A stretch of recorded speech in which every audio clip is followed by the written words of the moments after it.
Good morning and welcome back to the home of champions Karting Genk in Belgium for finals day for the 2024 Champions Winter Trophy. You join us on Sunday morning of the 11th of February, and yesterday we had a very busy day out on circuit, differing weather conditions with a lot of significant rainfall towards the end of the day when we were racing under the floodlights here at this 1,360 metre circuit. There has been a change to the timetable, so those watching with us on the B&L Karting Series YouTube channel, there has been an amendment, so there is the timetable. We are going to kick-start things off with the final two heats for juniors and KZ2 and KZ2 Masters yesterday. The final heat for juniors was red flagged with 5 minutes and 18 left to go after an incident just coming out of turn number 4.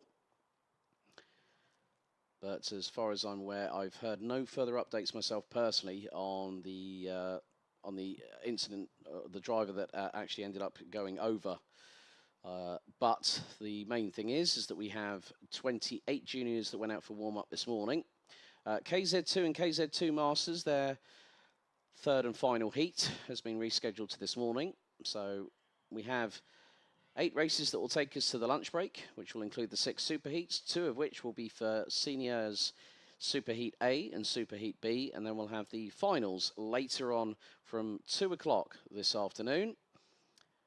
And 36 out of the 46 senior drivers will make it through to the final itself. It is, again, like I said yesterday, a winner-take-all event. Up for grabs are the following prizes. For Mini Rookie, it's going to be the case that the winner of the winning driver will get a full season entry to the 2024 B&L Karting Series season, not including tyres. For the remaining road tax classes, which will be Mini Max, Junior Max, Senior Max, DD2 and DD2 Masters, the winner of this weekend's event will get an entry to the 2024 Road Tax Max Challenge International Trophy at the Le Mans International Karting Circuit in France, which will take place in early July. For KZ2 and KZ2 Masters, the winner in each class will then get a full season to this year's Chrono Karting Dutch Championship, which starts in just a couple of weeks' time, and that will be a full season entry, not including tyres. This event has been a collaboration between Road Tax Belgium, Road Tax Germany, and Road Tax Netherlands in order for this event to take place. So the dummy grid has been cleared ahead of our first of 2 remaining heats out of the 18. So juniors will be out first, followed by KZ2 and KZ2 Masters. Then we'll have a short break before we get underway with the super heats.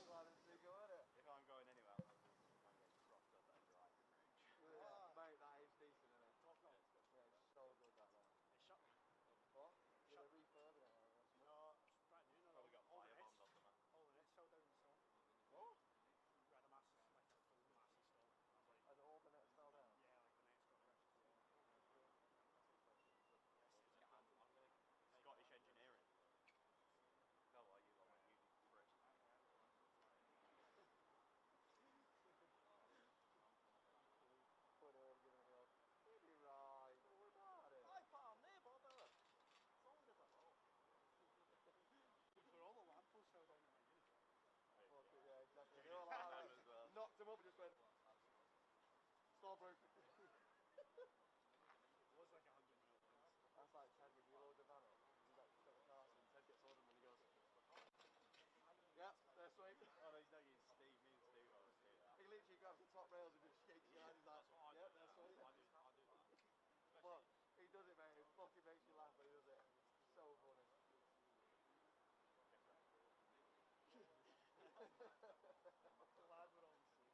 we're on.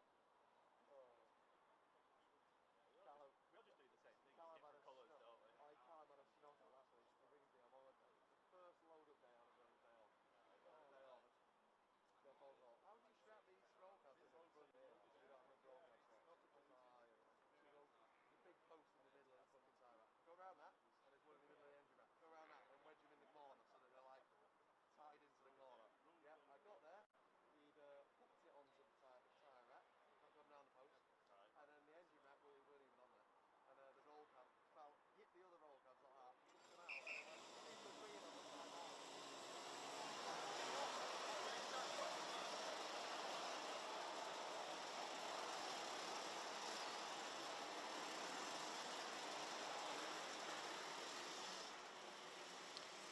So let's take you through the starting grid of the rescheduled third and final junior Rotax heat. Here's your grid. Jacob Ashcroft will start from pole position. Alongside will be the 293 of Mathieu Saumetre. Cameron Nelson and Thomas Verheyen will be on row 2, with Days van Beek and Jack West rounding out the top 6 positions. Looks like we've got a problem for Filip Wisniewski, due to start 23rd, unable to get the kart fired up. So if they can get the kart started, it will start from the repair area. Kai Clark and Ryan Gandor will round out row 4, with Boaz Maximov and Slovakia's Martin Lischner completing the top 10. Kai Veach, who was due to start 11th, was the other driver involved. It was the driver that went over last night. Apparently, I'm hearing good vibes in terms of the fact that he's all okay. Max Sidursky will be on his own on row 6 in that case. Ryan Bourguignon and Noah Janssen, row 7. Then we have got Jim Back and Lars Lambers rounding out row 8. Rick Corporal and Noah Neumann rounding out row 9, with Len Druers and Vlad Tomenchuk completing the top 20. Rounding out the grid will be as follows. Nudes Engelsman, Ryan Kubitz-Bosch, Ben Jamie Berger, due to start 24th, with Filip Wisniewski set to be alongside if he can get out. Dave Stevens, Asmi Heiser, Lucas Sells, Bran van der Weken, Lieke van Berkel, Alexander van Meeuwen, and Jot van Ekelen rounding out the grid.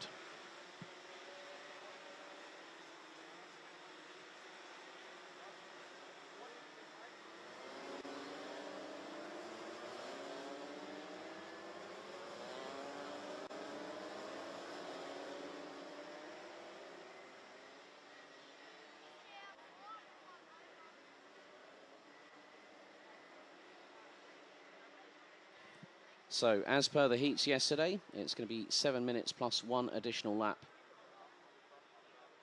for the respective drivers.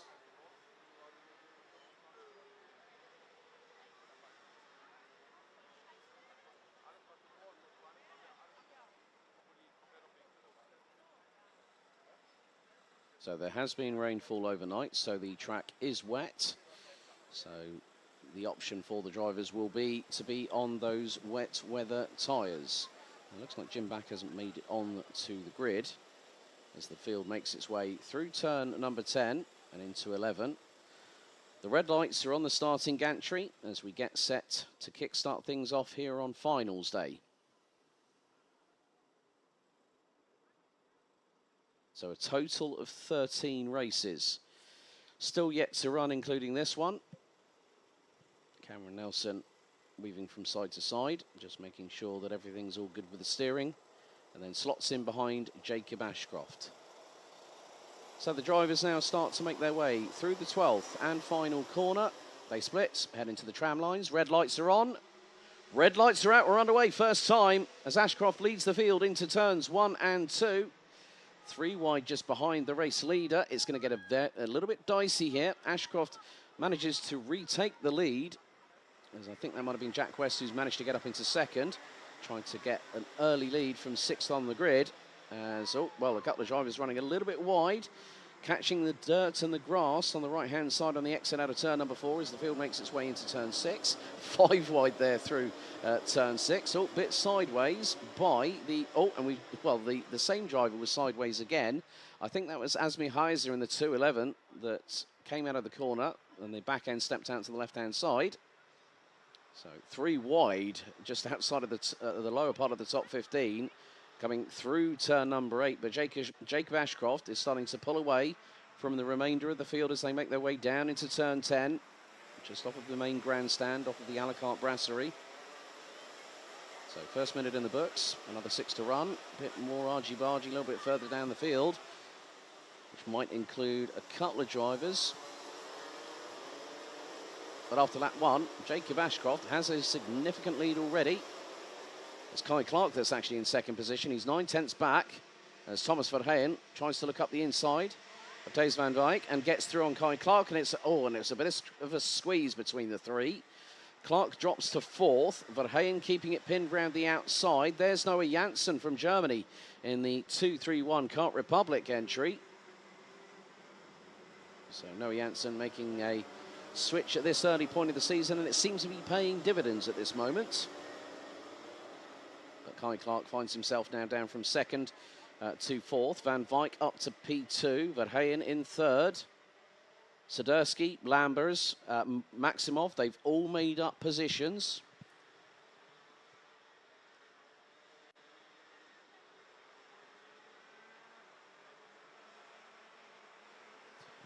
So 4 minutes and 50 still to go as the field get very close to completing the second lap of the race. So 29 out of the 31 drivers will go through to the super heats and then to the final. Ashcroft's lead now is nearly the best part of a second and a half, with Thomas Verheyen now looking for second, now looking for third. Well, Noah Janssen has got through on Kai Clark. He's got through on Thomas Verheyen. Clark went very, very tight into the apex on turn 2 and managed to get the crisscross on Janssen. Verheyen looking up the inside of Janssen through turn 4 and gets back through. And there is Cameron Nelson running in 6th place. Max Swiderski, oh, bit of a run wide there, coming out of turn 6 by Noah Janssen. Back end steps out to the right-hand side, and Swiderski gets the opportunity he needs, and slingshots past as Matthew Sometra spins it around on the mid part of turn 7 and has to wait, and everyone's got to filter past him. That's not exactly what you want to have in the final heat, but Matthew Sometra was avoided by every single one of the remainder of the field. And Ometra at that time was running P8. There's Cameron Nelson looking up the inside through turn 11 on Thomas Verheyen. We're halfway through this final heat for juniors. And Ashcroft continues to try and extend that lead. And the lead now is 1.5 seconds after 3 laps. Clark third, Verheyen fourth, Nelson, Swiderski, Janssen, Maximov now up to 8th ahead of Lambers, and Lucasel in the number 299, who again started 27th and now runs a genuine P10. Fastest lap of the race so far, Jacob Ashcroft, 1 minute 13.202. And it is overcast and cloudy and grey up above, but there is no rainfall, as it's getting a bit tetchy here between the likes of Verheyen, as Cameron Nelson is going to get through, and that's a very shrewd move there by the 241 from the United Kingdom. Verheyen trying to force his way past the 241. Swiderski nearly sideways coming out of turn 9. Kai Clark is there. So is Noah Janssen. Everyone's fighting over the real estate. Verheyen goes round the outside of Clark through turn 10, whilst not using the runoff area. Anyone using the runoff area will be hit by an automatic 5-second time penalty for overtaking using that area. You can only use the runoff areas on the opening lap here at the circuit. Van Wyk is trying to close in on Jacob Ashcroft, but we've got just under 2 minutes to go. Janssen up the inside of Verheyen, who tries to keep it pinned around the outside. It's like Dodgem cars at the moment, and they're narrowly avoiding each other. Swiderski makes a big gain of multiple positions. Verheyen up through turn 4 on Clark, and Clark manages to get the position back because Verheyen was completely sideways out of turn 5, but then gathers it back up, back through at turn 6. Clark trying to power past the outside of Thomas Verheyen through off of the Europlan at turn 7, but no room there for the 267 with KR Sport. A little bit further back, there are some squabbles happening, including Lars Lambers and Lucas Els. So still a lot to be decided in this final heat. But Daes van Wyk now has the fastest lap of the race, 1 minute 12.814. As we have 60 seconds on the timer, plus 1 lap remaining. And Ashcroft not losing a significant amount of the lead. It's pretty much stayed equal. Ran about anywhere between 1.3 and 1.5 seconds as we go on to lap 6. So 2 to go, including this one.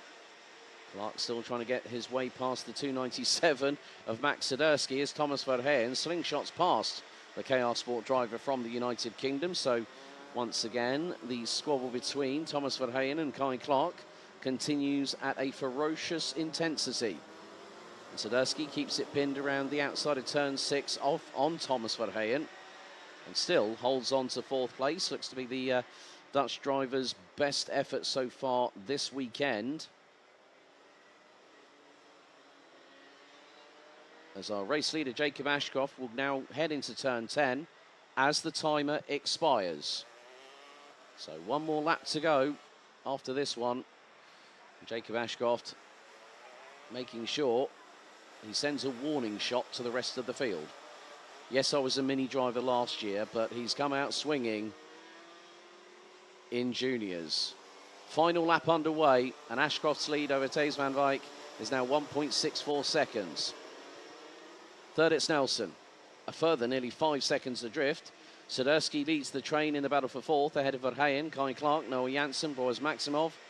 Taze Stevens has catapulted his way through the order from 25th on the grid to now 9th and has got past Lars Lambers, another driver that has moved up from the Minimax class last year. Ashcroft making his way down to turn 7 as we concentrate on the battle between Thomas Verheyen in 5th and Max Sadurski in 4th.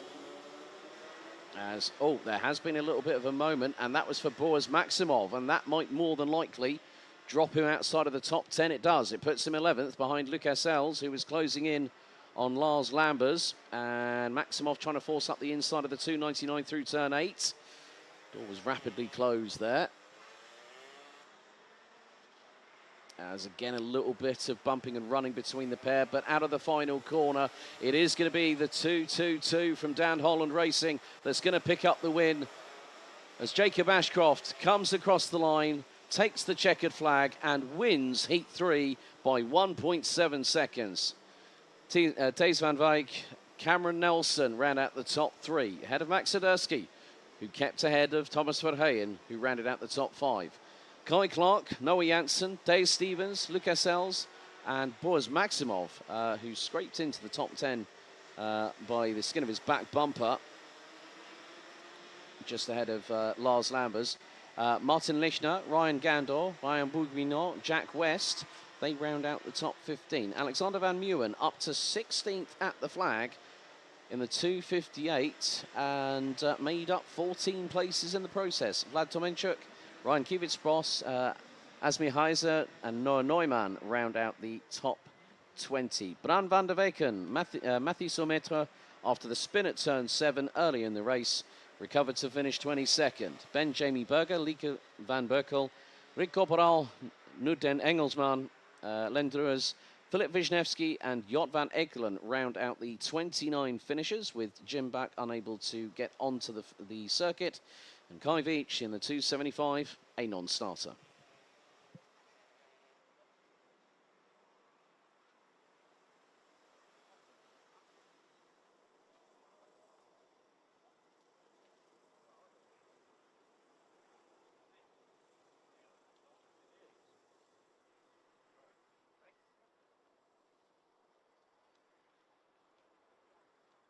Well, we have got a little bit of time between now and the beginning of the KZ2 and KZ2 Masters final heat of the weekend. So there are some intermediate, there are the ranking after the heats that have already been determined and will set the grids for the respective super heats coming up a little bit later on, which starts at 10:45 with Mini and Mini Rookie. Vince van der Hallen yesterday did the clean sweep in all 3 races, picking up a maximum score of 150 points. Oliver Spencer, caught up with him and his dad this morning, has really been enjoying the experience. He's currently P2 on 124 points, ahead of Poland's Michal Zajak in the 184, who's on 120. Victor Reutz on 176. Jeff Verbeek in 5th on 100 points. Maxim Becker had a lot of work to do yesterday and managed to get himself up into 6th position in the ranking after the heats. AJ Berggraf, Boris Maligranda, Jack Freeman and Can Osler round out the top 10. Ryan Rampadarath leads the way in the mini rookie class, 15 overall on 62 points. Matthias Verreken is currently is 17th on 55 points, with Conor Heufer from Germany for the C4 Racing Team in the 78, rounding out the top 3. So 29 total mini and mini rookie drivers here this weekend. 46 seniors went into battle over 3 out of 6 heats yesterday, with Jort van Wyk ending up top of the ranking after heats, tied on points with Jaden Teen, both on 130 points, but based on the fact that Jort van Wyk actually picked up 2 wins, put him ahead of Jaden Teen. Boluet's in his senior Rotax debut after running as a junior for the past 3 seasons, put himself just 1 point adrift on 129 with Timo Jungling, last year's Rotax Max Challenge Grand Finals junior Rotax champion, making also his debut in the class, a further point behind Louet. Archie Buttle rounded out the top 5. Tommy van der Stroys could have had 3 wins in a row, but unfortunately, an exclusion post Heat 6 meant that he dropped to 6th place in the standings, but he still said, I'm going to go and get him tomorrow, and I'm sure he is going to be a man of his word. Krit Knorren in 7th, ahead of Julian Setnika, with Vic Stevens. Macaulay Bishop round out the top 10, and completing the top 15 in the seniors are the likes of Lawrence Harbose, who made steady progress all the way through his 3 heats, with Australia's Ava Anagnostiidis in 12th, Luca Thiel from Germany 13th, ahead of Sverre Ubben, and Austria's Christopher Zahler rounding out the top 15 on 92 points. Danny Shields was the driver that rounded out the top 20, with Mark Schuckmann from Germany rounding out the top 25, and Puck Gubbles completing the top 30. Top 36 will go through after the super heats to the top 36 final at 3:15 this afternoon. So DD2, quite an interesting development there. Dylan LaHaye on his debut, and also, let's not forget, pretty much a full season away from racing. Put it on pole position for the super heat that will take place at 11:05 this morning. He picked up 2 victories in heats 2 and 3. Nikita Genza did win on the road heat 1, but was then promptly dropped down the order, and as a result of that, he's ended up 2nd anyway. Noah Hipp was declared the victor for heat 1, and he places P3, with Kylian Guerrin and Victor Sandin rounding out the top 5. Bastien Karpov leads the way in the DD2 Masters classification, 8th overall on 94 points. Lukas Lippert and Moritz Knopfjes round out the top 3. So the top 2 drivers representing Germany, 3rd place representing the Netherlands. So we do have just a couple of minutes to go until our final heat out of 18 for this weekend. And I've just been informed that there are multiple drivers, 7 that have been hit with front fairing penalties post Junior Rotax Heat 3. So there's going to be a little bit of an amendment in progress post that race. But after the Junior Heat 3, Jacob Ashcroft won by 1.7 seconds and also set the fastest lap of the race on lap number 6, which was a 1 minute 12.736. Of course, no rainfall at this time will mean that with the wet weather tyres being used by all the competitors, this will disperse the standing water on the tarmac on the circuit.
Well, with two different winners yesterday, Lehouk and Stahoa yesterday, could we make it 3 different winners out of 3 as we get ready for the final heat for KZ2 and KZ2 Masters? Here's your starting grid. Jeffrey Fixer starts from pole position. Kevin Stahoa alongside on the front row. Enzo Boll and Charlie Turner, row 2. Christian de Klein and Jens Troyer, row 3. Nina Pothoff and Sam van der Schuilen round out row 4, with Daniel Tenbach and Dion van Verven completing the top 10. Renzo Alekbas and Armin Pierre round out row 6. Rune de Broeke and Thierry Del Rey, row 7.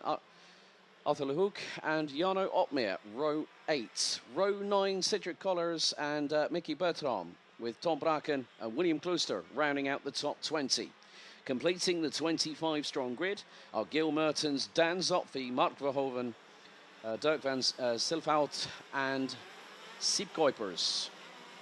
10 minutes on the clock plus an additional lap will then decide who will be our 3rd race winner in KZ2 and KZ2 Masters. The only classes that will do a standing start. And we had plenty of action out on this 1,360 metre 12-turn anti-clockwise circuit.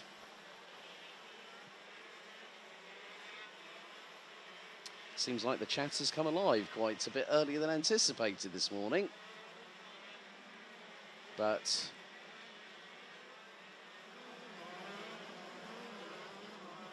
it is an absolute treat to watch this kind of competition. 6-speed shifter karts, blistering performance, and we saw plenty of great overtaking over the past 2 races. I'm not expecting anything less here for Heat 3. Of course, after this, we'll then get the ranking after the heats, and thereby determine what will the grid look like for the Super Heat at 12:25 this afternoon. KZ2 and KZ2 Masters will be the last class to close out the Champions Winter Trophy at 3:40 p.m. Central European time this afternoon.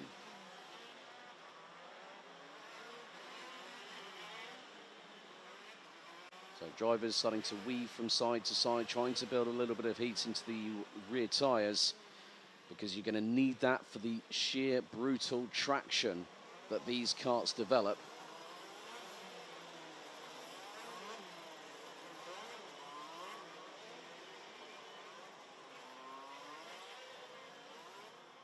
So the procedure will be as follows. We'll have our flag marshal at the front. Well, our race director is actually at the front of the grid holding the red flag. Once the green flag waves at the back of it, we'll be ready to set the red lights in motion. When all 4 lights go out, we will be starting the race. And this is the crucial point. The engines are being revved to keep the temperatures up, to keep them circulating.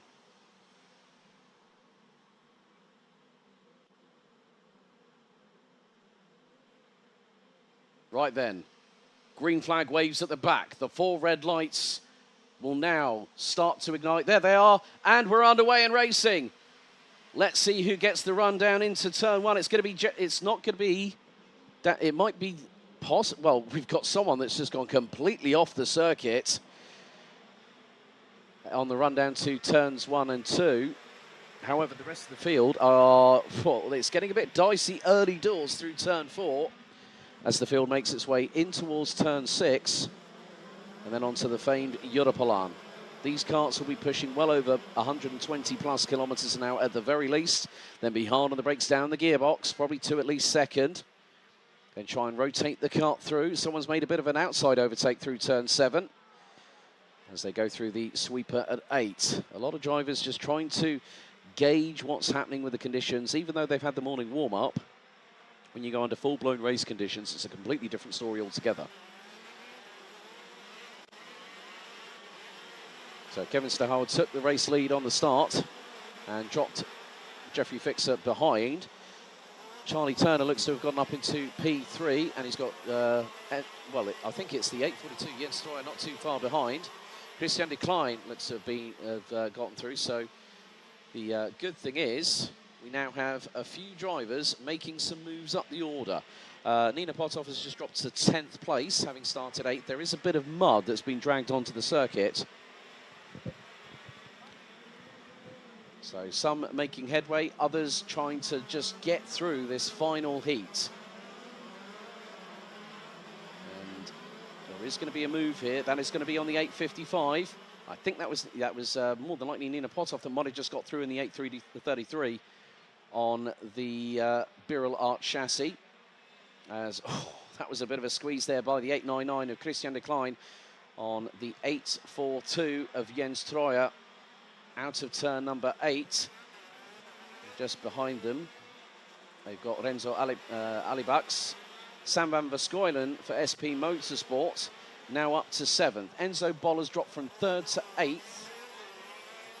With Tom Bracken, Nina Potov, Daniel Tenbach, Jarno Opmeer, Thierry Del Rey leading the way in KZ2 Masters in 13th. Siep Kuiper is up 11 positions to 14th, ahead of Dion van Verven. Arthur Lehouk still currently running in 16th place, has dropped a grid position, started 15th. But if you saw what he did in Heat 1 yesterday, stormed his way through the field and took the race win. The gap between first and second at the moment was just over 7 minutes and 10 seconds remaining. Is just north of a second. But at the minute, Stahora is about a 10th quicker in the opening sector. It's very marginal between the two in sector 2. As Christian de Klein is now gunning for what is going to be 3rd place, because Charlie Turner in the 8.03 is just ahead of him as they go through the right-hander here at turn 10.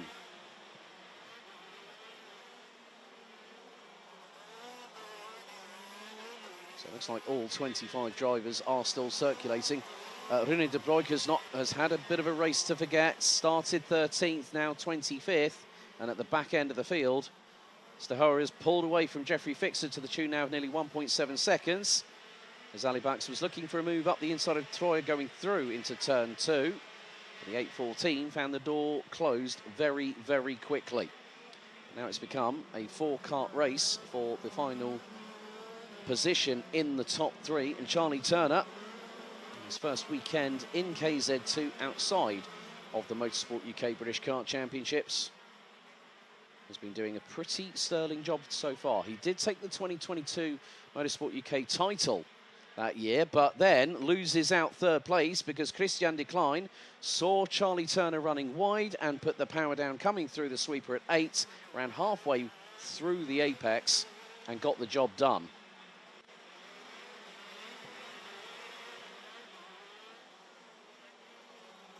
So Siep Kuiper is one of the drivers that has made the most moves so far up the order. Tom Bracken, in the meantime, has just dropped behind Jarno Opmeer, who's now up to 7th in the 8.02. Opmeer, current Mercedes AMG Esports Works driver. Van Verskuilen has dropped to 9th. Pothoff still rounds out the top 10 in the 8.33. But Stahora setting purple laps in the minute, just did a 1 minute 7.745. So the track is starting to evolve to a point where we could see a significant dry line on the circuit. From my vantage point, overlooking the majority of the circuit, apart from turn number 11, it looks to be the case that that is actually happening as we speak. Gap between first and second is now the best part of 2 seconds at this point. We've got coming up to about 4 minutes and 30, plus an additional lap still to go.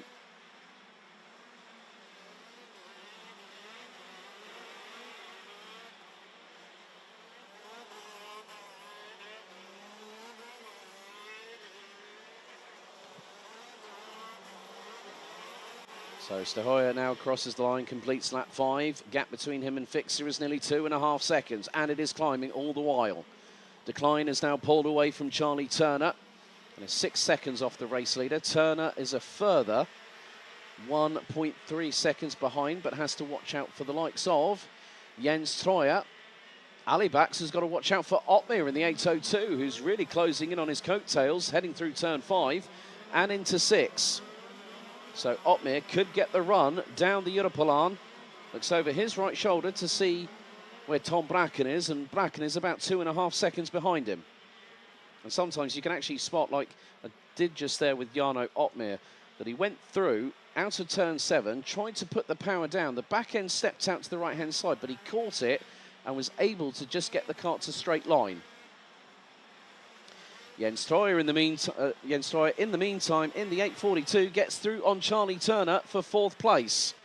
That brings Alibaks into it. Jarno Opmeer briefly deciding to hold back, but he goes and throws it towards the outside of turn number 12. This looks to be one of his opportunities that he will put it around the outside. It nearly caught him out, and it did catch him out yesterday. And I think Heat 2, where he actually went completely all 4 wheels off track. But using the switch back through at turn 2, this is another point where Opmeer manages to get the job done, and he's round the outside of Alibaks, going through out of turn 3 and into turn 4, and that is Opmeer up to 6th place. Still got an opportunity to at least be P4 by the checkered, and that will put him from 16th on the grid up 12 places. So Alibaks looking up the inside through turn 8. Opmeer keeps it planted to the outside and closes the door quite neatly into turn 9. Coming up to 2 minutes and 15 to go, plus an additional lap. Jarno Opmeer's next target is Charlie Turner. They all tread their way carefully through turn 10. Opmeer swings it towards the outside of the approach into turn 11. And now he's going to get the run on Charlie Turner. He's going to try and throw it to the outside once again. Will Opmeer have the job done? Not quite. Jens Troy, in the meantime, is pulled away from the 803 and the 802. So the minute that Opmeer gets his way past, as long as Alibaks has nothing to say about it, past on Charlie Turner, then allows them clear air, and then he can go after Jens Troyer.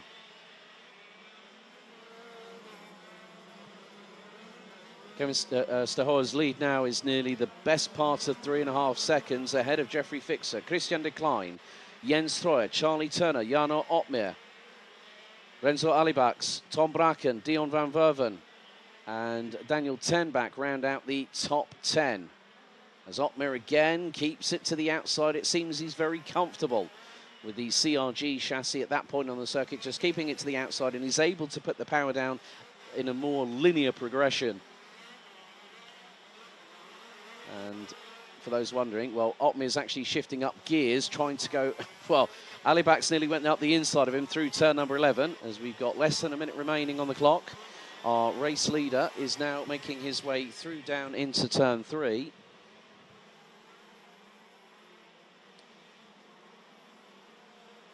And you'll see at times, like, say, for instance, I just spotted Jarno Opmeer having the left hand of the steering wheel. The shifter column is on the right-hand side of the steering wheel. And just as demonstrated by Alibaks just then, coming out of turn 3, accelerated, then shifted up. So they've got to pull back on the shifter lever to go up the gears and then push it forwards to go down the gears. So there is the 877 of Dion van Verven, who's stuck between Tom Bracken and Daniel Tenbach. This is the battle for 8th on the road. Great to hear from Chris Muller in the YouTube chat. Good morning, streaming this, watching this fine event from Norway. Well, thank you very much, Chris, for joining us. Timer has expired, and it looks like it is going to be 2 wins out of 3 for Kevin Stahoa from the Netherlands in the 815, as Bracken very much being put under pressure by Dion van Verven from the Netherlands. This is the battle for 8th position. Van Verven opens the door there. That could allow Tenbach to get through. But Van Verven has enough presence of mind to put the power down and get the kart out of the corner.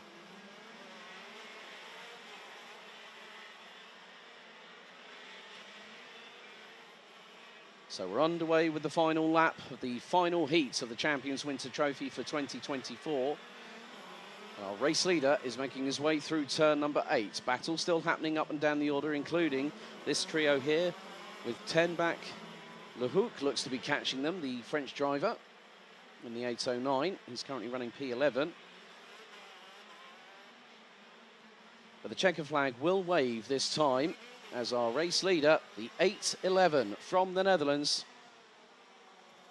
Kevin Stahoa, comes out of the final corner and will win the final heat for KZ2 in fine style by a country mile here at the home of champions. Jeffrey Fixer takes second. Third, it's going to be Christian de Klein from the Netherlands. Fourth, Jens Troyer. Charlie Turner looks to secure fifth, ahead of Jarno Opmeer in the 802. Renzo Alibax takes seventh. Tom Bracken's going to win the battle for eighth by a whisker ahead of Dion van Verven and Daniel Tenbach, with Arthur Lehouk was very close on closing on in on them. Nina Podov takes 12th, and Thierry Del Rey from Belgium in the 902 wins KZ2 Masters in 13th overall. Gil Mertens 14th, ahead of Sam van Verskuilen. It wasn't the best race for the 819, was running in the top 10 and ended up dropping down a few positions. Zeep Kuipers ended up 16th, ahead of Mark Verhoeven, with Dirk van Silfhout, Mickey Bertram and Armin Piela rounding out the top 20. Bertram rounding out the top 3 in KZ2 Masters. Dan Zopfi, Rooney de Broeke, Cedric Collars, William Klooster, Enzo Boll round out the 25 drivers that made it to the checkered flag after 10 laps of racing. And that concludes the heats action for the Champions Winter Trophy.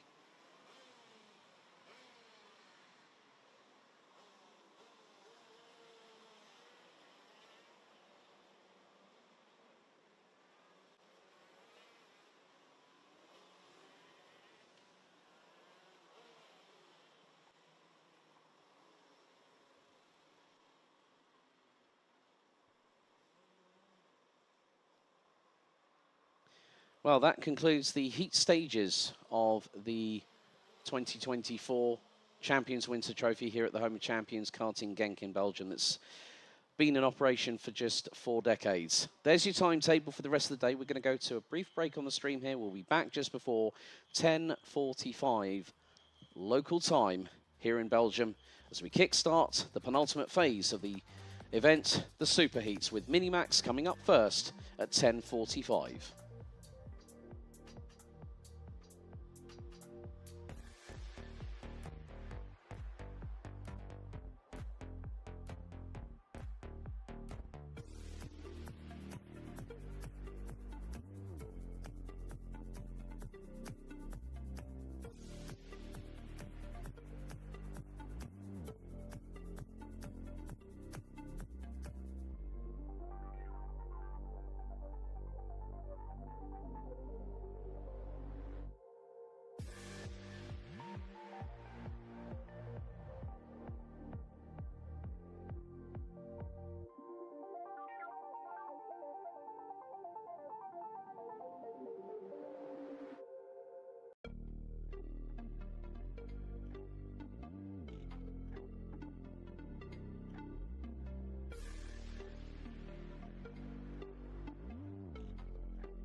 Well, time to get underway with the mini and mini rookie super heat, as I've just seen Vince van der Hollen just bring a lot of mud onto the circuit on the right-hand side of the start-finish straight. But here is your starting order for our mini and mini rookie super heat, the 2024 Champions Winter Trophy. Vince van der Hollen will start on pole position. Alongside him will be the 142 of the UK's Oliver Spencer. Michael Zayak and Victor Reutz will be on row 2. Jeff Verbeek and Maxime Becker, row 3. AJ Berggraaf, Boris Marigranda, Jack Freeman and Can Osler round out the top 10. The top 20 are completed by Patrikas Jokius, Kimi May, Max Moore, Luan Zeidel, Ryan Rampadarath, who starts from mini rookie pole position, Juliana Marie Schultz, Matthias Verreken and Vic van Kampenhout, Sebastian Brand, Mikko Leon Schweers, Conor Hoifer, Dimitar Lazarov, Devrim Yeta, Tristan Abils, Leon Herbos, Maximilian Kiel, Kilian Goma, Oliver Hochreuter and Plamen Georgiev round out the 29-strong grid. For the superheat, the duration will be over 9 minutes plus an additional lap as the drivers head on to their official formation lap.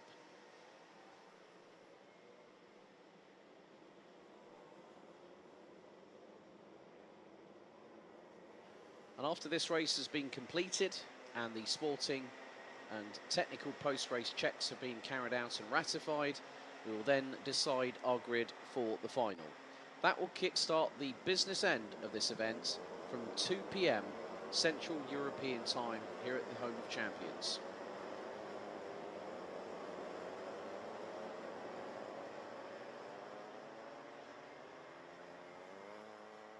And for those wondering about the finals, if you are in the UK, it's 2 p.m. CET, 1 p.m.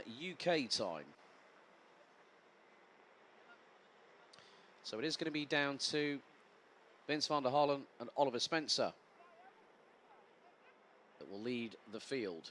A lot of the drivers may still be running on the wet weather tyres, which pretty much looks to be the case. It's not at that point where we'll have that crossover when the times hit a particular point where it is going to be more optimal to go onto slick tyres.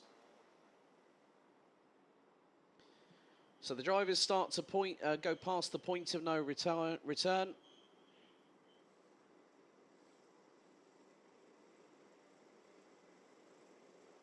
For those wondering about the timetable, it is actually linked in the description down below. So here we go, the first superheat of the 2024 Champions Winter Trophy. Mini and mini rookie heads into the tram lines, revs rise, lights are on, lights are out, we are underway. And it's an absolute swarm of mini and mini rookie drivers heading into turn 1 for the first time. Some going very, very wide, someone has spun around, and I think that was possibly Vince van der Hollen who's lost it. I think the 130 might be around at the back end of the field. Probably be thinking, thank goodness that has happened now. And there is the number 9. The number 9 and the number 7. That is Tristan Abils and Denmark's Oliver Hochreuter. And Tristan Abils is going to have to park that thing because the right-hand side of the rear bumper is off. That is that's an instant mechanical black flag that will be shown to the number 9. And hopefully there's not significant damage to the back axle. Someone's just hit a muddy water puddle coming through out of turn into turn 9. So I'm wondering if that might be Vic van Kampenhout possibly. Well, no, it's a Formula K chassis, but that's Maxime Becker, who's now up into 3rd place. So let's find out who will be leading after this opening lap. I think it could be.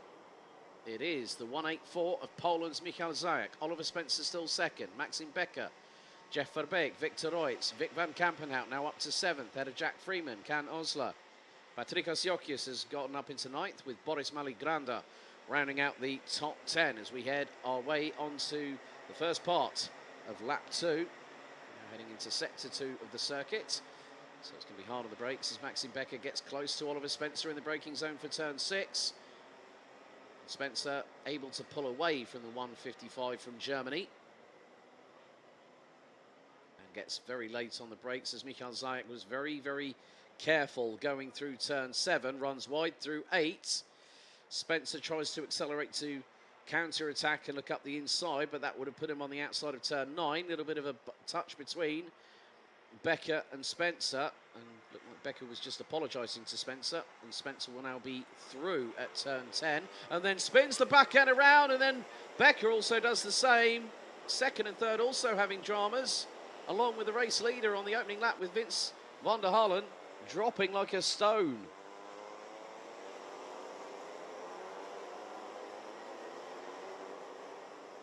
I think, well, the main bone of contention is now that Michael Zajak leads, Jeff Verbeek now second, Vic van Kampenhout up to third place. So there are plenty of twists and turns in this race right now. We also do have the fact that, yeah, Oliver Hochreiter is out, and that's not the way that the young Dane would have wanted to start Sunday morning. Vince van der Hallen has recovered up to 15th place at the moment. We still have 5 minutes and 50, plus an additional lap to go. And as a result of their spins, respectively, Maxime Becker finds himself in 10th. Oliver Spencer down in 23rd.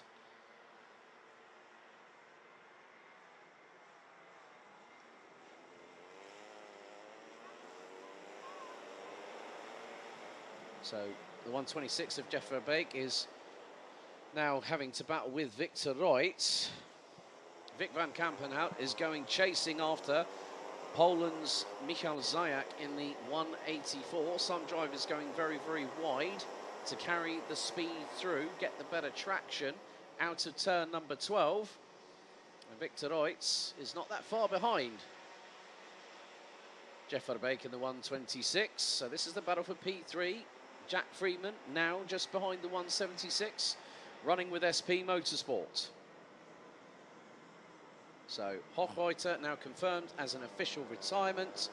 Plamen Georgiev, who started in the 122 in 29th position, is still at the back of the field in 28th.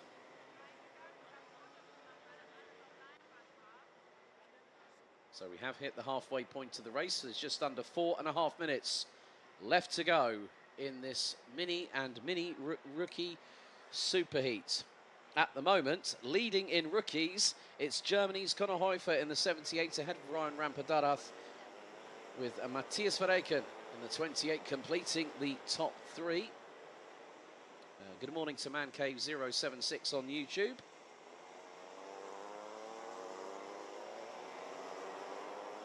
Vic van Kampenhout is trying to close that gap on Michael Zajak. Last time round it was 1.3 seconds. Now it's under a second. As Victor Reutz looks for the slingshot up the inside on Jeff Verbeek through into turn 2. Freeman's got through, but look at the speed that Verbeek had on Freeman. He's going to try and see if he can get the crisscross out of turn 3. And Freeman quickly plants the karts on the racing line to defend from the attack of the 126 rather nicely.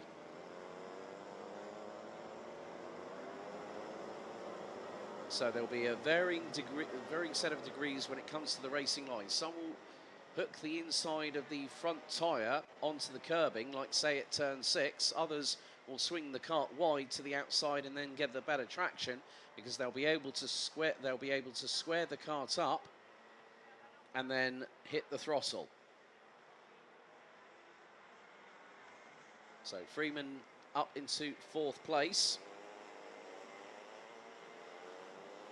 Not too far behind Freeman and Verbeek is Lithuania's Patrikas Jokius in the 125. Tristan Abils in the number 9 has plummeted down to 28th position and has not come through sector 2, it looks like. Well, Plamen Georgiev hasn't come through. Tristan Abils looks to maybe be the next retiree, as there is Michael Zajak and there is Vic van Kampenhout. The gap between them was half a second across the line, and the youngster from Belgium on the Formula K chassis, privateer entry, is closing on in. And very late on the brakes was the 124 through turn 6. Van Kampen out pulling to the inside of Zayak. This could be very, very close, sidewall to sidewall. And there goes Vic Van Kampen out through for the race lead at turn 7 on lap 6. But runs wide through 8.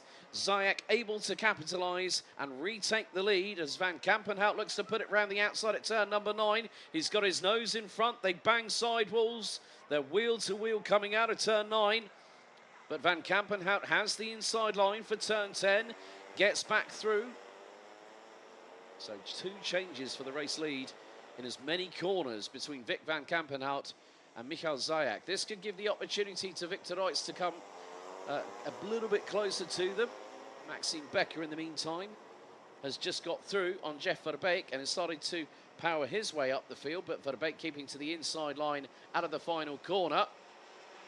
Becker might have the run of momentum going through.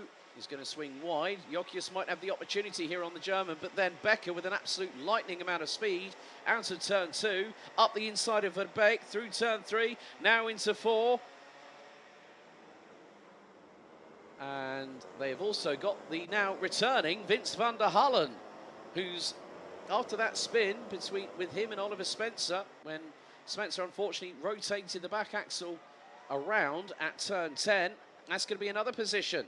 So Jeff Verbeek loses out to Vince van der Hullen. So van der Hullen really making sure that he can do the best in the current situation. At this point, Vince van der Hullen is not going to get the clean sweep. He's not going to take 3 heat wins and a super heat win, but he's going to make sure that he's as high up the grid as possible, which more than likely could be pole position for the final later on. We've still got 27 drivers running as we've lost Tristan Abeels on lap 3, Oliver Hofreuter on the opening lap. It's going to be close on the time. Vic Van Kampenhout with 2 seconds crosses the stripe. 2 laps to go. The timer has expired in the mini and mini rookie superheat. And still the battle wages on between the likes of the 133 of Boris Maligranda. Jeff Verbeek trying to look through the inside. There's AJ Berggraf in the background in the 171 who gets a bit sideways out of turn 3 and into 4.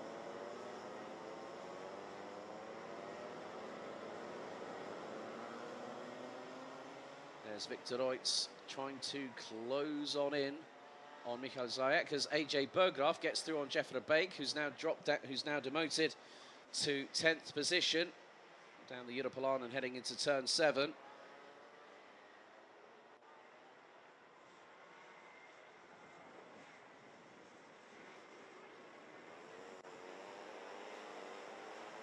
So we are going to head on to the last lap of the mini and mini rookie superheat.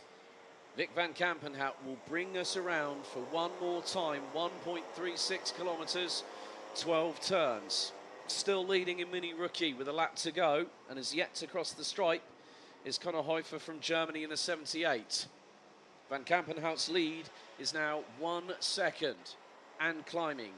Zayak still battling away with SP Motorsports, Victor Reitz for 2nd position. So Reitz looks to be very much on the coattails of the 184 in front through out of turn number 6. Who gets the better traction? It looks like it's going to be Victor Reitz. He's going to look to the inside. That's going to be a bit of a squeeze. They touch sidewalls and Zayak still holds the line. This could also give the opportunity to Jack Freeman to try and get into the top 3. And that will help the Britons' chances no end.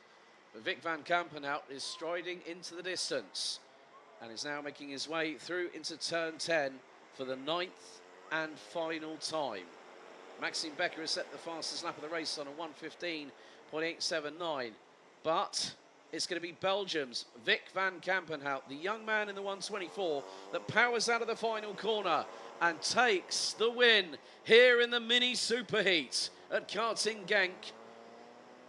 Second, it's Michael Zayak, Victor Reitz, Jack Freeman and Maxime Becker rounding out the top 5. Great recovery from Vince van der Hullen, who tumbled all the way to the back end of the field and stormed back up it to finish 6th, ahead of Lithuania's Patrikas Jokius.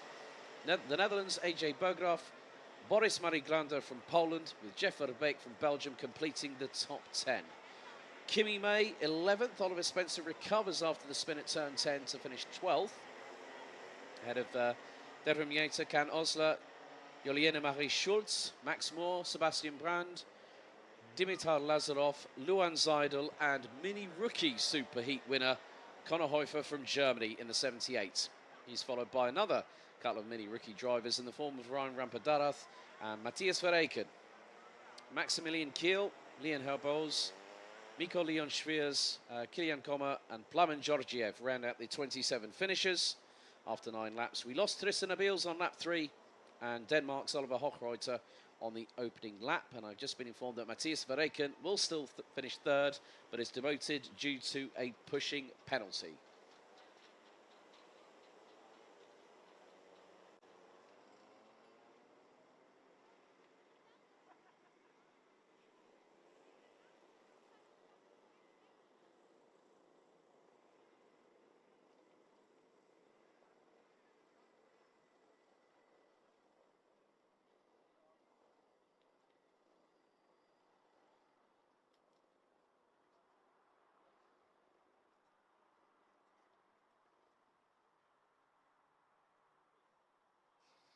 Right, okay. Now's the opportunity to give a couple of people a shout out. Well, a particular family that I've known very, very well over the past few years who can't extract themselves from their first love in motorsport, of course, karting. Good morning to the Robinson family over in the UAE. Saying, morning, Alex. Can't quite extract ourselves away from our first love. Missing Genk. All the best for a good call today. Weather is about the same in the UAE at the moment. Thank you, David, for the weather update in that part of the world. So good afternoon to you guys there. Also, a big thank you to everyone continuing to watch on the we're broadcasting via the BNL Karting Series YouTube channel for this weekend. So that is the first of 6 super heats. We've got DD2 and DD2 Masters up next, followed by the 2 super heats for seniors, after which the top 36 will go through to the final later on today. Then we've got juniors and KZ2 and KZ2 Masters before we go to the official lunch break.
Let's take you through the grid for our DD2 and DD2 Masters Super Heat.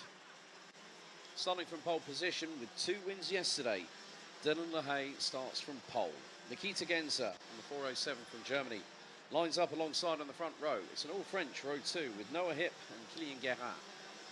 Victor Sendin in the 410 will be joined by the 455 of Mats Overhoff on row 3. Brian Ancher and Bastien Krapov will start on row 4 with the latter on DD2 Masters pole position. Paul Forquemin and Sem Knopjes round out the top 10. Bennett Demler and Lucas Lippert round out row 6. Maurice Knopjes and Niels Böhler round out row 7. Benjamin Unterberger and Dimonoto Francesco round out row 8. Row 9 is Luca Neuenhausen and Maximilian Adolf with Marek Mak, Sung Hung Moon and Louis Koch rounding out the 21-strong grid.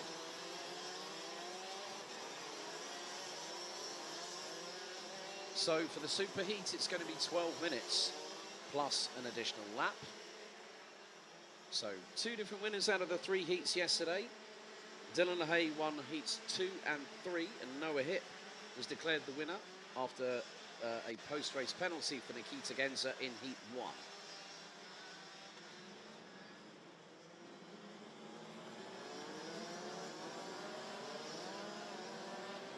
Just see how muddy the grass is off of turns 1 and 2, and standing on the infield our regular photographers, Mr. Michael Mellis from Kart Photo, does a fantastic job as always, and always good to see him in the paddock.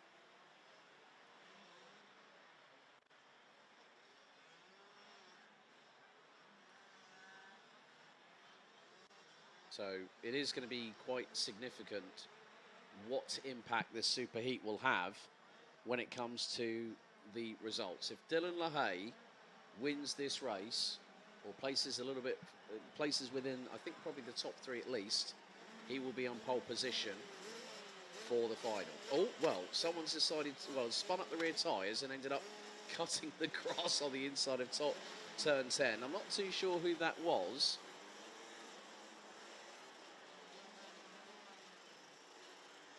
But the remainder of the field now makes their way through into turn 10. Sung Hung Moon will be ahead of Louis Koch in the 408. So now the mind games begin again. LaHaye is backing up the field.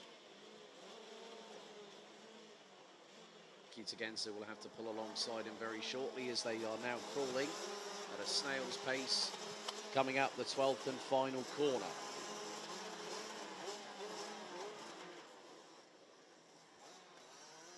Into the tram lines, revs rise, lights are on, lights are out first time, as LaHaye leads the field. Bit of an aggressive cut across from the outside of the front row by Nikita Genza. Noah Hipp looks to have taken the race lead very quickly, and it's closed off the door, so Dylan LaHaye unable to retake the lead by having to use the runoff area off of turn number 2. Hipp leads the way as a little bit further back. One of the drivers, I think that might have been Dimonoto Francesco in the 590, that ended up going wide out of turn number 4.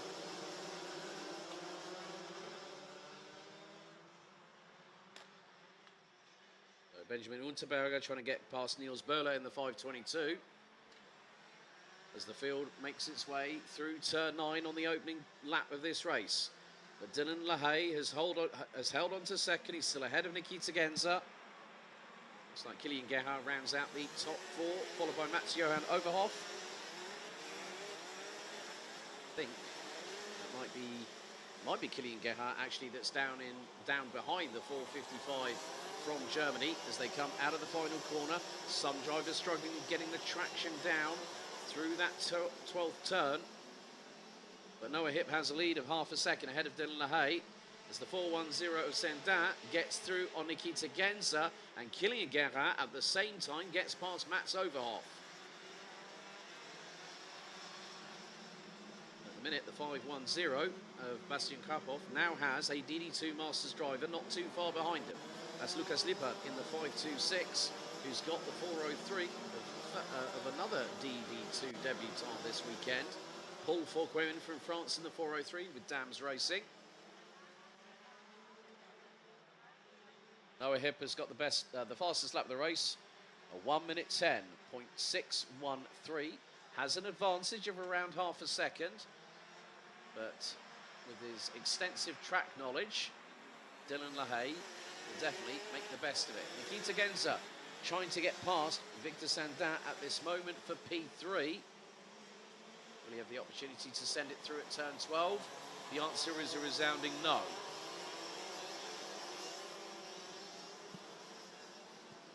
Battles up and down the order. Mats Overhoff has dropped a little bit further back behind Kylian Guerin, who's got Nikita Genza in the crosshairs. So Di Minotto Francesco, the 590 from Switzerland, has now tumbled to 20th position, ahead of Sung Hung Moon, who seems to be running pretty well at the moment in terms of being out on track. The Korean driver unable to have the best of luck in heats 2 and 3 yesterday.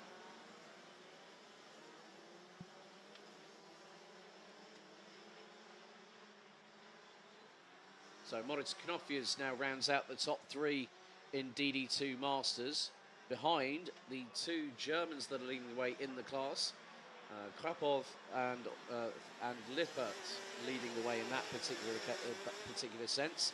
They're both 7th and 8th respectively, and Knopfius all the way down in 12th place. And it looks like the trio behind Dylan LaHaye are starting to close on in, especially under braking. And that was very evident through turn number 12. We head on to lap number 3 of the circuit here at Karting Genk. And Sandin is gunning for P2. Oh, that was a bit of a launch up there by Kylian Guerin, up the inside through turn 4 on Nikita Genza.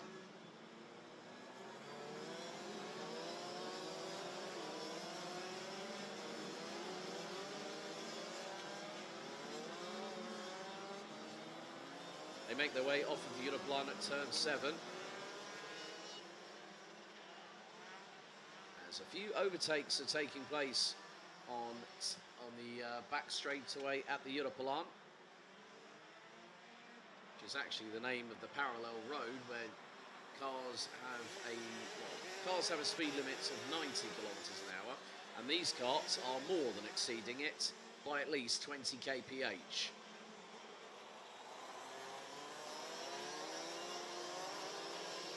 So heading towards the first 5 minutes out of 12 completed of this super heat for DD2 and DD2 Masters. We'll then have our next foray into super heat territory with super heat B for seniors, as Sandin has just got through on Kylian Guerin, who managed to make the move stick for 3rd, but then Sandin did the right thing there, managed to get the whole shot when it came to traction out of turn 2, managed to sort of like negotiate it using a V-style driving technique where you cut off the corner by a V shape. So you go as far up to the end of the tarmac on the track, turn the car around, cart around, and then punch the throttle in a straight line. And that's where you get your propulsion from, your traction from the rear wheels. And then that helps the front to bite down. But Guerin has made sure that's not going to happen. But then Guerin gets through at turn 9. Nikita Genza was looking to the outside at turn 10, but was unable to do anything about it. So, in all the best way, shape or form, that there are battles to be had.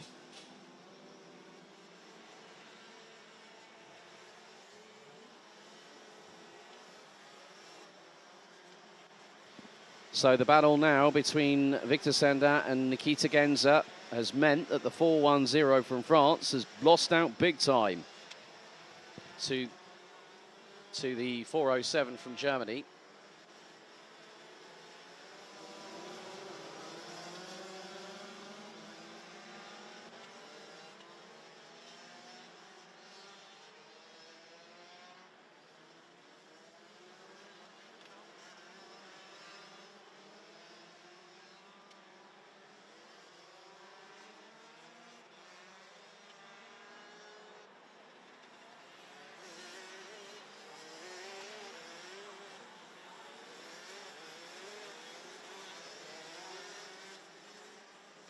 So we're coming down to the last 5 minutes of the race, plus an additional lap.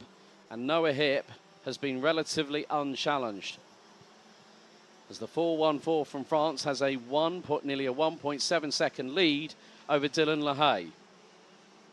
But we've just seen that the 424 has just been given a 3-second time penalty for leaving the corridor with 2 wheels. So that is Maximilian Adolphe.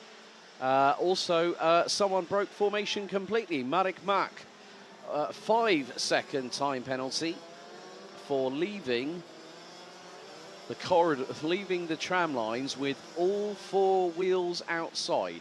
Now, if anyone was to compete at the grand finals, that would be a 10-second time penalty. So regulations change from event to event. But that was I've seen it before. I still remember when Sebastian Rumpelhardt broke formation in the wet, in the spray, and it was blatantly obvious.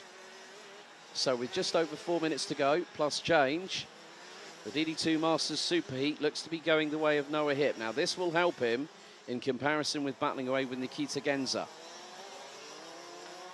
Genza at the moment is P4, LaHaye is P2. And the way things stand, Dylan LaHaye will have done enough to put himself in that pole position for the final later on. But coming with that is a different caveat. The points are literally not counted. It is a winner-take-all event. There is the top 3 in the final, is the top 3 on the podium later on this afternoon.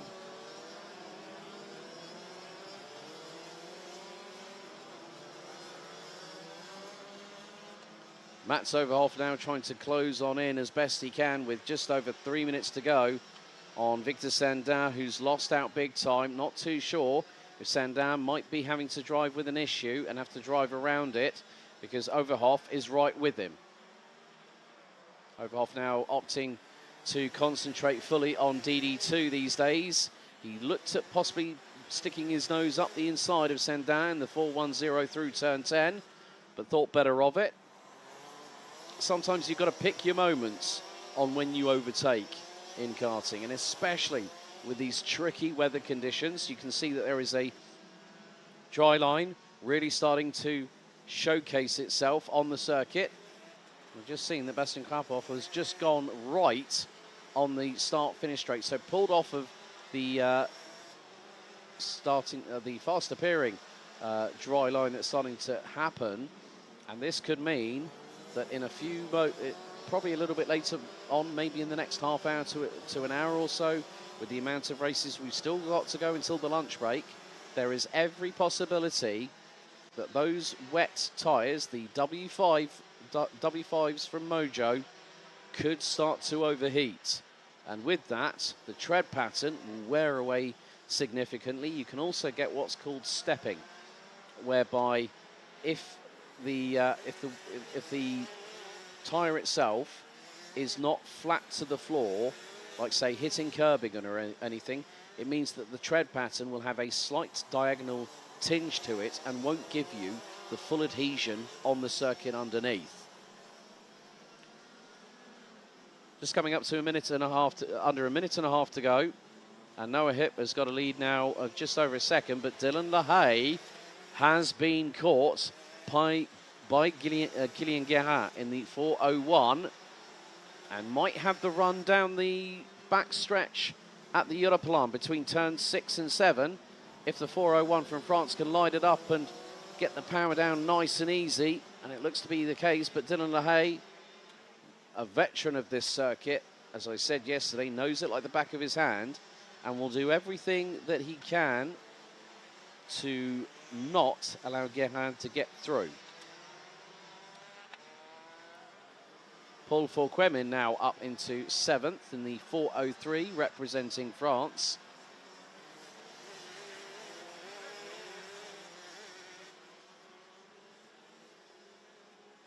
Very shortly, we're going to be heading on to the penultimate lap. Lap 11 out of 12 here in the DD2 and the Masters Superheat. The 510 of Bastian Krapov still leads the way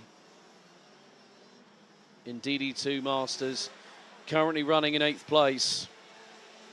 So there is still It's still been a very, very good race weekend for the 510 representing Germany. Timer has now officially expired. After this, we'll have one more trip around this 1.36 kilometer circuit. And Noah Hipp looks to take a second win, but it could be a very, very important one, with it being the superheat. So there are your top three, make that four drivers. 5 and 6 in the background there with Sendan and Overhoff, who have ended up sort of being a little bit more separated than they were earlier on. So Francis Noah Hipp in the 414. We'll see the last lap board, and that's the sign he needs. There is a 5-second time penalty coming through, and I think that is for the 408. Just waiting for the notification to come through. It looks like it is going to be the 408 that will cop a penalty. Louis Koch, who's managed to make his way up from 21st on the grid to 16th. But Noah Hipp did have a second advantage with 2 laps to go. LaHaye has just halved it. But he's got to be, if LaHaye wants to get a third win in rapid succession, then he's got to do something special.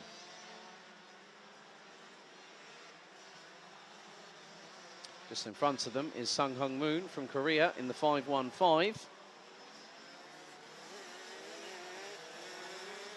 As our leaders now make their way through in towards turn number 12. And your winner for the DD2 and the DD2 Masters Superheat is going to be the 414. Noah Hipp from France wins here at Karting Genk, second win of the weekend. LaHaye, by the work he's done so far, provisionally puts himself on pole position for the final at 2:25 p.m.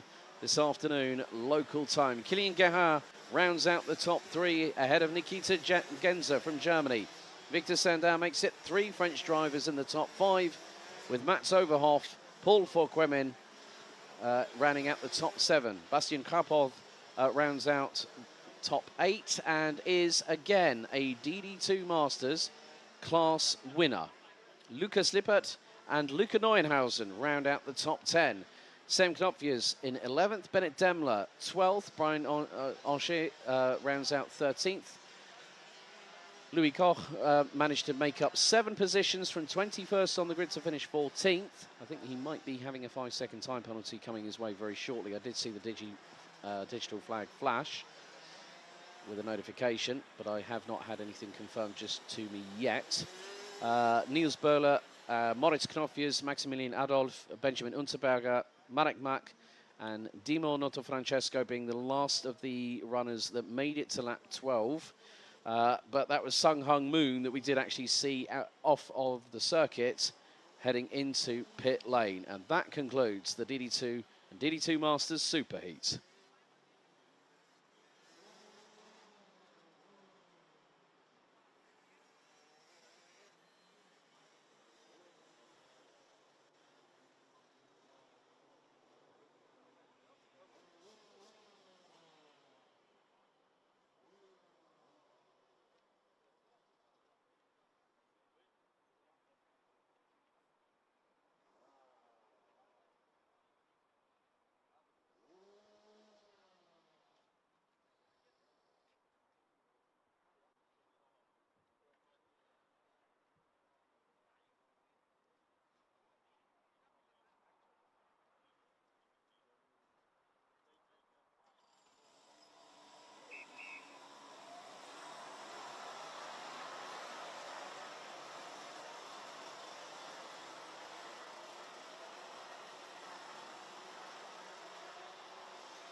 Now time to take you through the starting order for our senior Rotax Superheat B.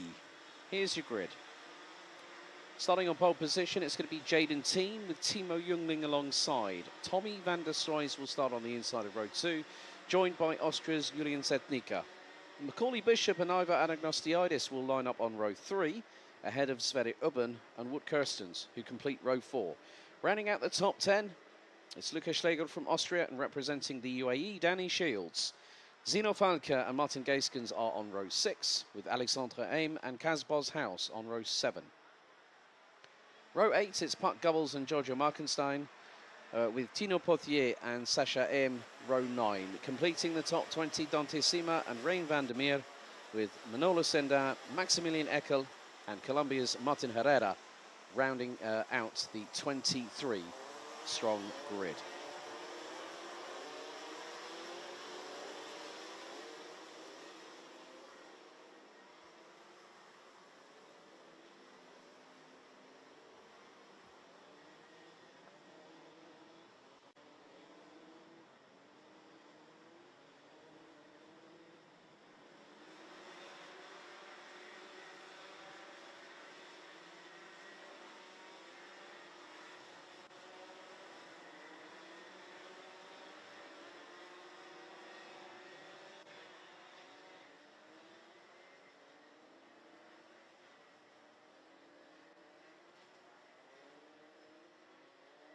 So the drivers now are officially on their formation lap. And the red lights are ignited on the gantry. So we have this plus one other superheat coming up after this one. And from those results, it will then determine who will be the top 36 going through. And after the two superheats for seniors, 10 drivers will find their weekend will be at a slightly premature end than would have been wanted.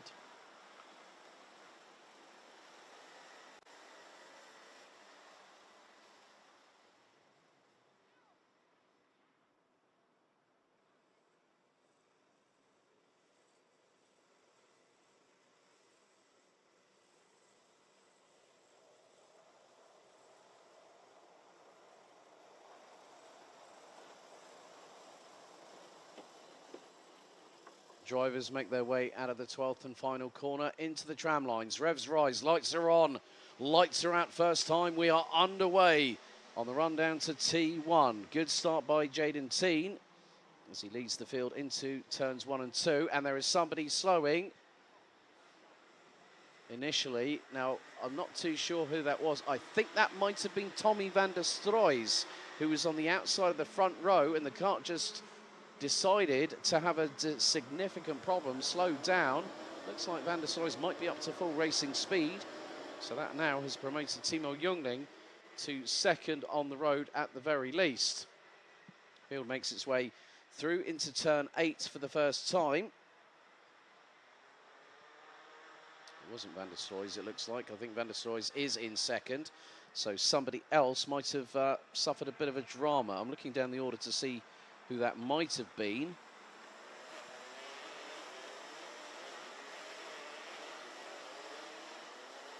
That driver is now making their way through turn 10. I'll find out very shortly as we now come round the final corner to complete lap 1.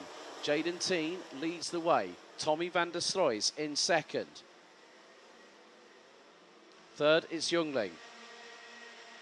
Bishop, Sverre Ubben, Lukas Schlegel, and it looked like it was Manolo Sendin that dropped down to the back of the order, the 309 from France, as Jaden Teen is being hustled along by DHR teammate Timo Jungling, and with them, now sporting his Team UK overalls, Macaulay Bishop in the 367. So the top 4 after the opening lap, covered by less than a second, make that just under 9 tenths.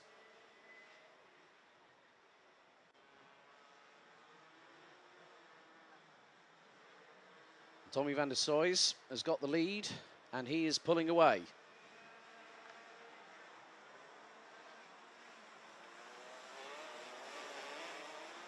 So the top 4 have made their way through turn number 10, out of turn 11, heading into the 12th and final corner.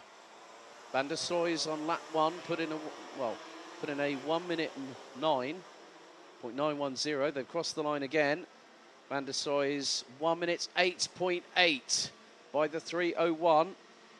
Jaden Teen Now loses out second to Timo Jungling, who wants to go chasing after Van der Sloys, but Jaden Teen thinks otherwise.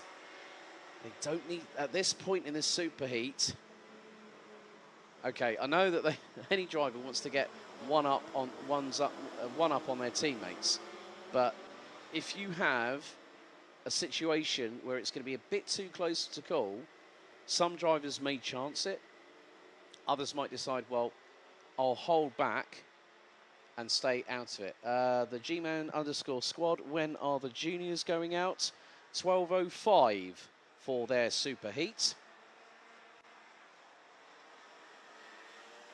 So you can see the dry line very much emerging between turns 9 and 10. So Van der Sloys' lead after 2 laps was 0.9 of a second. Might be extending now because of the little squabble between the likes of Jungling, Teen, and it's just gone up to 1 1.25 seconds as Jungling fires it back up the inside of Jaden Teen through turn 2, gets through for P2. Macaulay Bishop was looking to do the same at the same corner. So Jaden Teen finds himself piggy in the middle at the moment. Julian Setnika from Austria now down to 10th place.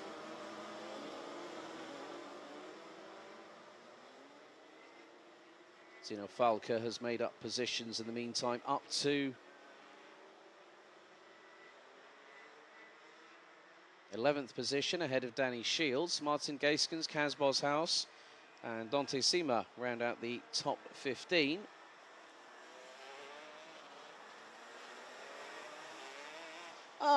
Hello and greetings to the Chinese Taipei in the island of Taiwan's very own superstar, Roger Young. Hello, buddy. Good to hear from you.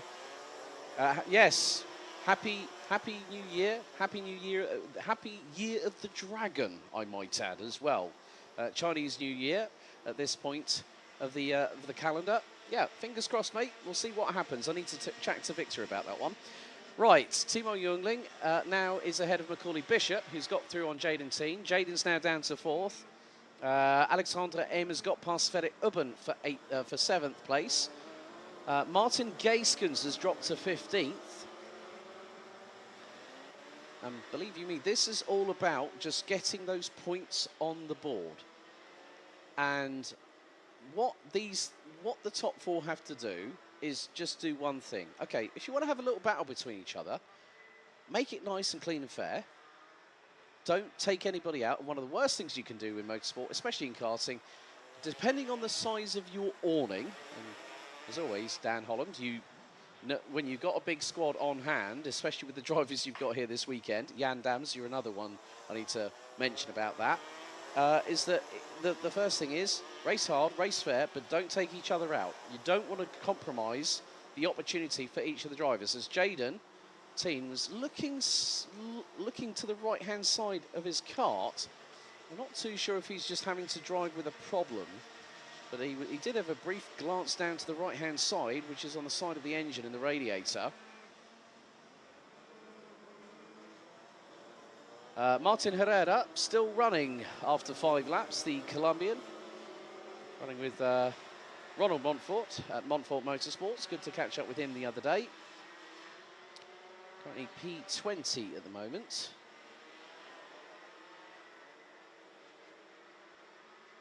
So we're past the halfway point out of the 12 minutes. We've still got 3 more super heats to go before we head to the official lunch break.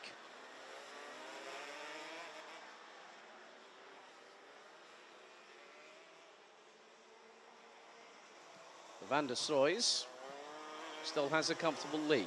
Doesn't really need to push too hard, but keep a good consistent pace. He's just done another fastest lap, which has just been trumped by Macaulay Bishop, and then Jaden Teen decides to do that as well. So 1st, 2nd, and 4th, within seconds of each other, have just gone and taken the fastest lap.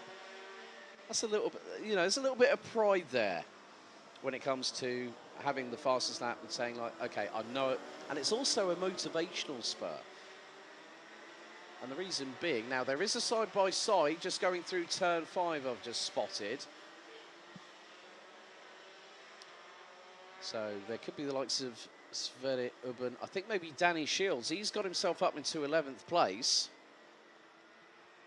Where did Danny start? Well, he started 10th, so he dropped a little bit in the early phase of the race, but he's battling away with the likes of Julian Sednica, who's dropped down the order. Kazboz House, who also had trials and tribulations yesterday. But it's been not, I wouldn't say the word stagnant or processional. I think it's just about conservation. One thing about karting, you are exposed to the elements, plus there's, you know, you've got to have mechanical sympathy in karting. You know, you'll know when to push, when to back out of something, when to not have any damage on the kart, because whoever your mechanic is, whether it's family, let's say, you know, dads or mums, and I know some mums actually out in the UK do actually do mechanicking for the drivers.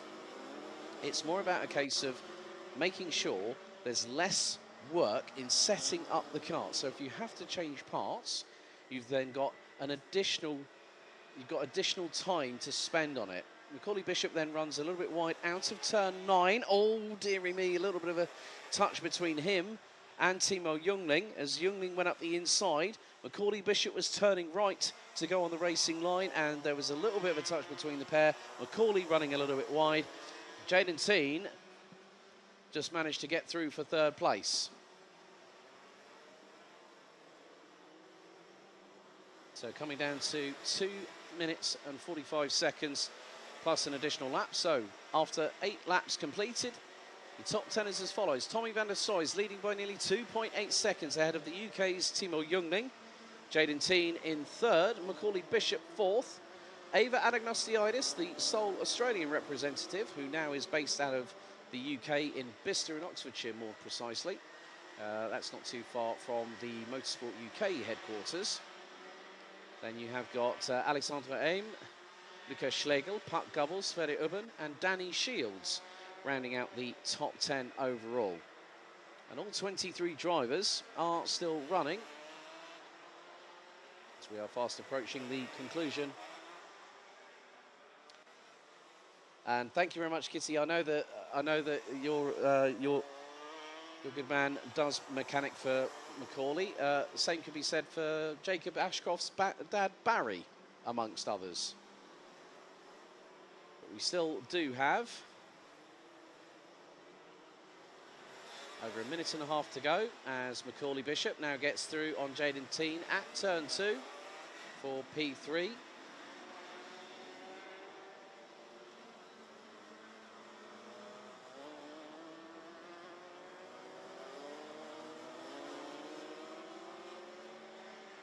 One of the other things that I keep on looking at is the different driver styles. That some decide to, you know, sit a bit more upright in the kart. Some might lean back a little bit. And you can see that Macaulay Bishop is leaning into the corners and then straightens up when going along a short straightaway or a long straightaway like we have between turn 6 and turn 7. Kitty, I hope everything got sorted for Macaulay last night. I know that Kim, Jaden's mum, responded to you in the YouTube chat. But we are pretty much on to the penultimate lap of the race. And Macaulay now officially classed as 3rd. We have got a kart off, and that is on the outskirts of turn number 8. That is driver 307. Francis Alexandre M is out on the penultimate lap of the race and was running very, very high indeed, running in the top 10.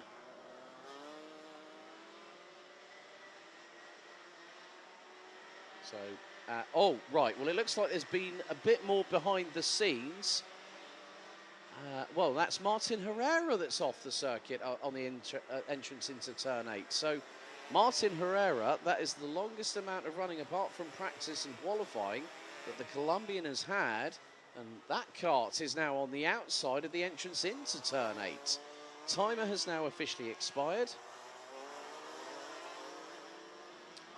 Okay, Timo Jungling gets a 5-second time penalty for pushing, courtesy of the incident between him and Macaulay Bishop.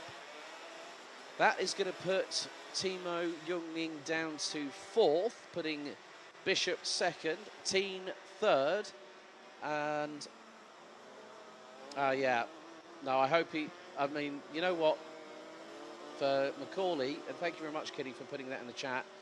Yeah, I know how much strong resolve he has, and Macaulay Bishop is always one that has always been a fighter. From the first time I commentated on him, I still remember Sano in 2019 when Mr. Darren Beavers, the Bambino Wizard, was with him. But that just goes to show how some drivers will just push like crazy, no matter how they're feeling. But in the meantime, the winner of Superheat B, representing the Netherlands, it's Tommy van der Stoys. Once again, another win for the young man from The Hague. The 301 takes the win, ahead of Timo Jungling, who will be demoted at the end of this race, down to 4th by my provisional calculations.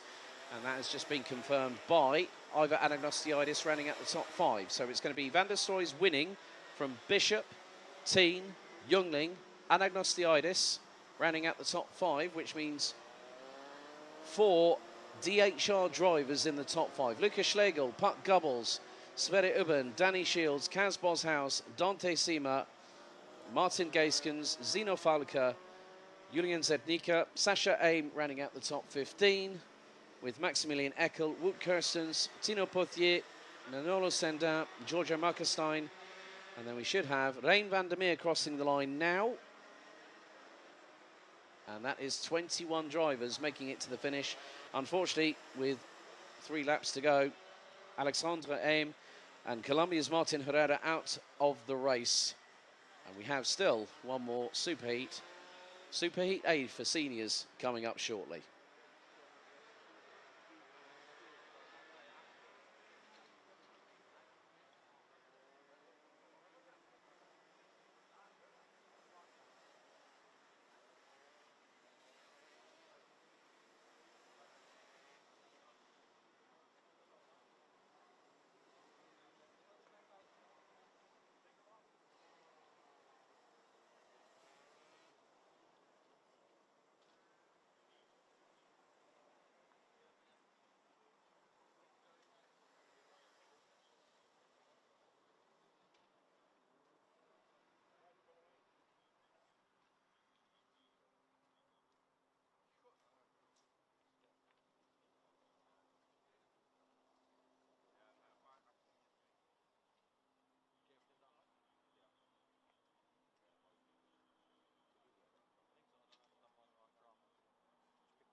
Time to get Super Heat A for seniors underway. Let's take you through the starting grid.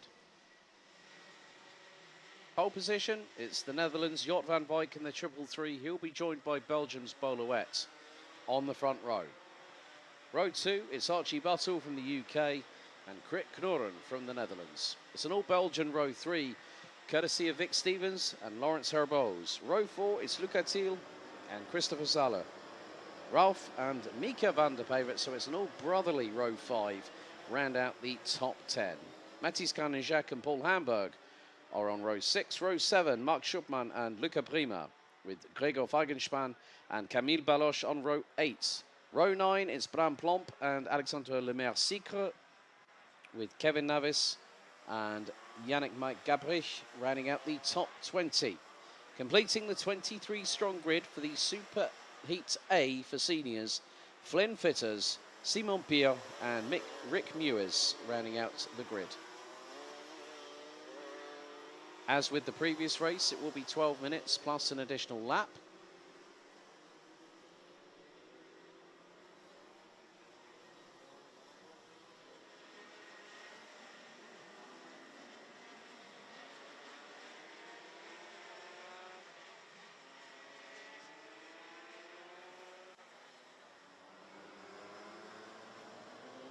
So Van der Sloys picks up the win in Super Heat B. Who will win Super Heat A? After this, we'll have 2 more Super Heats to go. We'll have juniors at 12:05 and KZ2 and KZ2 Masters at 12:25, and then that will bring us onto the lunch break.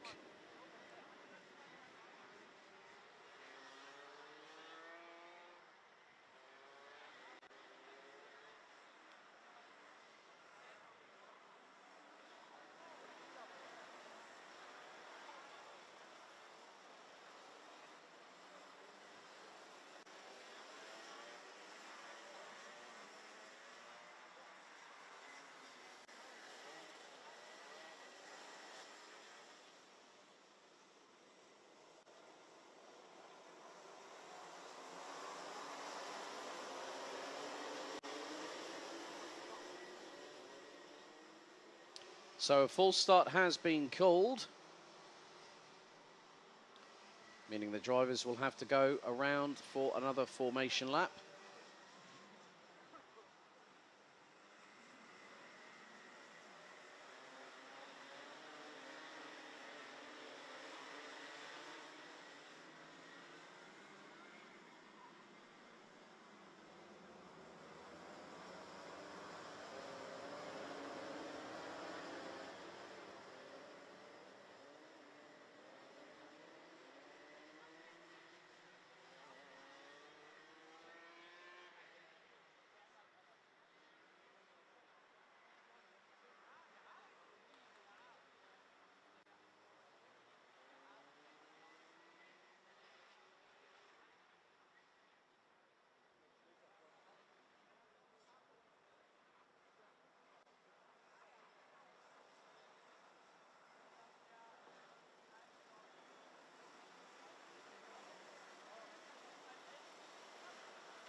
The field starts to close up together into the 2x2 rolling start formation.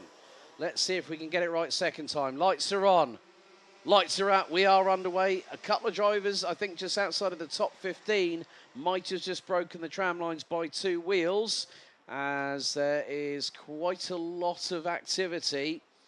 Out of turn number 2, a bit of squeezing. Someone's just been squeezed in the middle coming out of turn number 3. I think that might have been possibly a Dams Racing driver.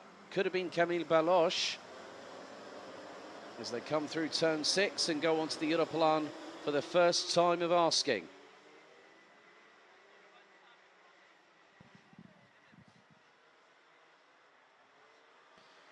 So the field now makes its way out of turn 8 and into turn 9. Scrabble for second place, and it got a bit close for comfort. I think that's Krit Knorren ahead of Bolowet, and Archie Buttle looks to be in 5th place at the minute. Everyone's just trying to battle for real estate at the moment, but the leader, Jort van Wijk, in the 333, has cantered away into the distance early doors.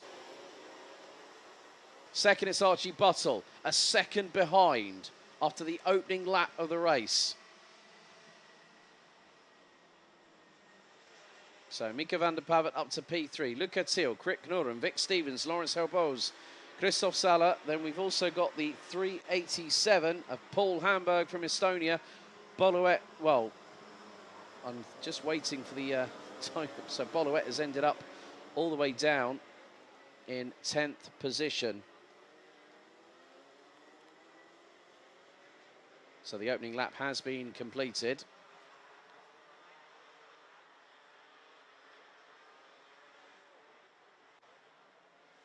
Archie Buttle looks to have, well, it looks like we are getting and Jort van Wijk has definitely got an issue. More than likely, because Archie Buttle has now got the race lead. The gap was a second. It whittled away very, very quickly indeed. And now the Brit leads. Van der Pavet starting to close in on Jort van Wijk for P2. And now launches it up the inside. The 386 from the Netherlands just briefly nips through, but Jort van Wijk manages to get through, and they tangle again, heading into turn 4. Oh dearie me! I said about mechanical sympathy in the first superheat. I think that's gone right off their radars at the moment.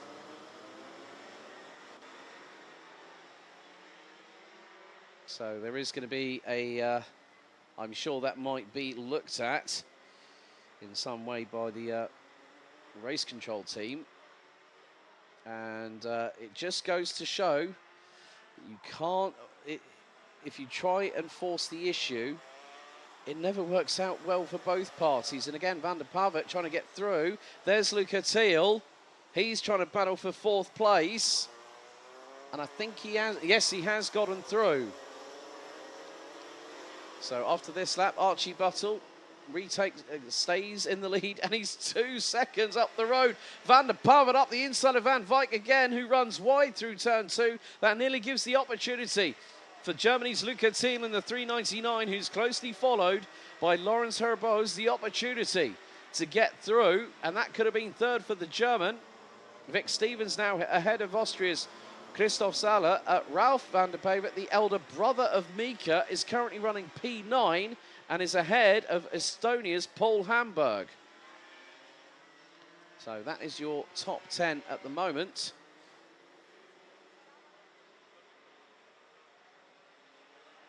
And bit of a run wide there by Mika van der Pavet. He went sideways, hit the water channels in the curbing on the exit of turn number 9, and that nearly put the kart, well, it did put the kart sideways, and that could have been a bit more drama-filled if he had ended up spinning around, because that could have put him into the path of Van Wijk. Luca Thiel now back behind Lawrence Herbos. As Herbos and Thiel. Look, I cannot believe what I just saw there. Lawrence Herbos went deep on the brakes, as there goes Jort van Wijk on Mika van der Pavet through out of turn number 4. But Herbos, I don't know what on earth was going on there. He just literally sort of like V-turned that corner, went right to the outside of turn 2. Luca Thiel was in his wheel tracks and nearly did this, well, was not as close to the rear bumper of the 2 in front like Herbos was. That was incredibly, incredibly close. That could have been drama for 4th and 3rd at that point.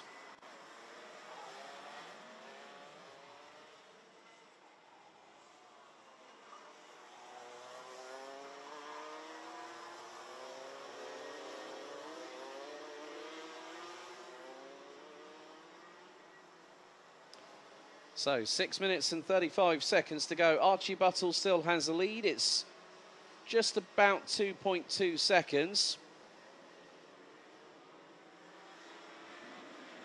As there is Bolowet in the 324. Oh no, that is Paul Hamburg off at turn 3 and out of the kart. He's And look, there are significant mud channels there. His Team Estonia race suit completely muddied up one side of his left leg. And I don't think he's going to be taking any further part in the race.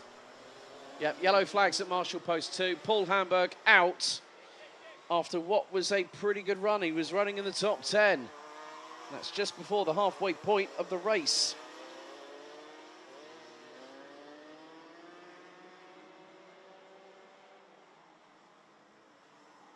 So from that perspective, it is not a good sign when that happens.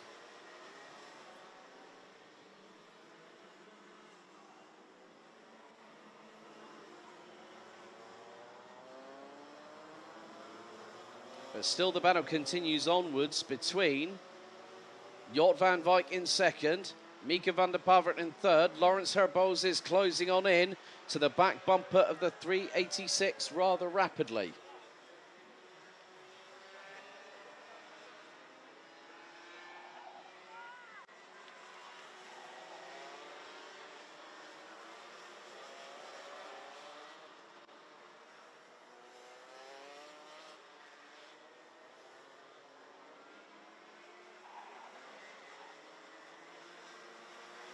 And we still have a little bit of a battle on our hands with the likes of Krit Knorren. I think I also spotted the 371, Christoph Sala.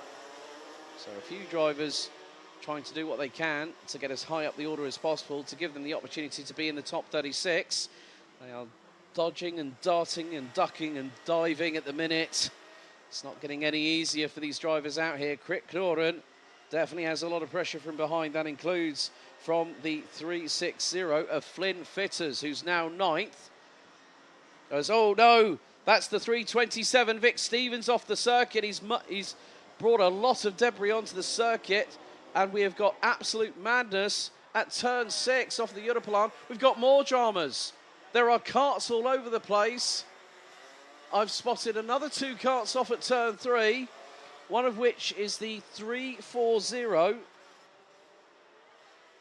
I think that was. Yeah, 340. That is Simon Pio. So that's another cut. So Vic Stevens has been off. I saw Flynn Fitters completely sideways. So I'm not sure what's happened that's prompted all these sudden retirements in the race. Now, something's happened. Not sure what. So,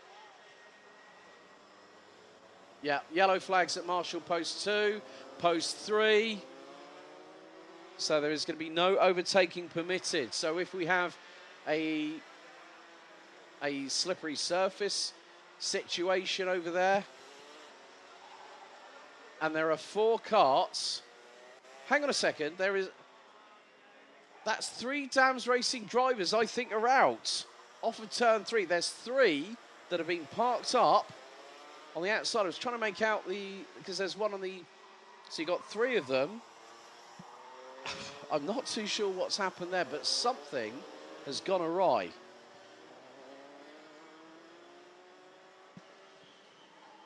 And at the moment, I'm just trying to refresh the timing from my side. So I'm flying a little bit blind, so to speak. But Vic Stevens was off the track. There's Lawrence Herboz and Jort van Wijk. So at the moment, Archie Bussell has a lead ahead of Mika van der Pavert to the tune of 6 seconds. Krit Knorren is down to 10th. So at the moment, I'm working on what I can see at the minute in terms of the top 10. So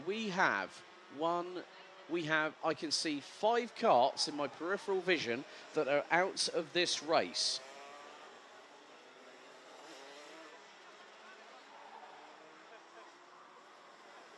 So that could be the difference between some drivers making it into the top 36 and some not.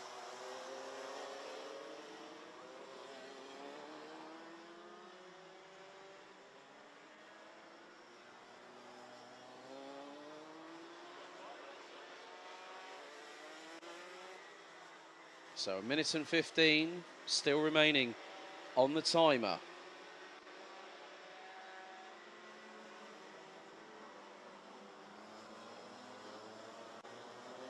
Archie Buttle has a comfortable 7.5 second lead, which is really going to help him in terms of being ahead of the opposition.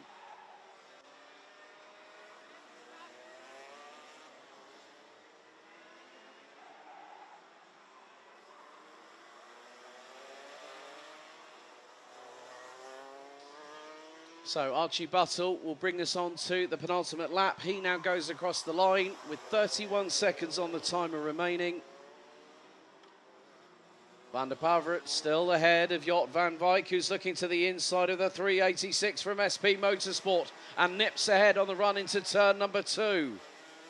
Laurens Herboz has got the ringside seat in the 398. The Belgian from Bouvin Power might have an opportunity to get a good result and has been pretty much in the top 10 all weekend long. And now he's going to pull alongside Van der Pavert and noses ahead into turn 7 off of the Europelon. And that's the 398 up to P3. And as I say that, the timer has now officially expired.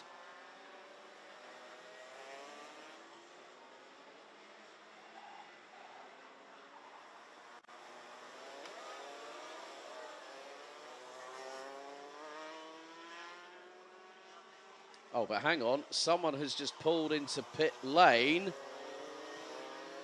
Don't tell me that was the 398. That was Laurens Herboz. That was Laurens Herboz out as we head on to the final lap of the race. No, Laurens Herboz. No, hang on. That's not Laurens Herboz. Was that Jort van Wijk? That was the 333. A technical drama heading on towards the final lap of the race. And Jort van Wijk, one of the front runners all weekend long, has just suffered the biggest blow to a potential chance of becoming a winner here at the Champions Winter Trophy. Herboz, Mika van der Pavert, Luca Thiel, Christopher Sala, Vic Stevens in 6th place. And so Jort van Wijk has fallen off a cliff in the proverbial because of the technical problem. But it is going to be Archie Buttle who comes out of the final corner. The 322 from KR Sport wins Super Heat A. Second, it is going to be the 398 of Bouvin Powers, Laurens Herboz, with Mika van der Pavert just ahead of Luca Thiel for third. Waiting for a few other drivers to come across the line. So I'll be able to give you the top 10, and then I'll have the results shortly for the rest of it. Christophe Sala, Vic Stevens are 5th and 6th. Flynn Fetters up to 7th at the flag, ahead of Boluet, with Ralph van der Pavert and the 351 of Francis Mathis Carnejac completing the top 10. But Buttle, winning it by a country mile, takes the win in Super Heat A.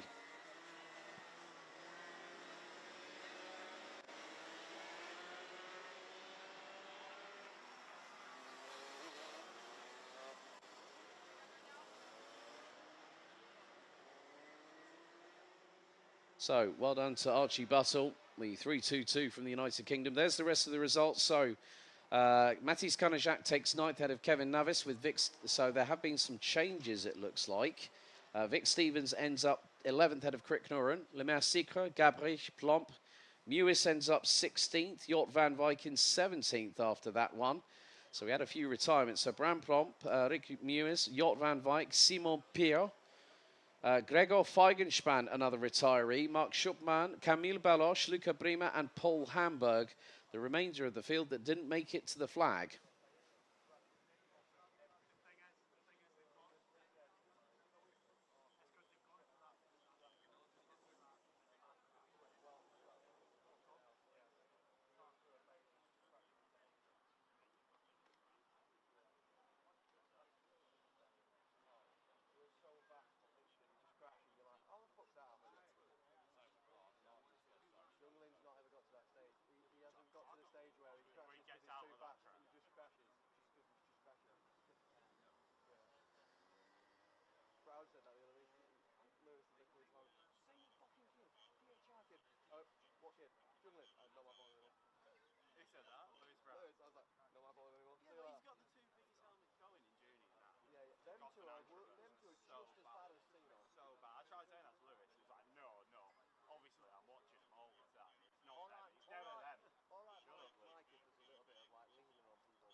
like, no worries.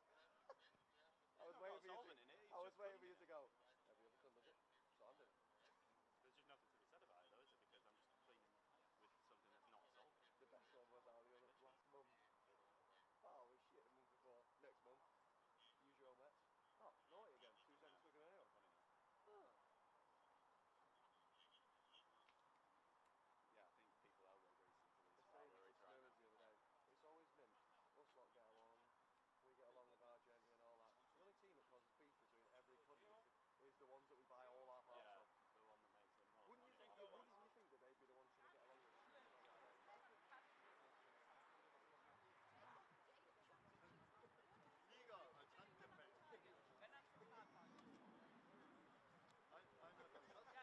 Eine Motor, eine Werkzeugkiste, ja, alles Handgepäck. Ja. Ja. They said they were blue in the face. BF was a joke. And then I said to Liam the week after, I was like, yeah, it was just a bit shit, wasn't it? He was like, yeah, well. Mate, if I was... You know, we weren't involved in the plan. I was like, oh, so there was a plan. You were all swearing blind last weekend that there wasn't. Yeah. So, I'm doing the maths here. You're a bunch of lying cunts, whether you got told to do it or not. I had a go at him, didn't I, at Larkhall? Huh? I had a go at Liam at Larkhall. Oh, He was fucking giving it a shit about Timo. I was like, at the end of the day, I was like, I'm not him, he's my driver.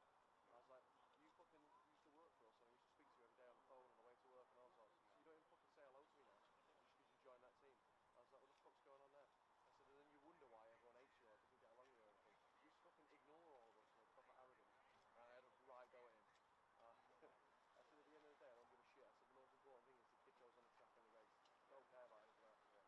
And then, yeah, since then he talks to me every day. It's like, I just don't understand. I just don't get it. I don't get how you can fall out with someone that's been your mate for ages over some stupid go-kart kid.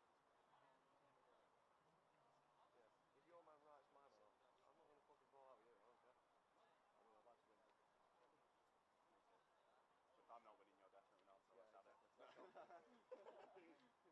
Mud bath for 2, please. Yeah. Shotgun jet wash first. No, that, fuck off. Depends whose fault it is. It'll be mine. We'll get there. You'll pay that back, we'll get into it. Got the dig in over breast. All I hear is, got him! I'm going to put my best Lewis Brown vlog on. No, weren't him. No. No, they had 2 starting grid things and you didn't know one of them was different to the other one. And Lee said to me last weekend, you won't have even been watching this on. We must have been waiting to do that. The fuck? The worst lap it was, before you crash. yeah, that was the worst. He was kicking off at PF about Antrobus and Jingly cutting each other off and whatever. His man pinged my man out third about 4 times. Oh yeah. I was literally like, I've every seen time I went that, to the hairpin, he just hit me off. Your man was doing a really good job as well. Who? Nelson. Yeah, it doesn't matter, mate. They're all seamless. Yeah, but who cares about him? He's not fast enough at the moment. He's just dangerous. He ain't going to be going around camping off my studio that's going to Victoria. I don't think the kid's bad at all. I think he'll end up too big by the end of the year. You say for what the kid's done, like, he's done flat out 2 years. Like, ridiculous flat out. Yeah, that's like saying what Thomas has done. Thomas has also done the same thing. Started late, but he's doing flat out, non-stop. And probably to start with, Shit. I bet.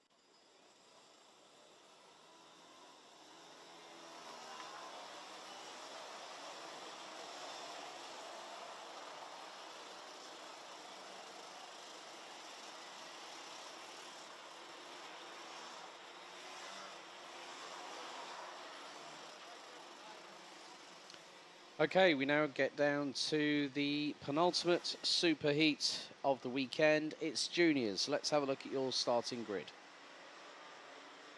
It's an all-British front row with Cameron Nelson being the leader after the ranking after heats on 141 points. He's joined by Jacob Ashcroft, who scored 122. Kai Clark and Boris Maximov, row 2. Taze van Wyk and Max Sidursky line up on row 3 as we've got the 299 Lucas Sells due to start 29th.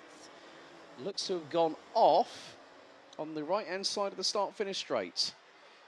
So we've then got on row 4, Jack West and Noah Janssen, Martin Lischner and Ryan Gandor representing Slovakia and Canada, completing the top 10. Vlad Tomenchuk and Ryan Buguino, row 6. Due to have Kajvic starting on the inside of row 7, may not start again like we had in the Super Heat earlier. Thomas Verheyen on the outside of row 7, Asmi Heiser and Dave Stevens, row 8. Row 9, Ryan Kivitsbosch and Rick Corporal.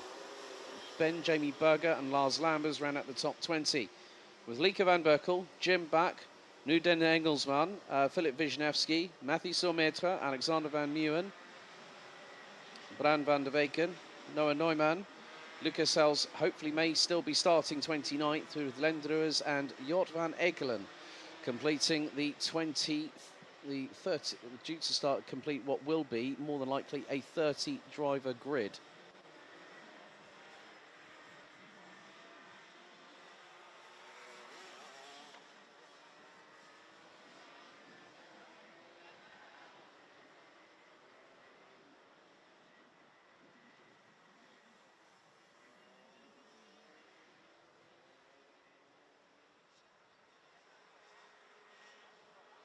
So the field starting to line up into formation. Ahead of a 9-minute plus an additional lap race.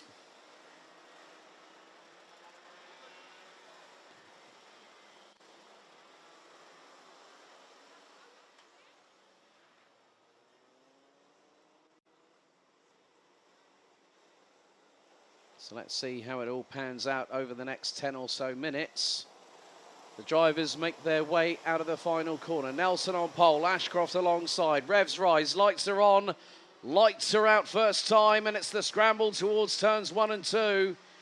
And Cameron Nelson holds on to the lead. Jacob Ashcroft left a little bit high to dry. And was that him?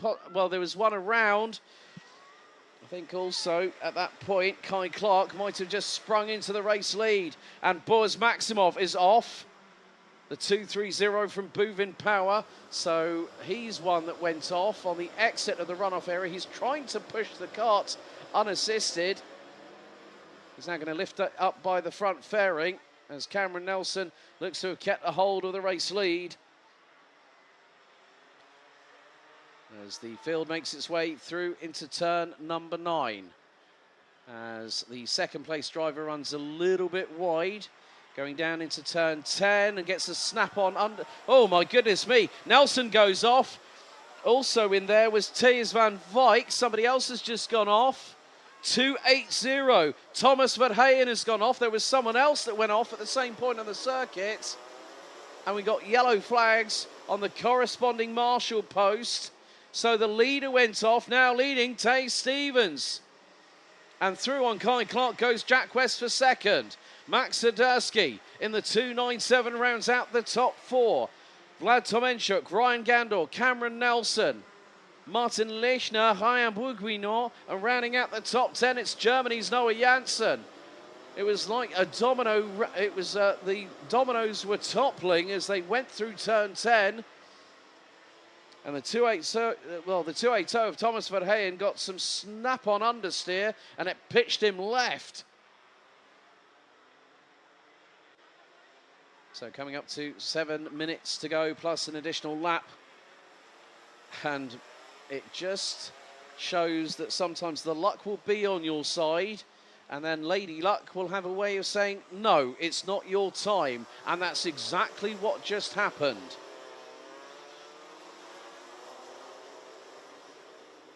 So Dave Stevens leading the way. And Dave Stevens started 16th on the grid in this super heat, and he's leading. Very much echoes Arthur Lehouk in the KZ2 Heat 1 yesterday, from 15th on the grid to finish as the winner. And there is the 214 of Ryan Gandor. Trying to close in on Noah Janssen, who's actually overtaken him for 8th position. There's Matthew Sormetra, who's made a comeback through the field. Lars Lambers just behind, along with, I think that's Martin Lischner, the Slovakian in the 298, running with Kilian Kraft operation. And then also see the colours of GKS Lemons Power just behind. Looks to be the 258 of Alexander Van Meeuwen, who started 26th. So there have been more twists and turns in this race than the never-ending story. But Jack West is getting a wriggle on. He's closing in on Taze Stevens. The 268 is now P2. Swiderski, Clark, and there is Cameron Nelson, who's now up. Well, I think he's actually behind Vlad Tomenchuk, just in front of him, as Kai Clark was trying to look up the inside through turn number 6 on Max Swiderski, the third on the road. Nelson has got past Tomenchuk for position. That's P5, the driver that was the leader after the ranking after heats and started on pole position for this super heat.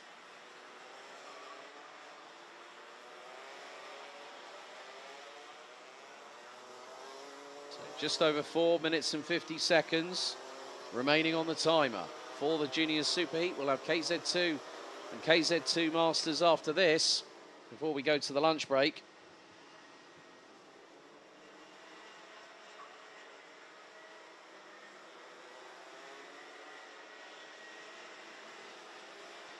And it's getting a bit fruity there. Oh, Amati Sormetra scythes his way with precision up the inside of turn 4 on Noah Janssen. That was an absolutely sterling move by the 293 from France. So that's P7.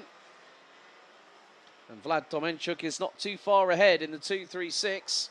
Youngster representing the United Kingdom. Jack West was within a second of the race leader, Taze Stevens. Now that gap has expanded to over a second.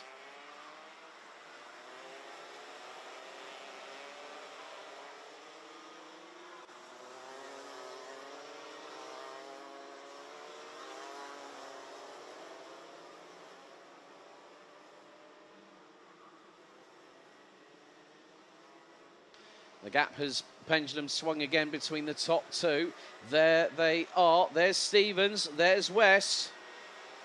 And the 268 making a welcome return to European competition after doing a lot of miles back, a lot of kilometres of racing and testing over in the United Kingdom. Jack West has got the bit between the teeth and the fire lit in the belly. And I know for a fact that Taze Stevens has been in juniors for quite a couple of years, a good at least 2 to 3 years now, and is one that you really have to be on your wits about in order to try and pass. As the late Murray Walker once said, it's one thing to catch somebody, it's something completely different trying to pass them.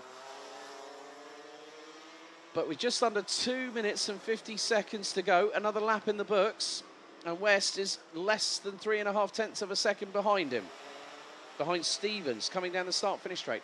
If West was within 2 tenths, he would be in the optimal slipstream window to slingshot past Stevens into turns 1 and 2. Oh, Jack West tried to turn the kart in. The back end responded otherwise. And all that hard work that Jack West has just done to close to within 4 tenths of a second of Taze Stevens, he's got to do it all again. But the problem is he's got 2 minutes and 10 seconds plus an additional lap. And that could have, if that mistake had gone any worse for Jack West, that could have put him quite clearly in the clutches of Max Swiderski in the 297, who's running P3.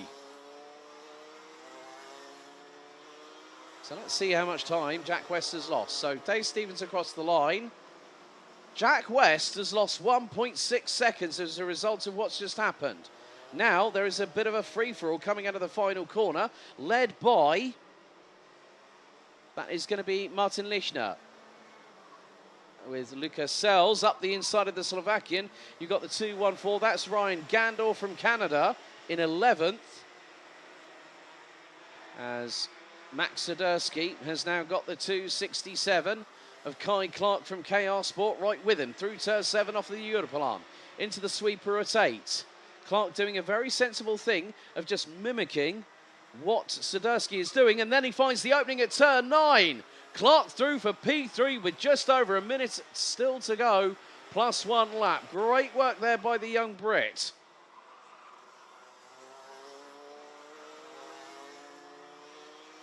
So across the line goes Dave Stevens, Jack West holding station in second. A bit more KR Sport colours in third with Kai Clark, Max Swiderski and Cameron Nelson. Over the past few moments since he had that off at turn 10, has been clawing that time back. But not by small increments, by quite big increments, I might add.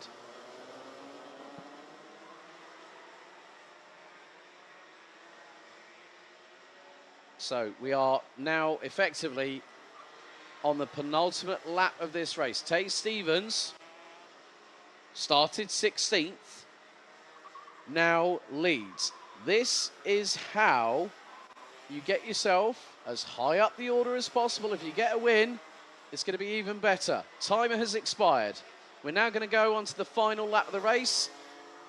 And there is Cameron Nelson hustling behind Max Swiderski. Stevens puts us on the final lap. West in second, Clark in third, Swiderski fourth. Nelson trying to look up the inside through turn number 12. He's going to try at turn 2, and he makes it stick. Matthew Sormetra, Noah Janssen, Lars Lambers, Lucas Els, and the recovering Jacob Ashcroft, who was turned around at turn 2, now up into 10th place. And Cameron Nelson has bolted away from Max Swiderski. He's about 8 to 10 kart lengths away at the very least.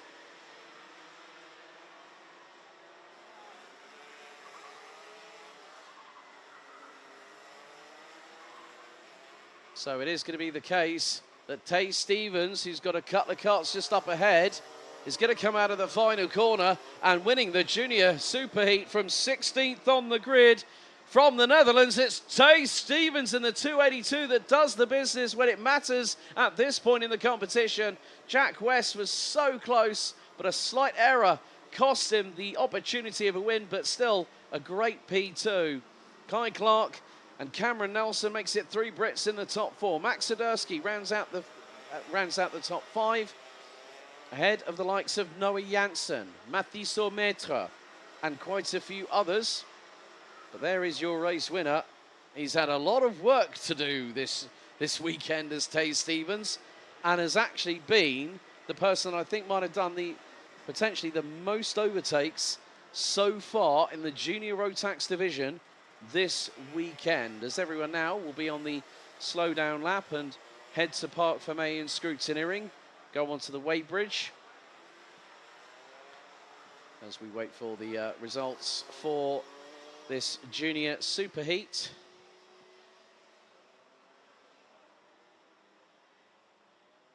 So Stevens wins by 1.5 seconds ahead of West, Clark, Nelson, Swiderski, Noah Janssen, Mathieu Sormetra, Lars Lambers, Lucas Els, and Jacob Ashcroft round out the top 10. Martin Lischner, Ryan Bourguignon, Alexander Van Meeuwen finishes 13th, having started 26th. Good run there. Ryan Gandor and Vlad Tomenchuk complete the top 15. With Thijs van Wijk, Bran van der Weken. You've also got Thomas Verheyen, Ryan Kivitsbosch, Noah Neumann, Jim Back, Philip Wisniewski, Len Druis, Rick Corporal, Asmi Heiser, Nuden Engelsman, Ben Jamie Berger, Jod van Ekelen, and unfortunately, a non-starter from Kajvich, obviously after the incident yesterday, Boris Maximov out with 10 laps before the finish to go.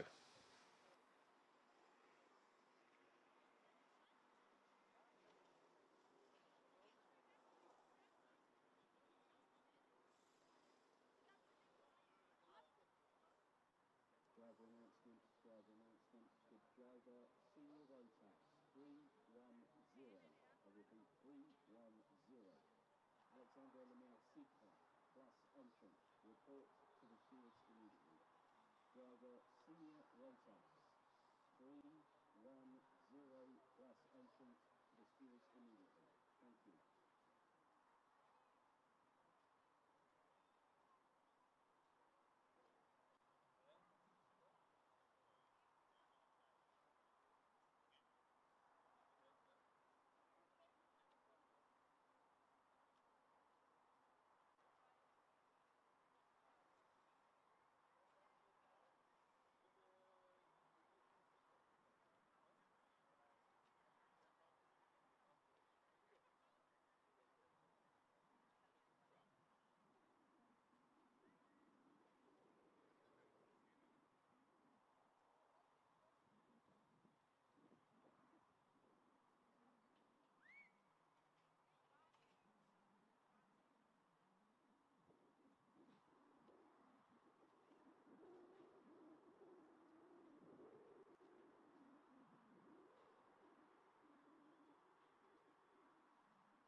Now time for our last superheat of the 2024 Champions Winter Trophy. Up now, it's KZ2 and KZ2 Masters.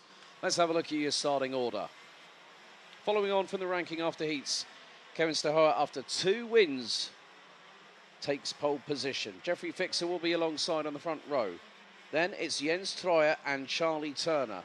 Jarno Opmeer is joined by Arthur Lehouk on row 3. Christian de Klein and Tom Bracken start on row 4 with Daniel Tenbach and Renzo Alibax on row 5, thereby completing the top 10. Gil Mertens and Sam van der Schuilen ran out row 6. Nina Pothoff and Thierry Del Rey, row 7. Dion van Verven and Armin Piella round out row 8. Row 9, Mark Verhoeven and Sib Kuipers. Completing the top 10, Enzo Bol and Dirk van Silvhout. Mickey Bertram, René de Bruyker, Dan Zopfi, Cedric Collars and William Klooster round out the 25-strong grid.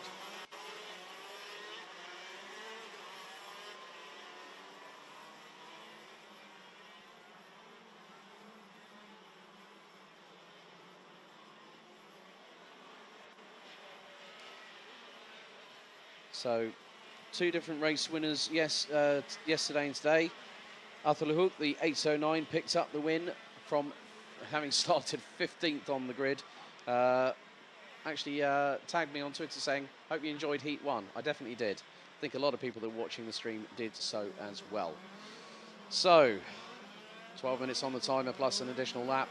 And then we have the lunch break. And the anticipation will start building for the finals. And then the big prizes are up for grabs. It's winner take all this afternoon.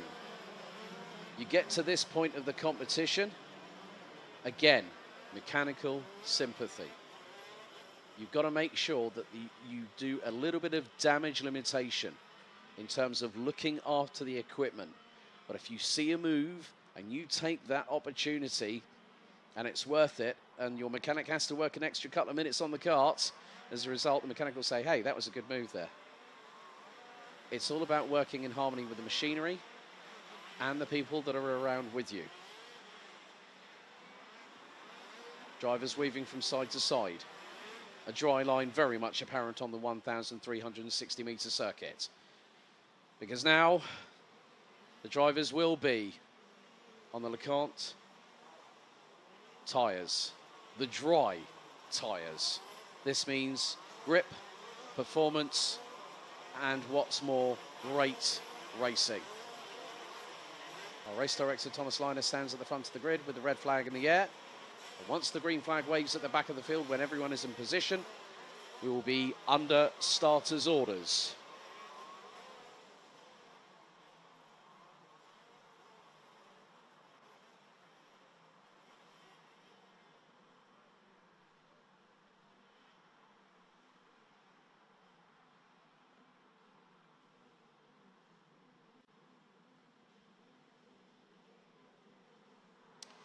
Green flag now waves at the back of the field. 25 drivers, KZ2 and KZ2 Masters. Oh, we've had a full start. I think it was Jens Troyer that might have just accidentally went a bit further forward. So straight away, we're going around for a formation lap. As William Klooster finally gets the 911 moving forward. I think there was a little bit of over-eagerness to get those karts off the line and heading into turn 1.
So the drivers now get back into their grid positions.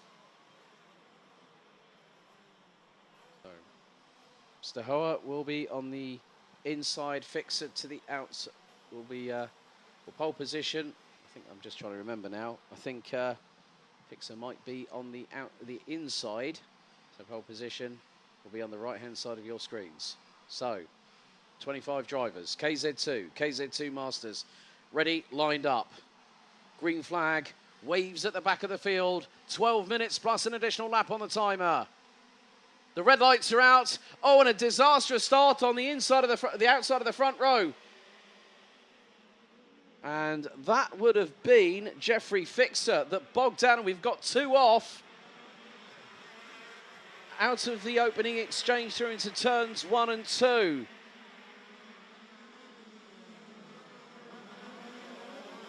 And one of which I think was the 822.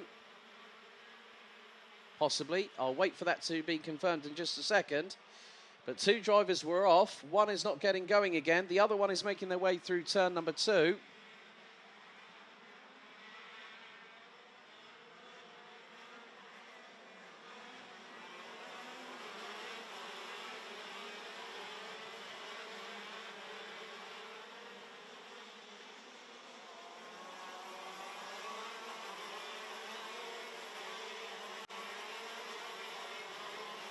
So the opening lap has been completed, and Arthur Lehouk has actually catapulted himself up to second. He's ahead of Charlie Turner, whereas Kevin Stohoa is now leading the way by just under a second. Jarno Otmir rounds out the top 4 in the 802 CRG. He's being chased down by Christian de Klein.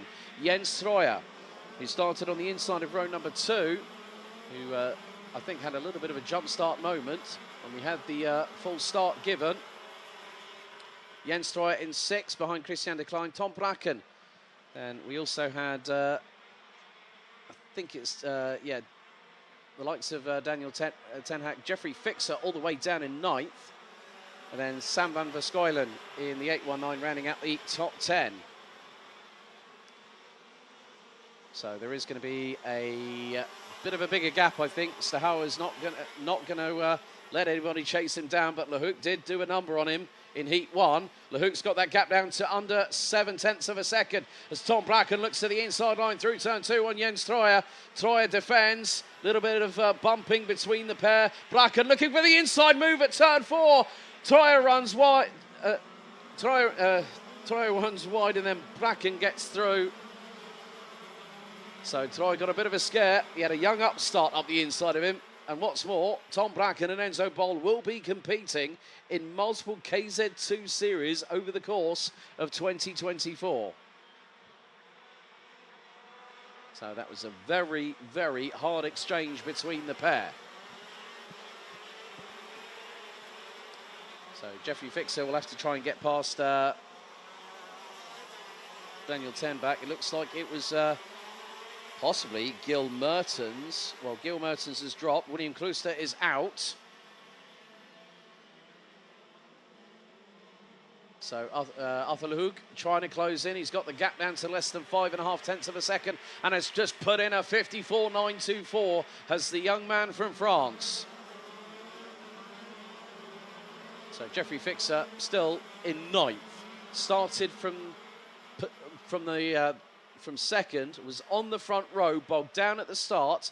Stohoa got away, but in this early stage of the race, we are on lap 3 with 8 minutes and 34 seconds to go, plus an additional lap. Still a lot can happen in this race. Jarno Otmir closing in on Charlie Turner for P3, but then Christian de Klein is with the 802, and de Klein looks for the move up the inside. He's going to get through on Otmir. Otmir down to 5th. And that is going to allow Tom Bracken to start chasing them down, and he's right with Otmir. So de Klein went for the move through turn 12, saw the window of opportunity and took complete advantage of it. Stohoa, in the meantime, is trying to close away, or trying to pull away from Arthur Lehouk at this moment. 54.482 is the fastest lap of the race by the 811 from the Netherlands. Otmir losing a little bit of ground now to Christian de Klein as Bracken is with the Dutch driver. Jens Streuer in the 842. That's sort of like cool mint green, white and black livery.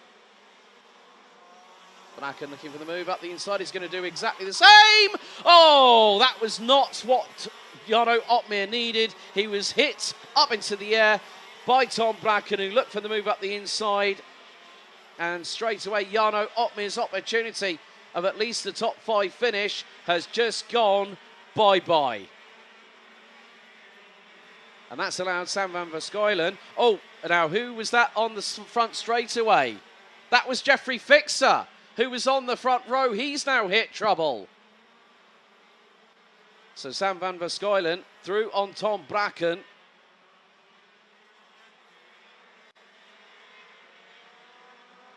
So we've got 6 minutes and 45 seconds left to go in this last superheat of the Champions Winter Trophy.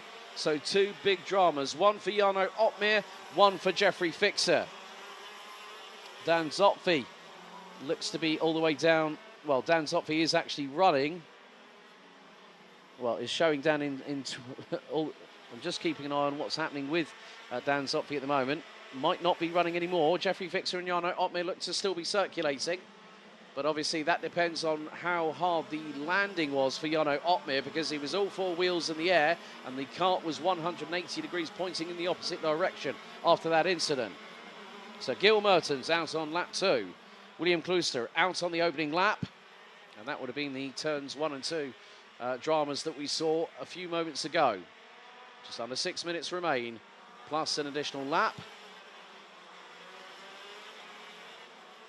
And Arthur Lehouk is getting closer and closer to the race leader. Kevin Stehoer's got to watch it. There's a move up for 3rd place. Christian de Klein up through past Charlie Turner. Gap between 1st and 2nd, now 4 tenths. And de Klein, new fastest lap of the race, despite having to overtake Charlie Turner. He just put in a mid-53.5 and has already started to pull away from the Brit on the Maranello chassis, prepared by Rush Performance. Over in the UK, Jens Streuer not too far away from the 803 from the United Kingdom as they head down into turn 7 off of the Europalan. So 7 minutes completed, 5 to go.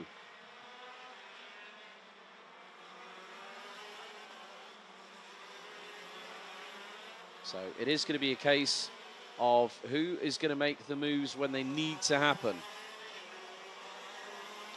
Arthur Lehouk is closing in on Stehoer for the race lead. Gap now 2 tenths.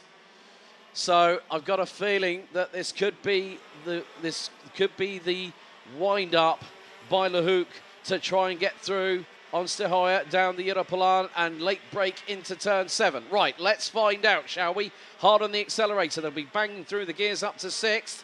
Lehouk was close, within about a kart length, but did not have the momentum he needed to close on in to the 8.11. We've still got 4 minutes to go.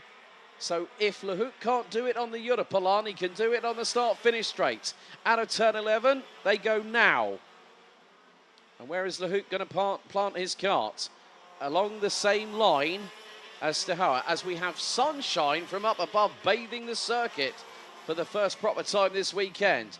2 tenths still separate the top 2. De Klein ahead of Turner by 7.5 tenths.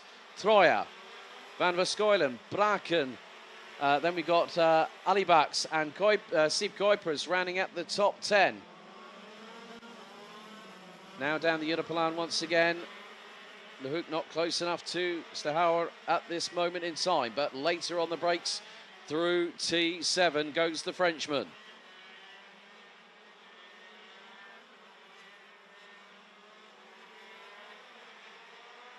Just over 3 minutes out of the 12 still to go in this race.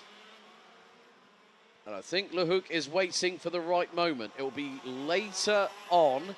Now he's got the run out of turn 12, but Stehoer is able to power away into the distance ever so slightly. Jens Streuer now has got through on Charlie Turner for 4th place. And at the moment, Thierry Del Rey in 15th is leading the Masters class at the moment.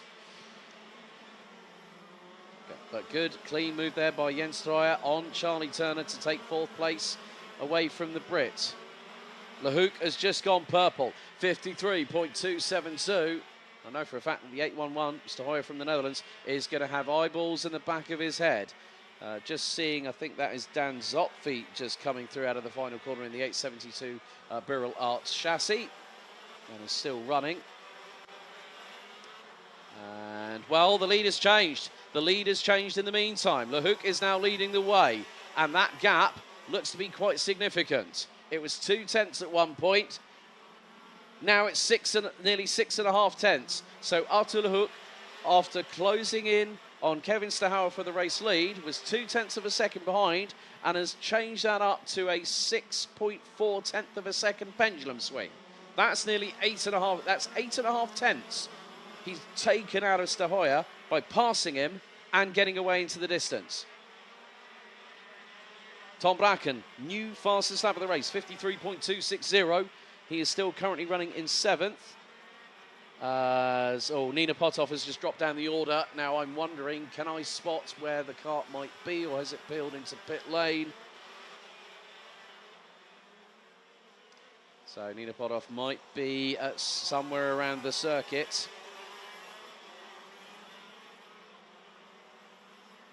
So 1 minute, just over a minute to go. I don't think Lehouk is going to be out of the woods quite yet.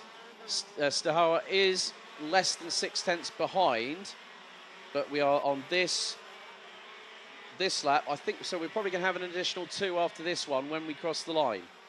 So 45 seconds by the time that Lehouk hits turn 7 of the Europlan.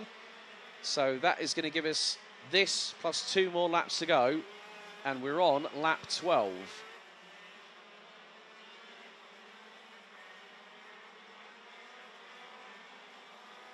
Into turn 10 go the race leaders.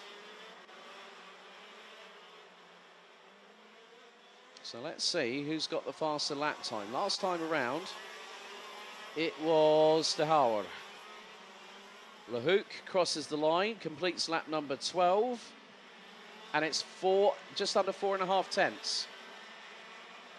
So Stahauer just did a personal best, 53.341, plays 53.476. Timer now expires. 1 more lap after this, and Lehouk has just got to keep nice and calm and collected. Unlike the first heat yesterday, where he literally did a number of everybody in the field in front of him. 14 other drivers, including this one that he's overtaken a couple of laps ago. Sam van Verskuilen sets the new fastest lap of the race, 53.214 seconds by the 819. Still holding station as Nina Pothoff peels into pit lane. That's her superheat done and dusted, unfortunately. The last lap board of the final superheat of the 2024 Champions Winter Trophy is underway, and Arthur Lehouk leading by just over 3 tenths of a second from Kevin Stahauer. In the meantime, Christian Decline has been consistent. Last 3 laps, 53.3, 53.2, 53.4, and has got to within 1.1 seconds of second place. Jens Streuer and Charlie Turner ran at the top 5. Sam van Verskuilen, Tom Bracken, Daniel Tenbach, Renzo Alibaks and Siep Kuipers ran at the top 10. Leading by a comfortable margin, Thierry Del Rey is still leading KZ2 Masters. Jano Otmir has been able to make up a couple of positions in the meantime. So is Jeffrey Fixer, obviously because of the unfortunate retirement of Nina Pothoff that we've just seen. Final lap underway. Who's it going to be, France or the Netherlands? It's like the quarterfinals at the Euros. Just under 3.5 tenths of a second separate Lehouk and Stahauer. And this will put them on 2 wins apiece. But the big thing is, with the superheat, you win it, it's 75 points. Well, we've actually been given the checkered flag. So Lehouk takes the win. Stahauer takes second. Christian Decline takes P3. Jens Streuer 4th. Charlie Turner in 5th. Sam van Verskuilen in 6th, ahead of Daniel Tenbach. There's your race winner, Arthur Lehouk from France in the 809. Siep Kuipers takes 9th, ahead of Tom Bracken. Armin Piela Enzo Bol in 12th, Dirk van Silvout, Dion van Verven, Rune de Bruyker, and winning in KZ2 Masters, Thierry Del Rey from Belgium in the 902. Mark Verhoeven, Jarno Opmeer, Cedric Collars, Jeffrey Fixer, and we've got Mickey Bertram. Will be the fact that Dan Zopfi will be classified in 22nd. Nina Pothoff retires with 2 laps to go. Gil Mertens out on lap 2, and William Closter in the 911, unfortunately, out on the opening lap.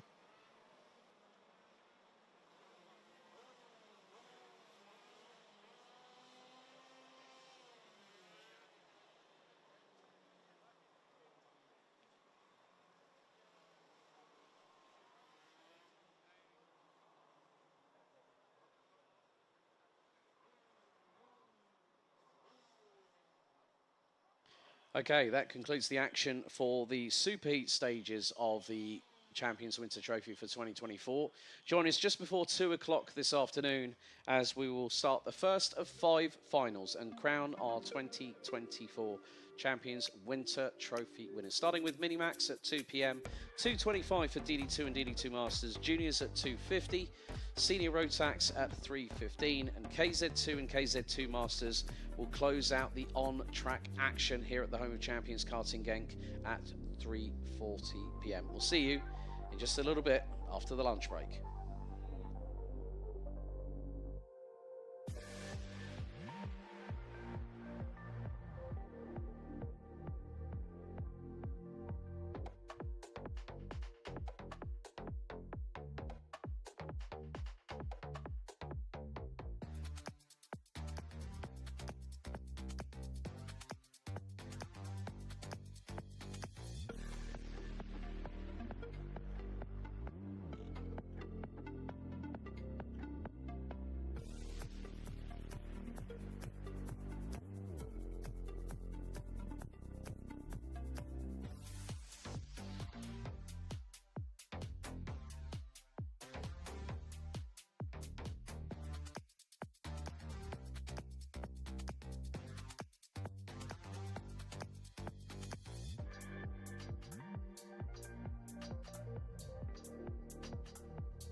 Good afternoon and welcome back. It is time for winner takes all in all of the 5 finals coming up very shortly at 2 p.m. local time here at the home of champions Karting Genk in Belgium. We'll get underway with the first of 5 races on the screens that if you're watching from home, we are starting at 2 p.m. for the mini and the mini rookie final. 2:25 we will then go to DD2 and DD2 Masters. 14:50 we'll then go to juniors. 15:15 we then go to the top 36 drivers that made it through after the heats and the super heats. Closing out the show at 20 to 4 this afternoon Central European time, KZ2 and KZ2 Masters will be in action. The 3-minute board has gone up and now signals to the mechanics to clear the grid. So the first 2 prizes up for grabs now will be won by a respective driver. For the mini rookie Champions Winter Trophy winner, they will get a full season entry to the 2024 B&L Karting Series season, which commences the week after Easter. For Mini Max, Junior Max, Senior Max, DD2, DD2 Masters, the winners in those respective classes will book their place on the grid for the 2024 Rotax Max Challenge International Trophy at the Le Mans International Karting Circuit in France in July. KZ2 and KZ2 Masters, the winners of each class will get a full season entry to the Chrono Karting Dutch National Championship, not including tyres, and that starts right here at Karting Genk 2 weeks from now.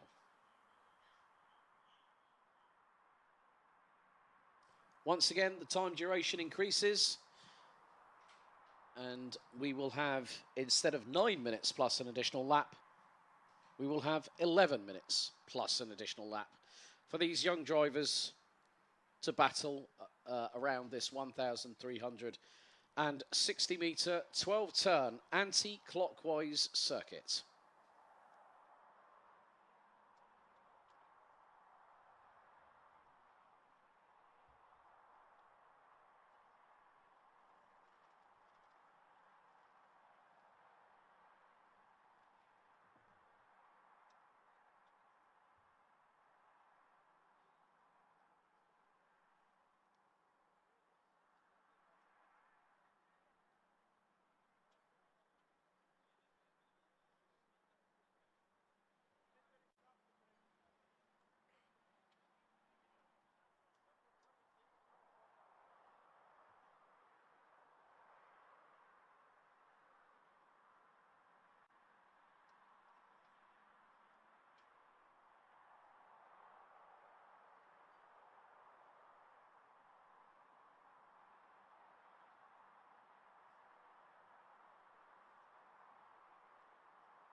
With the engines fired up, let's get underway with the grid of your first final here today at Karting Genk, Mini and Mini Rookie.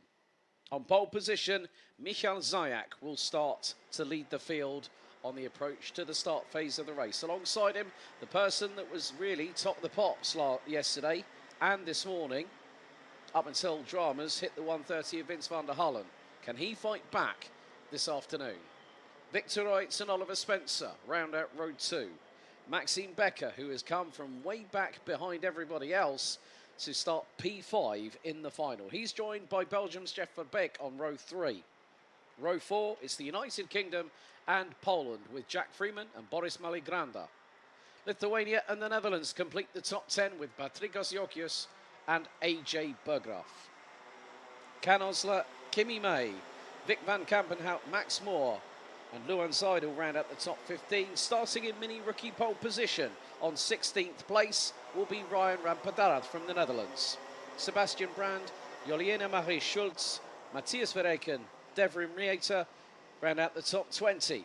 Conor Heufer, Dimitar Lazarov, Maximilian Kiel, Miko Leon Schwiers, Leon Herbols, Tristan Abils, Kilian Kommer, Oliver Hochreuter and Plamen Georgiev round out the complete grid. Good to hear from Bartosz from Karting Report. Good to hear from you, buddy. I hope you're going to be watching because I know there's some.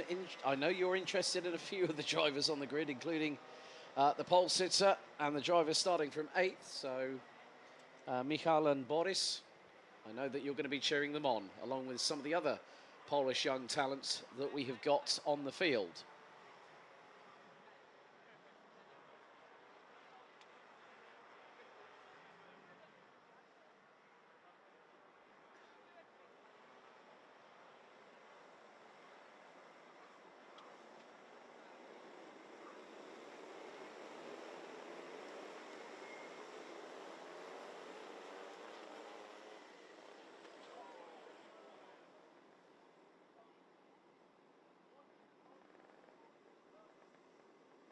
The field makes its way to the 12th and final corner. The red lights are ready to react to the start.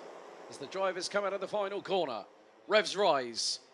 Lights are on, lights are out. The final is underway and a good start by Zayak as he leads the field into turn 1.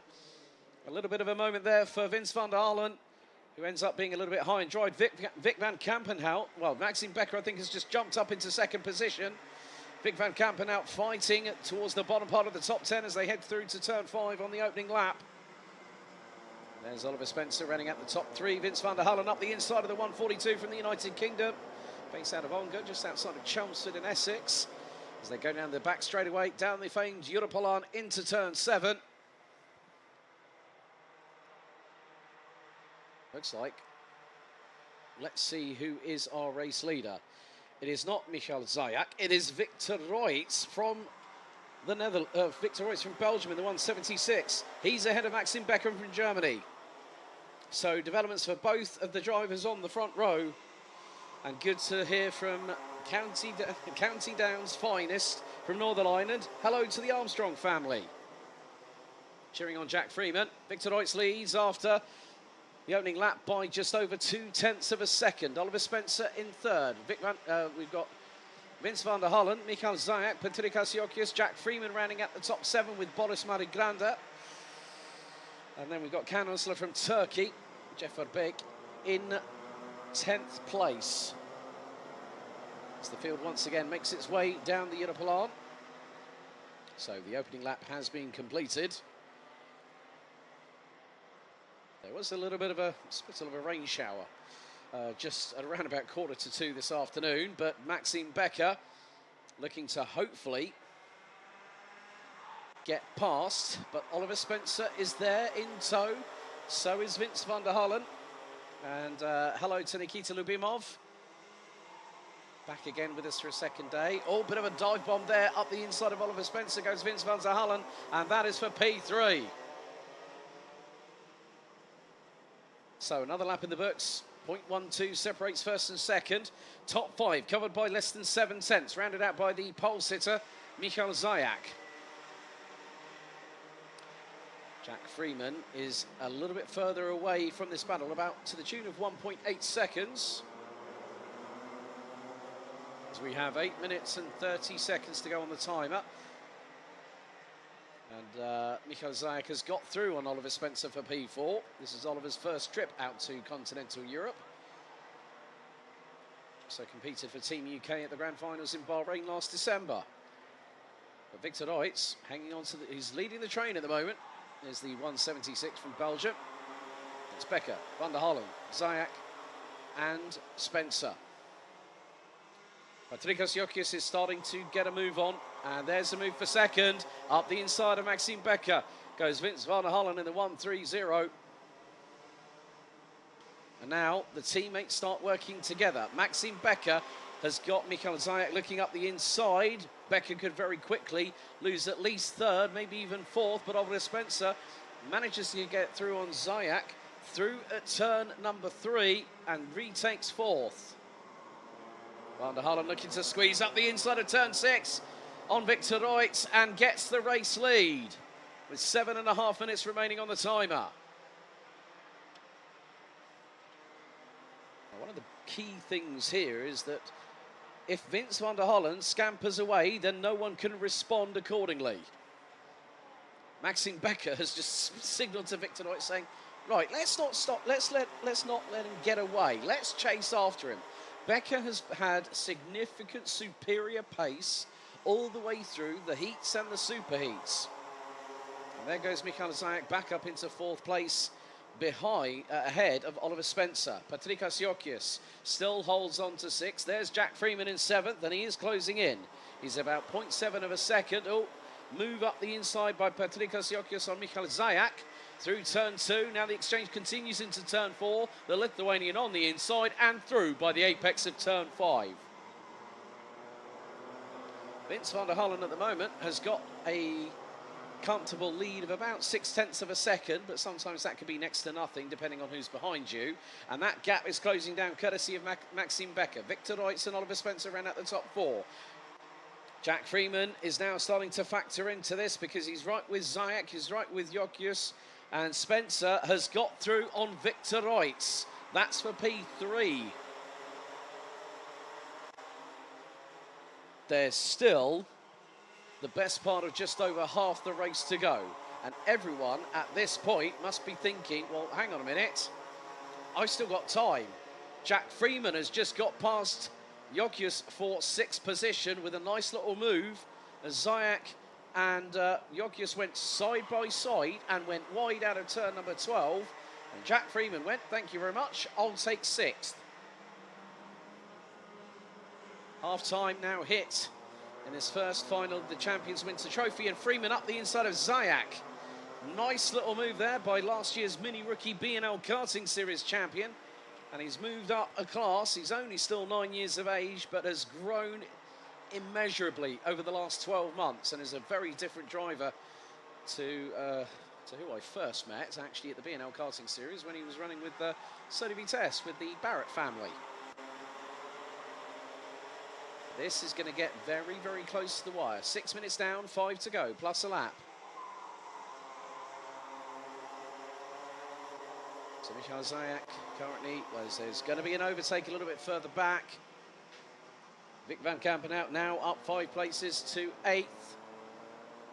So do not discount at least the top 4 that you see on your screens, who were covered by half a second after 5 laps. We've got 4.5 minutes still to go.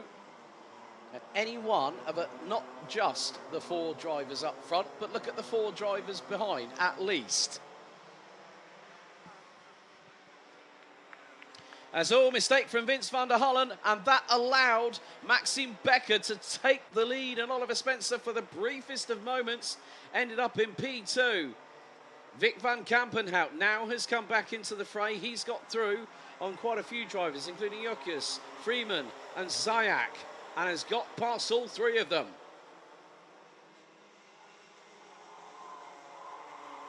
Now the change for 3rd happens. Oliver Spencer gets overtaken by Victor Reutz from Belgium, but Spencer managing to fight back, goes to the inside, and there is Vic van Kampenhout looking to launch it through on the 142. Zayak's going to try and take an opportunity with this. Oliver Spencer runs a little bit wide, and he does it again through turn 3. Zayak's got through. Freeman's got through. Jokius has got through.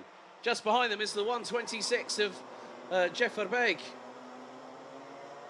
So any one of these top 9 drivers with still just over 3 minutes and 20 seconds on the timer remaining have a chance. And in terms of the lead at the minute, Ryan Rampadarath on pace is running 13th overall and is in the right place at the right time. He started in 16th, he's made up 3 positions. But Maxime Becker trying to, well, oh, we've got blue flags now. So I would imagine that might have been Sebastian Bland they've just gone through on. In the 131 who is down at the bottom of the order. So blue flags, lap traffic could play their part. Maxime Becker has now got Vince van der Hullen right on his case. They get past the back marker traffic by going to the left-hand side of the Europolon. So the race is on.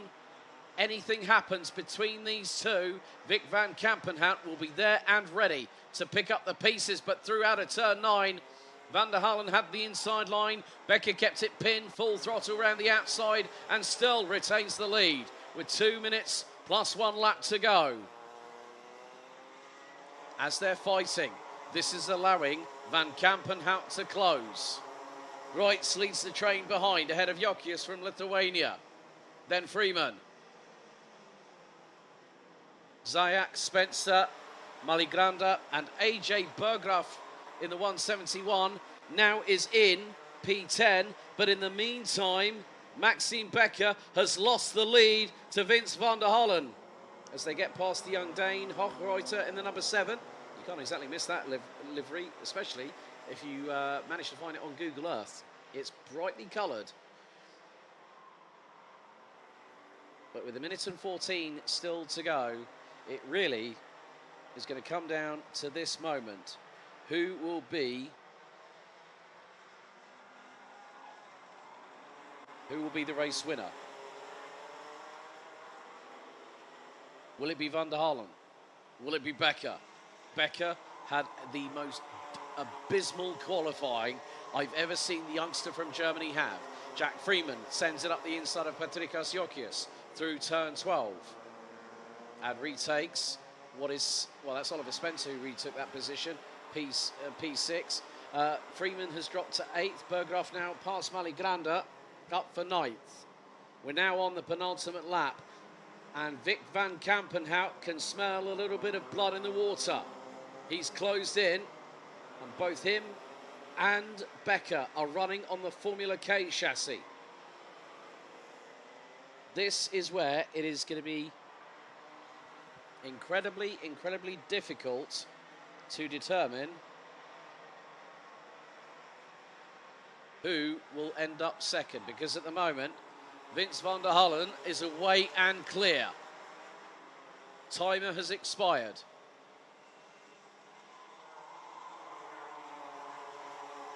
Now it's the last lap board of the weekend for Mini and Mini Rookie here at the Champions Winter Trophy. Van der Hullen has a 9/10 of a second advantage as Becker and Van Kampenhout go into battle. Through into turns 1 and 2, they are line astern. I think Van Kampenhout will have the opportunity down the Europolon at turns 6 to 7. Van Kampenhout swings to the outside, trying to get the undercut, and I think he's made it work. Becker's given him room. Van Kampenhout has the inside line. Who's going to break latest of the pair? It's Van Kampenhout. He gets through for P2 on the final lap at turn 7. But whilst that's happened, Vince van der Hullen, the number 137, the number 130 from Belgium, is now going to be in a very happy mood right now, because out of the final corner, your 2024 Champions Winter Trophy winner in Minimax, it is Vince van der Hullen from Belgium, and Vic van Kampenhout makes it a Belgian 1-2 at the line. Now it can sink in for Vince van der Hullen. A perfect score yesterday, had dramas in the superheats, but was there in the right place at the right time when it mattered the most. And now books a place at this year's International Trophy at Le Mans in early July. I'm going to wait for the rest of the results, but it is going to be effectively the case that Vince van der Hullen has won the Champions Winter Trophy in the Minimax class. Vic van Kampenhout second, Maxime Becker third, Victor Reitz, Oliver Spencer, Patrikas Jokius, Michael Zayak, Jack Freeman, AJ Berggraf and Jeff Verbeek rounds out the top 10. Can Özla, the sole Turkish representative, finishes 11th. Bolis Marigranda rounds out 12th. Max Moore, and provisionally your mini rookie winner who has booked his place to the B&L Karting Series for 2024. Give it up for Ryan Rampadarath, the number 32. Devrim Yater, Maximilian Kiel, Mikko Leon Schweers, Matthias Verreken rounds out the top 18. 19th, Leon Herbols. Conor Heufer in 20th in the number 78, second on the podium for the young German. Kimi May, 21st, ahead of Kilian Kommer in the number 55 in mini rookie, ahead of Tristan Abils, Juliana Marie Schulz, Plamen Georgiev, Oliver Hochreuter, Sebastian Brandt, Dimitar Lazarov, and unfortunately on lap number 5, we lost Luan Seidel from Switzerland.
Now time to get underway with our DD2 and DD2 Masters Final. Here is your starting grid. Dylan LaHaye will start from pole position, ahead of Noah Hipp from France. Nikita Genza and Kylian Guerin will start on row 2. Victor Sandin and Mats Overhoff will start row 3. Row 4, it's Bastian Krapov, who has been at the front of the DD2 Masters field all weekend long, and we'll have Paul Fouquemin alongside for close company. Brian O'Shea and Sam Knopfjes ran out row 5, completing the top 10. Lucas Lippert and Bennett Demler, row 6. Moritz Knopfjes and Niels Böhler ran out row 7. Luca Neuenhausen and Benjamin Unterberger ran out row 8. Row 9 is Dimon Otto Francesco and Maximilian Adolf, with Marek Mack, Sung Hung Moon and Louis Koch rounding out the top, the 21 strong grid. So 14 minutes plus an additional lap of the race. And then we'll find out who will be going to the International Trophy at Le Mans in around about 16 or so minutes time.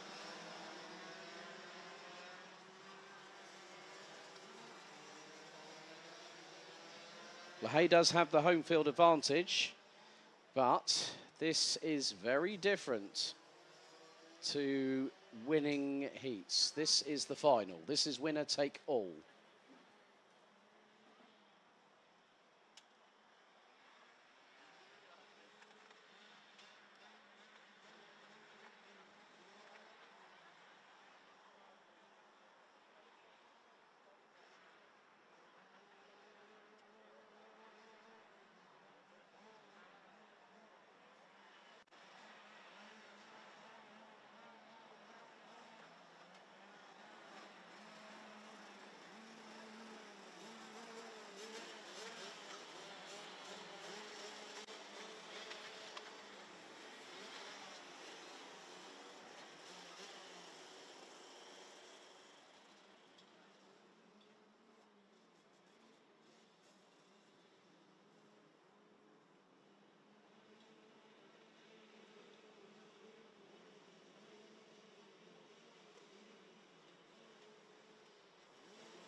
The field now gets into position, ready to put the hammer down in the final. Red lights are on the gantry, revs rise, lights are on, lights are out.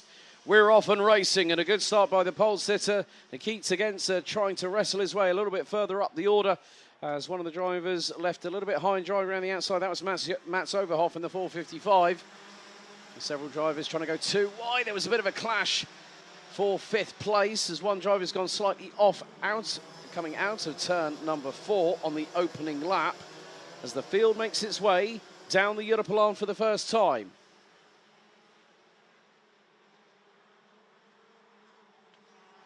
So it's the textbook start from Dylan LaHaye. Reacted accordingly, made the start work in his favour. Noah Hipp is not that far behind as they come through turn 10 on the first lap.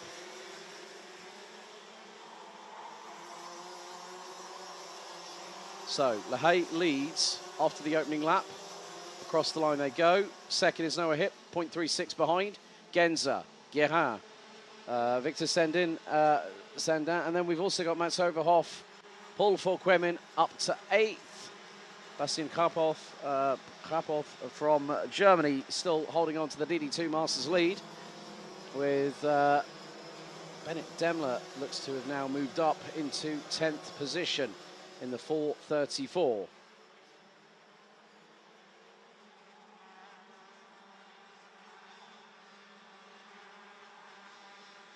So Noah Hipp has had the opportunity and has got the best at one point.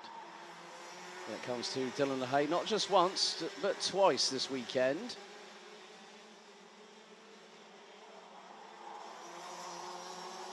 But you put a driver that knows this track incredibly well, you are going to be at a you're going to have to really stretch yourself and put in more than 110% And then Kylian Gerhardt battling with the 4-1-0 of countryman Victor Sender in the 4-1-0. Mats Overhoff has lost the place to Sam Knopfjes.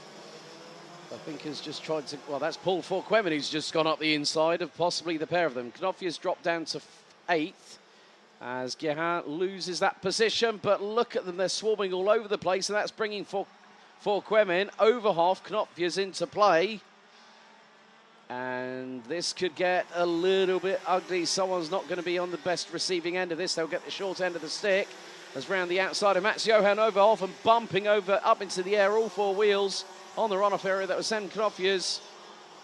So that will be a 5-second penalty coming his way, but then drifts wide, coming out of turn number 12. And now for Quemin going against Gerhardt. Up the inside, the 403 from France makes the job stick. And there is the DD2 Masters class leader, Bastian Karpov doing a very, very good job in the 5-1-0, has been running in the top 10. There's Mats Johan Overhoff up the inside of Kylian Gerhardt, and the 5-1-0 of Karpov also gets through. And Brian Anchier also does the same, but Gerhardt reasserts himself, and Bennett Demler in the Mach 1 chassis. I recognise those colours. Possibly Kartschmied. Yes, the race overall. It was good to see. I thought I was hoping for a Kartschmied presence in this race, and there is. And that presence is being felt by the 413, who's just had one launched up the inside by Demler, who's got through. And then Knopfjes was trying to get back at him. That didn't quite work. So there is a lot of squabbling, and the top 3 are broken away. But there's pride for 4th. Genza, 1.6 seconds off of the race lead. And on lap number 4, it's still Dylan LaHaye from SP Motorsport in the 428. Leading the charge, nearly 0.8 of a second ahead of Noah Hipp from France. Nikita Genza representing Germany completes the top 3. As that was a bit of... You see, you intermix a DD2 Masters grid with DD2 and you get fireworks. Bastian Karpov definitely showing that he is not just here to be a leader in the DD2 Masters. He wants to show these youngsters how it's done. And we nearly did see a move going through into turn 12 by the 5-1-0 from Germany. However, on that particular occasion, Bastian had to just get away from it. And Mats Overhoff seems to have had a little bit of reinvigoration. Caught up with him over dinner last night. And he was all in fine spirits. But this is going to get very, very spicy just a little bit further back. As you can see, quite a few of the cuts. Sung Hung Moon has now dropped to 21st. Behind Louis Koch in the 408, representing Germany. Also, well, the thing was, it was a lot of the Dorf Motorsport people that I was with. Apart from, I have to call out 2 people: Johannes Overhoff and Heiner Born. Why the hell weren't you there last night? Missed your company. But there we go. Nikita Genza up to P2 ahead of Noah Hipp, and that was done coming out of turn 12 and into the run into turns 1 and 2. So Genza now has time to start pushing. He's got clear air between himself and Dylan LaHaye. And, well, I'm not at all surprised. I thought that might happen. Sam Knopfjes, 5-second time penalty for overtaking using the runoff area. And I'm going to add a little bit of an accurate on this. Whilst all 4 wheels were in the air after bumping over the curbing, that lines the outside of that. So LaHaye's gap as, oh dear, right, that was the 402. Benjamin Unterberger running in the Birrelarts and is out of the race. Real shame for the Austrian.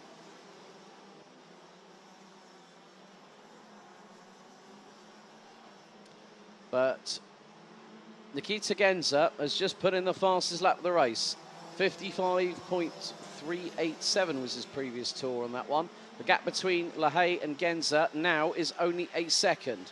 And those fastest laps are going to come in pretty quickly. with the 407 from Door Motorsport. I also know some of the people at the guys that actually run the esports arm of Door Motorsport, run by Chris Bauer from SX Group. Known Chris for quite a few years now. Had some good conversations with him. They've got a very good team as well, with some good drivers, including the likes of Lucas Müller. Sung Hung Moon, I'm afraid to say he's going to be taking an early shower as the Korean. He's out on lap 5 of the race.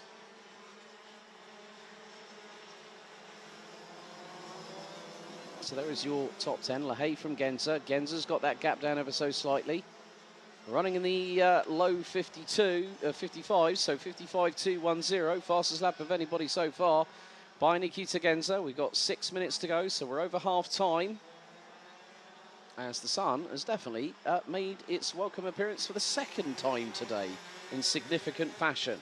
And that's going to help the track really evolve over the next the next 3 races after this one, and also including this one too.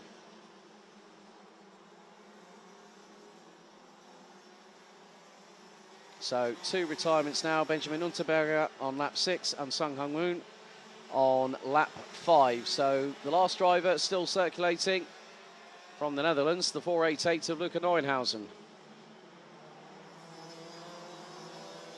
Bennett Demler has made up 3 positions from 12th. Paul Forquemin up 4 positions from 8th. Now runs P4, is about 4.6 seconds behind countryman Noah Hipp. Overhoff rounds out the top 5. And Victor Sendin 6th. But Lahey is still controlling the pace at his level. On what he wants. Not what anyone else wants behind him. Looks over the right shoulder. Okay, Genza has just hasn't taken really any time out of it. It's hovered around 9.5 tenths to a tenth of a second. Right. Mats Overhoff is going to get a 5-second post-race penalty for pushing. And Lahey has just put in the fastest lap, 55.051. Just waiting for everything to update. So we are seeing that Noah Hipp is still keeping Nikita Genza from Door Motorsport very, very honest at the minute. And we've still got 4 minutes to go, so 10 minutes have elapsed. So 2 penalties given. Sam Knopfius for overtaking using the runoff area off of turn 10. And Mats Overhoff for a 5-second time penalty for pushing. So Genza's last lap previously around was a 55.08. It looks like Lahey has also been pushing a little bit harder. So that gap has now gone up to 1.124 seconds. Noah Hipp is not letting the 407 from Germany out of his crosshairs. Still an opportunity. Oh, dearie me. Noah Hipp, I think, went a little bit sideways. The backhand stepped out to the left-hand side. And then Noah Hipp found that he lost all that momentum he just gained to close in on Nikita Genza, go by the wayside. So Victor Sendin, Kylian Guérin running at the top 7. Bastian Karpov again still holding on to that lead. The next person behind him in DD2 Masters is going to be Lukas Lippert from Germany, down in 11th. Louis Koch now out of the race, I'm afraid. The 408 who started from the back of the grid looks to have parked it and has just been confirmed as a retirement. And look at the shadows when the drivers are coming out of turn 3 and 4. There is sunlight here at the circuit. And that's going to help with the traction that the drivers will have.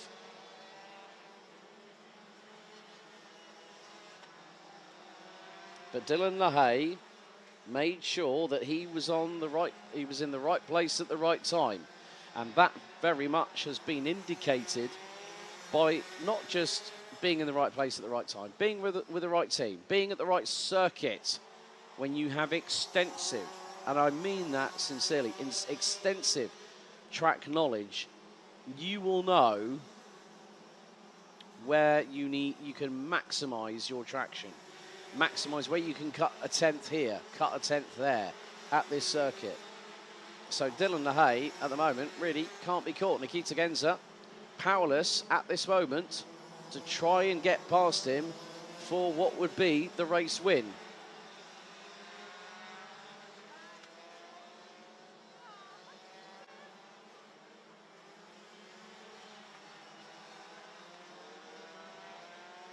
Noah Hip looking very, very close to the back of Nikita Genza. So this is for the runner-up step on the podium. The person who does not win this entertaining battle is the one that's going to end up on P3.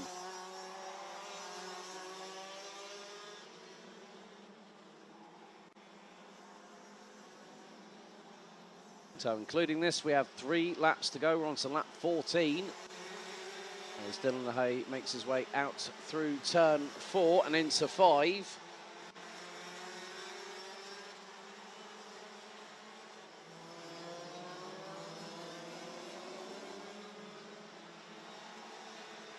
Genza still holding on to that second position.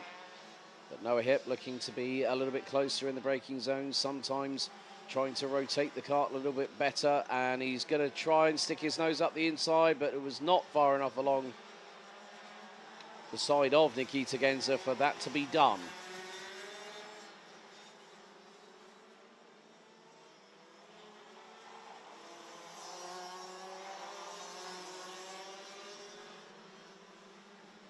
Two laps remain as Dylan LaHaye crosses the line on lap 15. So we've got, it'll be a total of 17 laps of the 1.36 kilometre circuit here at Genk to negotiate. And LaHaye is striding forwards bit by bit. Not by much, but by enough. And he's just put in the fastest lap of the race. 54.874. Noah Hip has done a best effort of 54.928. Nikita Genza, 54.996. Paul for Quevin, 54.974. The only other person that's gone sub 55 seconds in this race is Kylian Guérin, who's done a 54.967, but the French driver down in 7th position. Timer has expired. Now this is a welcome sight for Dylan LaHaye to see. It's the last lap board as Noah Hip goes on the offensive against Nikita Genza. One more lap to go. It's not about who's going to win. That looks to be a mere formality, but who's going to pick up second place in the Champions Winter Trophy in 2024. Genza up until this point has held on. Noah Hip has been waiting for the opportunity that could present itself if Genza makes a mistake. But the number 407 from Germany knows better than that. Down into turn 7 off of the Europlan, they go for the final time as LaHaye exits corner number 8. And with the carry through of momentum, Nikita Genza just putting half of the card on the racing line and half of it outside, managed to carry the momentum through. Noah Hip goes high, wide and handsome towards the outside of turn 10 on Nikita Genza, but it doesn't work out. Meantime, the Champions Winter Trophy winner for 2024. What a surprise this is. It's going to be Dylan LaHaye. Dylan LaHaye wins at home here at Genk with a new team. And Nikita Genza takes second by next to nothing. 34 thousandths ahead of Noah Hip. It was wheel to wheel across the line. Paul Forquemin takes 4th ahead of Mats-Johan Overhoff, who will get a 5-second post-race penalty for pushing. And that will promote Victor Sendar up to P5. Meantime, I think it is going to be Bastian Karpov that will get the win in DD2 Masters. The German in the 510 has been pretty much unstoppable.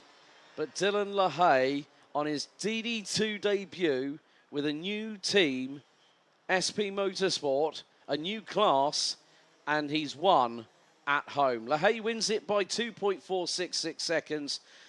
Noah Hip a fraction behind in third. For Quemin, Sendar, Gerhard, Mats-Johan Overhoff has been demoted down to 7th. Bastian Karpov takes the honours of DD2 Masters Champions Winter Trophy winner ahead of Brian Archer, Lucas Lippert, Bennett Daimler, Sem Knopfjes, Di Manotto Francesco, and quite a few other people. Maximilian Adolf, Morris Knopfius, and then we've got Niels Böhler, Luca Neuenhausen, and Manik Mack round out the 18 that finished. Louis Koch, Benjamin Unterberger, and Sung Hung Moon retired on laps 9, 6, and 5, respectively.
Okay, now to the midway point of the finals for the Champions Winter Trophy for 2024. It is time to get things underway with the junior final. Let's have a look at your starting grid. So, Cameron Nelson and Jacob Ashcroft will be on the front row. Jack West and Kai Clark make it an all-British front two-row lockout, with Max Swiderski and Dave Stevens rounding out the top three rows. Noah Janssen and Martin Lischner round out row 4. Thijs van Wijk and Ryan Gandor from Canada round out the top 10. Boris Maxwell and Ryan Bourguignon, row 6. Vlad Tomanchuk and Ryan Kiewitzbosch on row 7. Lars Lambers and Mathieu Saumetre on row 8, with Thomas Verheyen and Asmi Heiser row 9. Kovic due to start in 19th, but I think will not start again. Hasn't done so since this morning. Alexander Bermuden will round out the top 20 ahead of Rick Corporal, Jim Buck, Lieke van Berkel, Ben Jamie Berger, Noah Neumann, Nuden Engelsman, Philip Wisniewski, Bram van der Weken, Lendrus, Lucas Selds and Jot van Ekelen completing the starting order.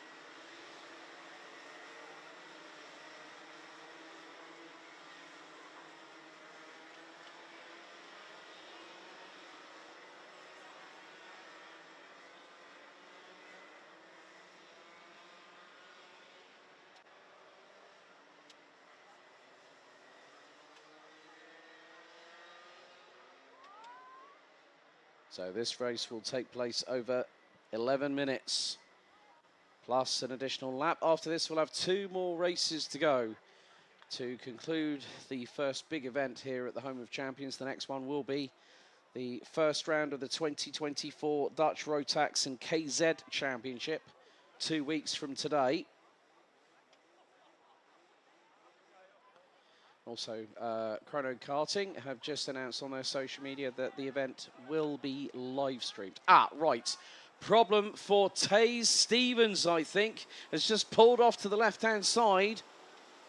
And, oh yes, that's it. Taze Stevens' opportunity to book a place on the grid for the Le Mans has just gone. So down to 29. Hungry, motivated young drivers. It's about who wants it the most. It's winner take all. And after around about the next 12 minutes, we'll find out who that person will be. Out of the final corner, lights are on, revs rise, lights are out, first time we're underway. Nelson leads the field into turns 1 and 2, and Jack West tries to go through. And that means that both Ashcroft and Nelson are not leading. That's Max Swiderski at the front. Max Swiderski is there, and he's being followed by Germany's Noah Janssen. That just goes to show the run down to turn 1 and 2 is incredibly important here at Karting Genk. And that is just proof in the pudding. You could be on pole, you could be on the outside of the front row, and before you know it, you are not in that top 3, top 4. So it's Swiderski leading, Janssen in second. 4th looks to be Jack West, who's in 3rd. I've got a feeling that might be, well, I'll wait until that gets confirmed either in my line of sight or by the live timing. I think it could be Thijs van Wijk that has gotten through. It is the 2:46. The thing that swayed me was the Team Netherlands race suit with the big Dutch line on the front of it. Cameron Nelson down to 6th. So Stevens out before the start had even happened.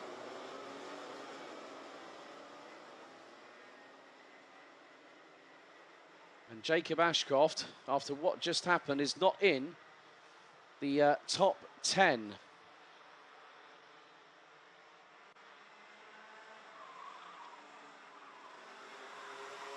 So we're effectively going to be going on to lap 3 momentarily.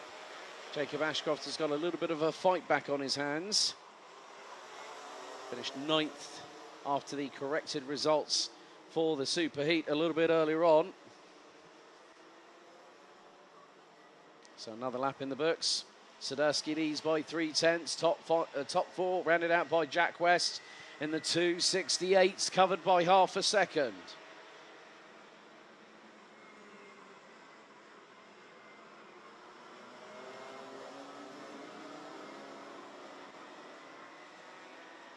Van Wyk gets through for the race lead on Swiderski as West gets through on Noah Janssen.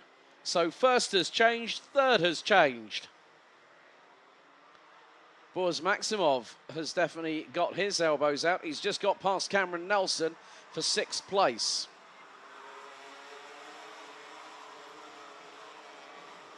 So good anticipation, and we've got another kart off, and the driver's walking away.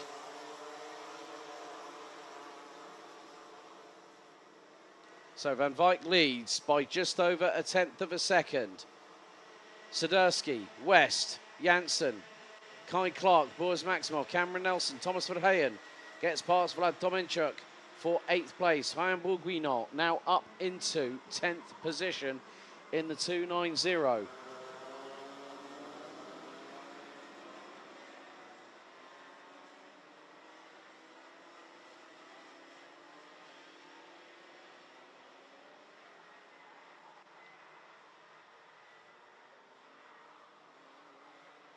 Swiderski, okay, it was, looks to be Filip Wisniewski that has retired and was the driver walking away. But this quartet at the front end of the field might find that there is going to be more additions to the party, including Kai Clark. Now, what was the... right, Van Wyk put in a 57.811. Right, we've also had the 232 has just been given a 3-second time penalty for breaking out by 2 wheels out of the tram lines. That's Kivitz Bosch, who started 14th, now is down in 16th position. Jacob Ashcroft currently circulating in 12th place. So we are now on to lap number 4.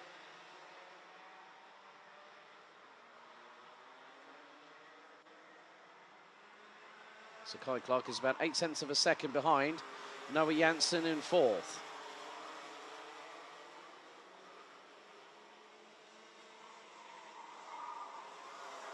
Van der Weken has made up 7 places from 28th to 21st. And now this is the opportunity that Swiderski might want to exploit, but it's not him that does that. It's Janssen on West, and the former gets through for P3. Swiderski now trying to have that sense of urgency. Because as soon as he gets past Van Wyk, if he can start pulling away from the 246, then he might not need to worry about the 231 of Janssen and the 268 of West. Add into that Kai Clark in the 267. Now that gap was 0.8 after the previous lap. Now it looks a little bit closer, probably to the best part of half a second. As the back end snakes from side to side on Jack West's Cosmic chassis, from right to left under braking.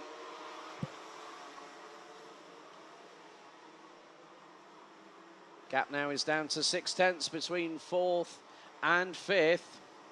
Maximov is closing. Nelson is closing. Top 7 covered by 2.6 seconds after 6 laps.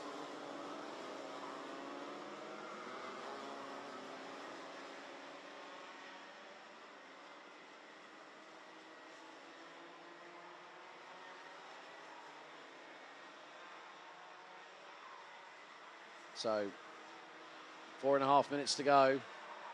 The sun has gone away. There are slightly darker clouds up above. And this is going to be crucial. You've got to be making the right move at the right point where you are not going to be challenged. You could be leading for quite a long time, like we're seeing with Dave Van Wyk at the moment. After 7 laps having now been completed, the 246 trying to stretch away from Max Swiderski. But if Noah Janssen from Germany gets through on the 297 from the Netherlands, Van Wyk is going to have to watch his 6. Going to have eyes in the back of his head.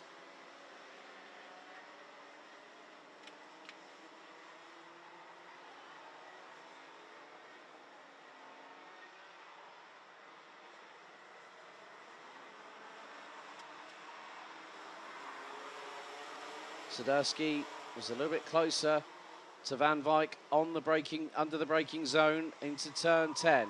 Janssen waiting to strike. Clark now will line up behind his teammate at KR Sport, Jack West. Lap 8 in the books, 0.2 of a second. Separate first to second. Top 5 covered by 1.3. Maximov now closing. Fastest lap of the race now up to P8. The man who is on the outside of the front row, Jacob Ashcroft, is charging in the latter stages. Has just put in a 56.929.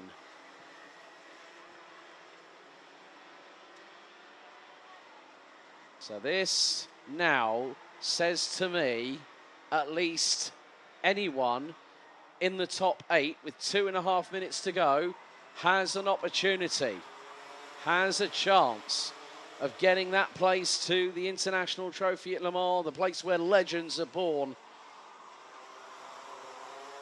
And Ashcroft went and did a, 56.826. Lap 9. Swiderski got the lead from Van Wyk, and here comes Noah Janssen.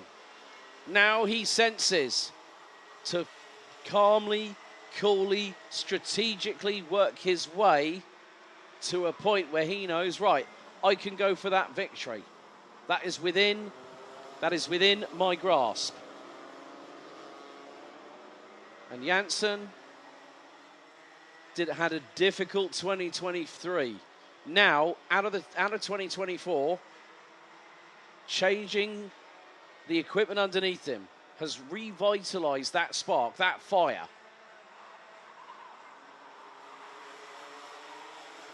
Mathieu Solmetro rounds out the top 14 as we still have a minute and a half, plus an additional lap still to go.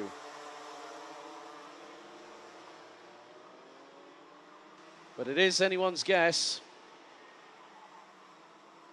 on who will be victorious, because it could be Van Wyk, it could be Janssen, it could be Swiderski. Keep your eyes on Jack West. Kai Clark now add to that melting pot. Boaz Maximov.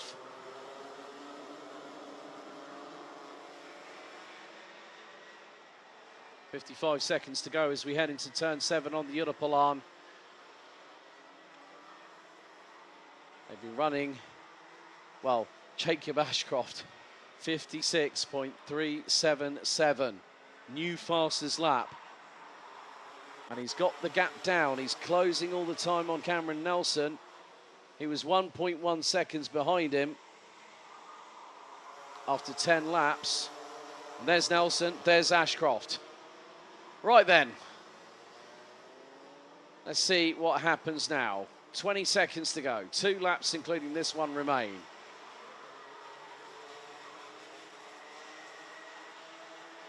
Nelson and Ashcroft will definitely, if everyone keeps on battling, there goes Swiderski up the inside, Clark up the inside of West. So Swiderski up the inside of Janssen to retake second position. Clark went a bit wide, West went back up through, and there is Cameron Nelson, there is Jacob Ashcroft. And Van Wyk and Swiderski are away, and they are clear. As, tank slapper and a half there for Boaz Maximov. That puts him down into 8th position. But the timer has now expired officially. 12 turns, 1,360 metres to negotiate. Again, more strides forward made by Nelson and Ashcroft. They're 5th and 6th as Van Wyk leads us on to the final lap of the juniors of this weekend. Swiderski is the closest one to him, within 4.5 tenths. Now Swiderski has to go for broke, go for gold, put everything into it. Janssen won't make an indent, but who is going to make it to the final step of the rostrum? It's actually Ashcroft that's in P5. He could get 3rd. He could get 3rd by the end of the race. Don't put it past him. And Swiderski is about a kart length and a half, maybe not even that, coming out of turn 9. Swiderski lunges forward in his race seat. Through turn 10 they go. And there's a squabble and a half a little bit further back. But who's it going to be? Swiderski is going to try and line it up out of the final corner to get the slipstream.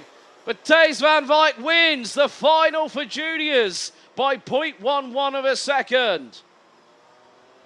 Swiderski takes P2 and Noah Janssen takes third in the final. Jack West leading home a quartet of Brits with Cameron Nelson, Jacob Ashcroft and Kai Clark rounding out the top 7. Boris Maximov ends up 8th ahead of Lars Lambers and Thomas Verheyen. And there's the sportsmanship between Max Swiderski and Thijs van Wijk, our winner of the Champions Winter Trophy in Junior Rotax. Lars Lambers, Thomas Verheyen ran out the top 10. Ryan Bourguignon will complete the top 11. You've got the likes of Lucas Sells, Matthew Sometre, Ryan Gandor in 14th. Alexander Van Meeuwen rounds out the top 15.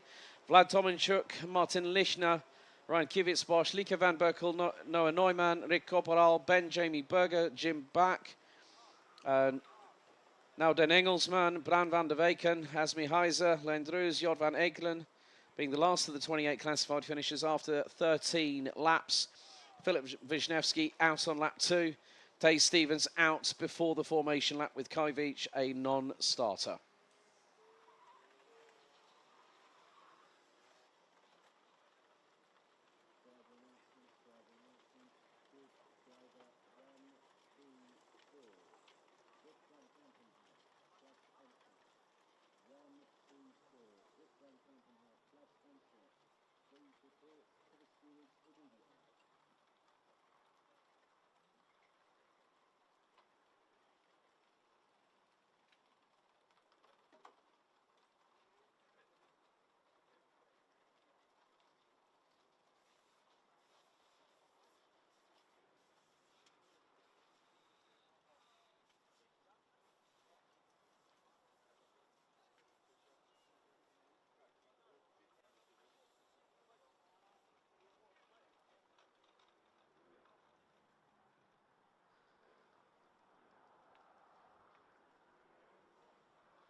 They say that actions speak louder than words, and nothing could be further from the truth.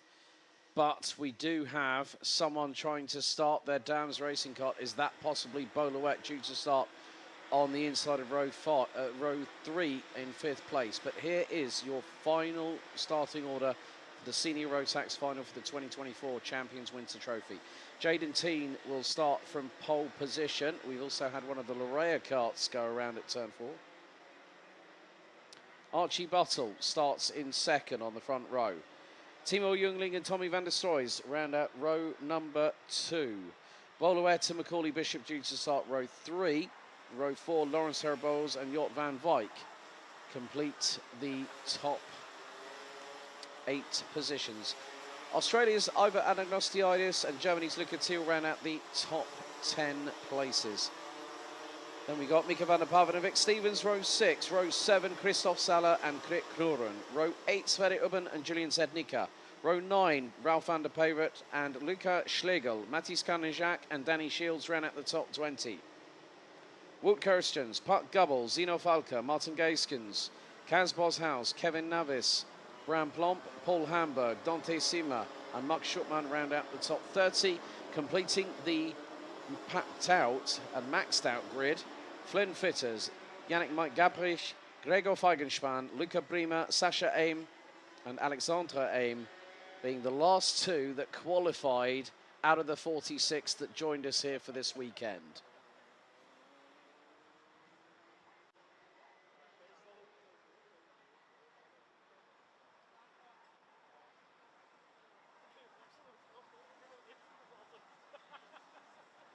"14 minutes plus 1 lap to decide our inaugural Champions Winter Trophy winner. Any one of at least, I think probably in the top 9 to 10 rows of this grid. That makes out 20 out of 36 drivers that have a definite chance of winning this race. The field starts to close up together in the 2x2 customary rolling start formation. Out of turn 12. Oh, one's pulling off to the right-hand side. So we're going to have 35 starters. Lights are on. Full start called. So one driver pulled to the right-hand side of turn 12 and won't get going again. Not too sure exactly who that was, but it was a Dams racing kart.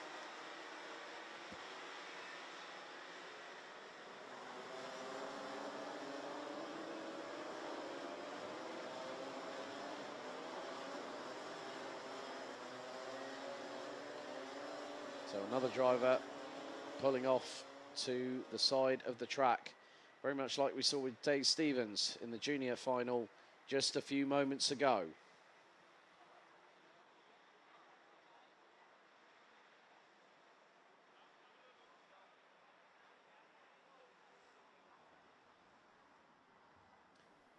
And it is Boluet, and I'm trying to make out the number.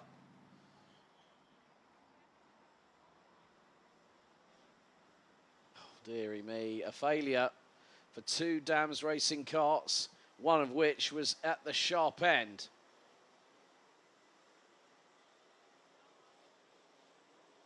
So we're going to restart, do a full normal restart after the full start that just occurred, because the drivers now make their way out of the 12th and final corner. Red lights on, the gantry, revs rise. Lights are out this time, we are underway and racing. The field makes its way into turns 1 and 2 for the first time. Nearly 5 abreast coming out of turn 2. A couple of the drivers on the outside using the runoff area, which they are permitted to do on the opening lap at turns 2 and at turn 10. More squabbling as they head through turn 6 and onto the Europalan. But 2 have gotten away. And it's Tommy van der Stroys that is in the race lead. So van der Stroys leads. Second looks to be, I think, Jaden Teen. And Archie Buttle is third. So Van der Stroys leads the field, having started on the outside of row 2. Lap 1 completed.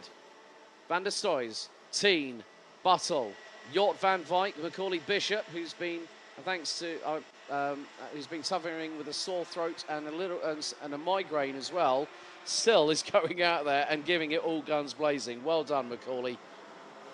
Great perseverance. Lawrence Heraboz, Timo Jungling, Vic Stevens, Iva Ananostiidis, and Christopher Zala has also, and it was Mathis Carnejak. That was the other Dams Racing kart that broke down. So the 351, due to start 19th, had a technical drama and retired before the restart. In the meantime, Archie Buttle has just been passed by Jort van Wyk. Here comes Macaulay Bishop up the inside of the 322. And Buttle has retaken the position. But Bishop trying to look to see if he can nose up the inside for 4th place, and does so. Waited right until the last moment. That's textbook Macaulay Bishop right there. Van der Stroys at the moment is still holding on to a lead by about a tenth and a half of this, a tenth and a half after the opening lap. Well, yeah, the opening couple of laps actually. So Archie Buttle still trying to keep with Macaulay Bishop. Don Rustico saying Ocon 5-second penalty for track limits. Wrong motorsport, I'm afraid there. And the Formula 1 season hasn't started yet. It's launch season at the minute before they go to Bahrain in the first weekend of March. Another position lost by Archie Buttle. That is going to be the 327 of Vic Stevens up to 5th. And now Van Wyk closing in on the 2 fellow Dutchmen in front. Top 3 across the line were covered by just over half a second. Timo Jungling gets through on Lawrence Heraboz, and I think has just got past. I'm not too sure. Was that Macaulay Bishop in front of him? Possibly. There's the 359 of Jaden Teen, the leading DHR Lando Norris kart entry out on the circuit with 10.5 minutes to go. So 3.5 minutes completed, 10.5 to go plus an additional lap. Jaden Teen just waiting like a tiger in the reeds in the jungle to attack at the last possible moment. And now he's going to go for it. Jaden Teen up the inside of Van der Stroys through T1 to take the lead. Jort van Wyk is waiting. And Lawrence Heraboz is also ahead of Macaulay Bishop, who's now dropped to 7th. Archie Buttle now 8th and is a 10th ahead of Iva Anagnostiidis, the driver in the 314, originally, well, from us, proudly sporting the Aussie flag, but now, as I said, based in Oxfordshire these days. Christopher Sala, the Austrian, rounding out the top 10 in the 371. Krik Kluren, Sverre Ubben, and then it's the Van der Pavert brothers. Mika, the youngest of the two, in front of older brother and mullet man extraordinaire, Ralph. Wout Kirstens completes the top 15. And here comes Jort van Wyk up the inside of Van der Stroys. Van der Stroys not opting to fight it, and I think that might be quite good in terms of tactics and strategy. So the main thing is Van der Stroys knows that he might have some pace in his pocket. And believe you me, when you see Van der Stroys looking at the clock and going, right, I've got 2 minutes, I'm still with them, let's go to work. And then you will see something quite spectacular. But that's if he's got the opportunity and he's still with these two drivers. Jort van Wyk is just up ahead of him. So they have still got 8.5 minutes of this race, plus an additional lap still to go. Vic Stevens has the fastest lap of the race so far. 55.257. And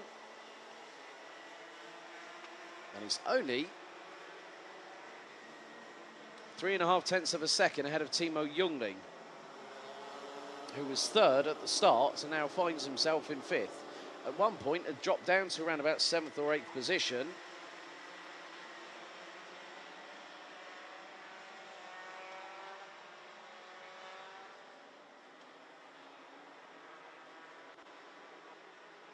So anyone so far of the top 5 can win this. When Macaulay Bishop starts to close on in and tries to reel them in, so to speak, he will be one to watch on this too. And he is, I think. Let's have a look. So, Team, Van Wyk, Van der Stroys, Stevens. Van der Stroys goes up the inside of Jort Van Wyk, through for P2 at turn 2.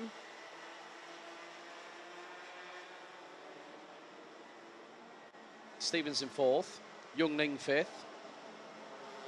Herbols, Bishop, Christoph Sala, Archie Buttle and Ava Anagnostiidis round out the top 10. Covered by 4.665 seconds. There goes Jungling. Now that's for 4th through turn number 8. We're on lap number 8 of this race. Jungling has just put in a sub 55 second lap time. 54.976 for the young man, based out of London, family originally from Germany. I used to remember commentating on him and his brother Ralph, who is making a comeback to karting this year. Having spoken to Timo's dad at the Grand Finals in Bahrain last December. Luca Thiel has not had a good final, to be honest with you. He's dropped 6 places. Sverre Ubben also having a race that could have been a little bit better, but actually has made up 4 positions and is up to 11th. Started 15th on the grid, so on the inside of row number 8. So 34 drivers still circulating. We have lost Boluet and Mathis Canajak before the starts, and that was both respective ones. So Boluet out before the first one. Mathis Canajak pulled to the right-hand side, due to start 19th on the inside of row 10. But Jaden Teen leads after 9 laps. Van der Stroys now goes for the race lead. Vic Stevens thought he might have the door open for him as well, but that was not clearly the case. Jaden Teen goes up the inside through turn 4 on Tommy Van der Stroys. And now Vic Stevens tries to get in. So did Timo Jungling tried to get through on Van der Stroys. And there is Jort Van Wyk. Lawrence Herbols, Macaulay Bishop. All of these 7 drivers are within 2 and 2.6 seconds of each other. I think with about 3 minutes to go, things will go up another gear in the vernacular sense.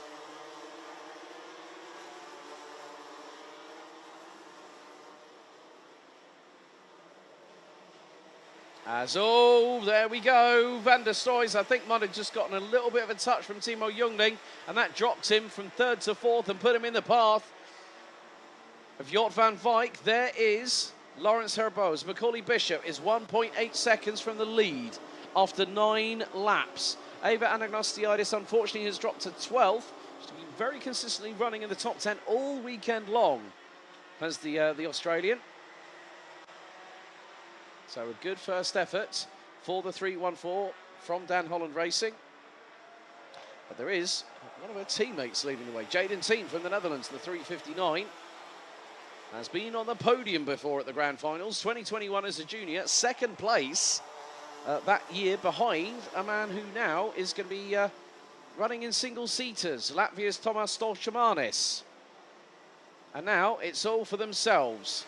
I did say that the finals do bring out a little bit of a different dynamic. And now Macaulay Bishop, with 3.5 minutes to go, now realises he's got to start pushing.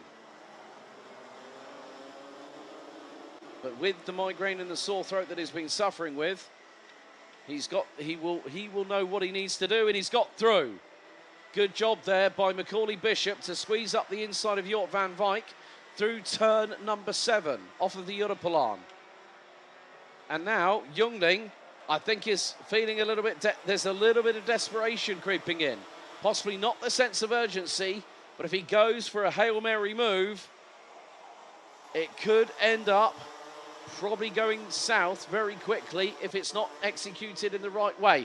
Okay, I think we've had, I think maybe Martin Gaskins has just pulled into pit lane. There goes Youngling through turn 2 on lap number 12 on Vic Stevens. Van der Stoys is there or thereabouts, as there's a little bit of side-by-side action a bit further down the field, more towards the top 20, the bottom part of it. Sasha M has now retired on lap 6. So I'm waiting for the timing to adjust, and then I can see who has gone in, but I think I hazard a guess it's probably going to be Martin Gaskins, who was 17th.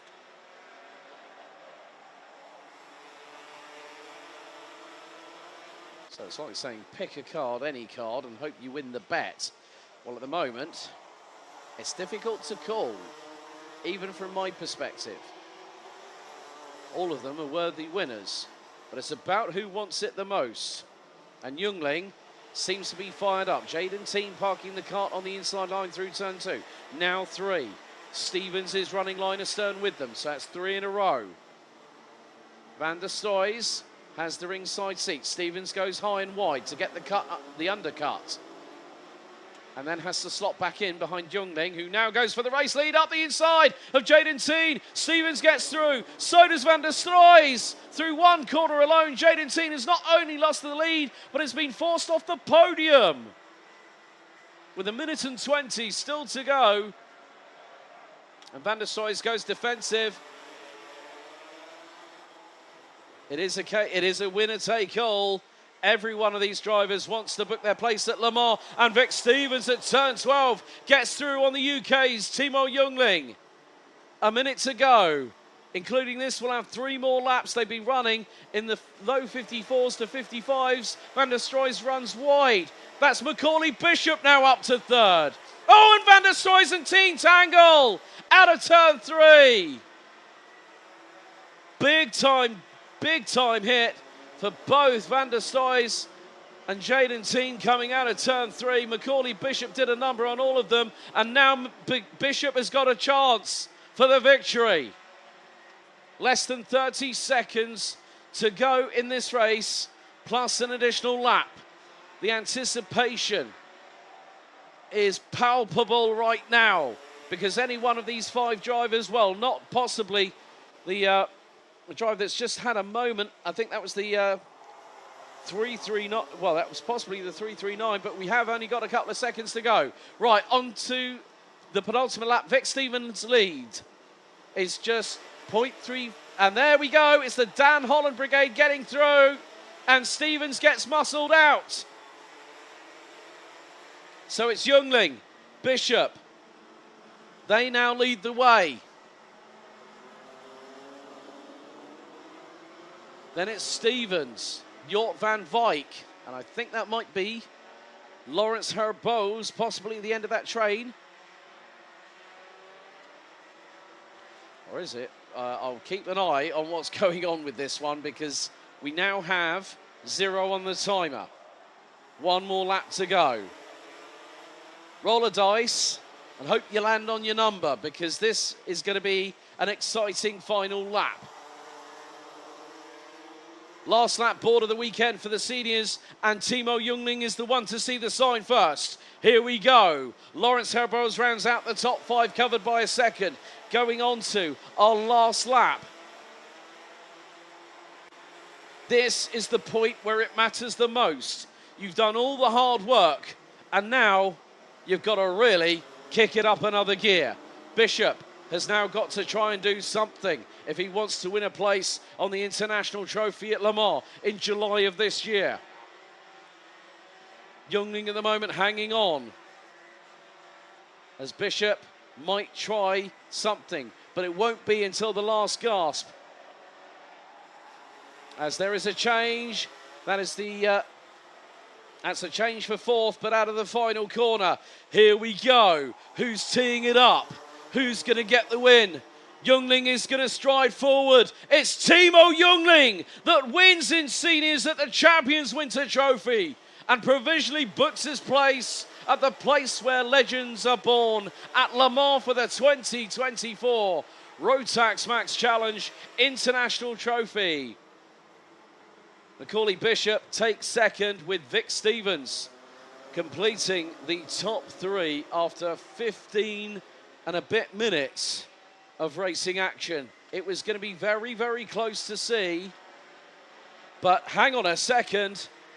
Timo Youngling in this race will not be is the winner on the road, because I have just seen that there has been a 5-second penalty for pushing having been applied. So that provisionally makes it Macaulay Bishop.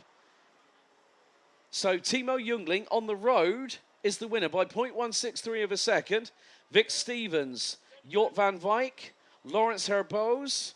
That is going to be, well, there you go. There's the amendment. Macaulay Bishop has effectively provisionally picked up the victory thanks to the adjustment on the timing. Vic Stevens and Jort van Wijk make it a Boeven Power 2-3 on the podium, ahead of Lawrence Herboz.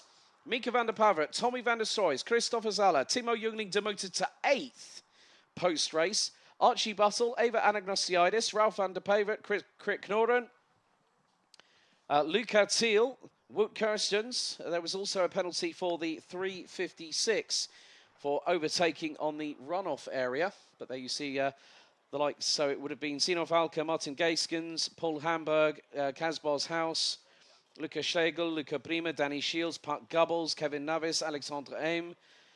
So there we have it. Puck Gubbles, Flynn Fitters, Dante Sima, Bram Plomp, Julian Setnika, Gregor Feigenspan, Yannick Mike Gabrich and Mark Schuppmann rounding out the 31 strong. Jaden Teen actually retired after that incident with Tommy van der Stroys. Sverre Ubben, Sasha Aim, Boluet and Matthias Kanajak out.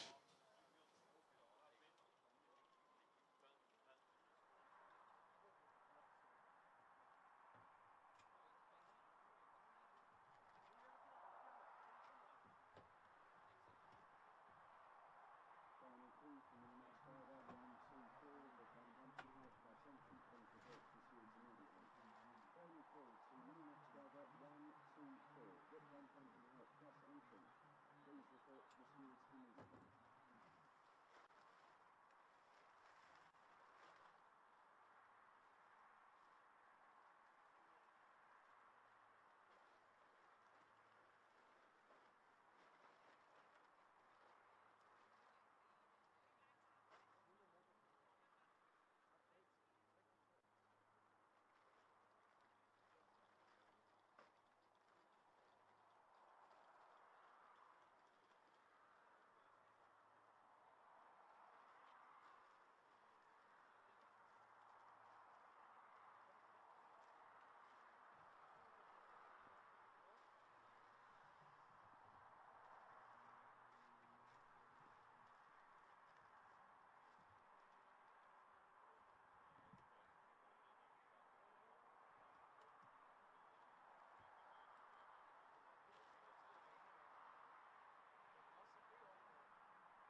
Right then, folks, time to get our last race of the weekend underway. It is, of course, KZ2 and KZ2 Masters. Here's your starting grid. I know there's been quite a few people that have been waiting for certain drivers to race. So here we go. It's KZ2 and KZ2 Masters, the Champions Winter Trophy Final. Kevin Stehoa and Jens Troyer on the front row. It is, I've had an amendment. It is going to be apparently Arthur LeHouk and Charlie Turner on row 2, Jeffrey Fixer and Daniel Tenbach row 3, Tom Bracken and Sam van Verskeulen rounding out the top 4 rows, Lorenzo Alibaks and Jarno Opmeer, Mercedes AMG Works F1 Esports driver, starts 10th. Siep Kuipers, Armin Piela, Dion van Verven, Thierry Del Rey, Christian de Klein, Enzo Bol, Derek van Zilfhout, Gil Mertens, Mark Verhoeven, Nina Pothoff, rounding out the top 20. As we have got one kart off, that's the 804 of Dirk van Zilfhout, so 24 on the grid. I think there were problems for William Klooster, who starts last. Mark Verhoeven and Nina Pothoff round at the top 20. Lunin de Bruyke, Mickey Bertram, Cedric Collars and Dan Zopfi round out the remainder of the 25-strong grid, apart from the names that I've just mentioned. So,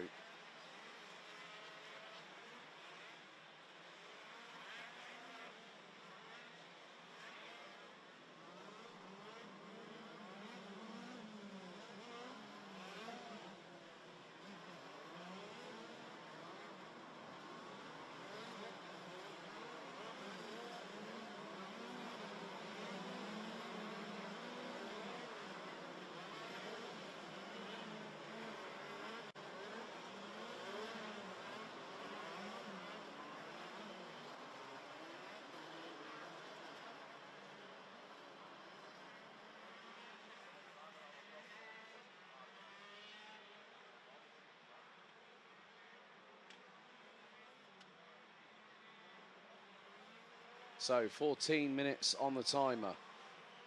It is winner take all.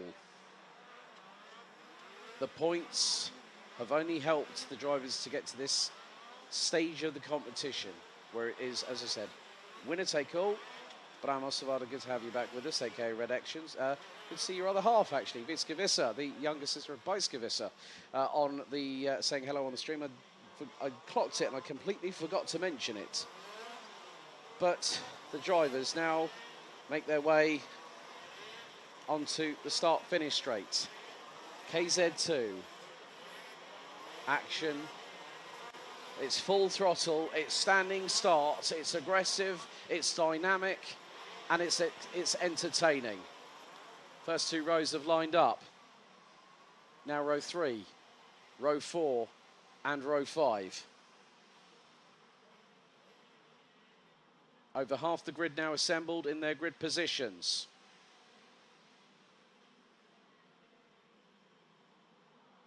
One of the team with the red flag in the hands. Once the green flag waves at the back, we'll be under starters' orders. Green flag waves. Lights are on. Lights are out. Here we go for the final for KZ2 and KZ2 Masters. And great start from Stehoa as he gets through into the lead into turn 1. LeHouk now up into P2 from 3rd. Oh, problems there for one of the Maranello chassis karts, and has come into the path of possibly Tom Bracken in the 818, running in the Team Belgium race suit on the SP Motorsport KZ2 entry, the 818.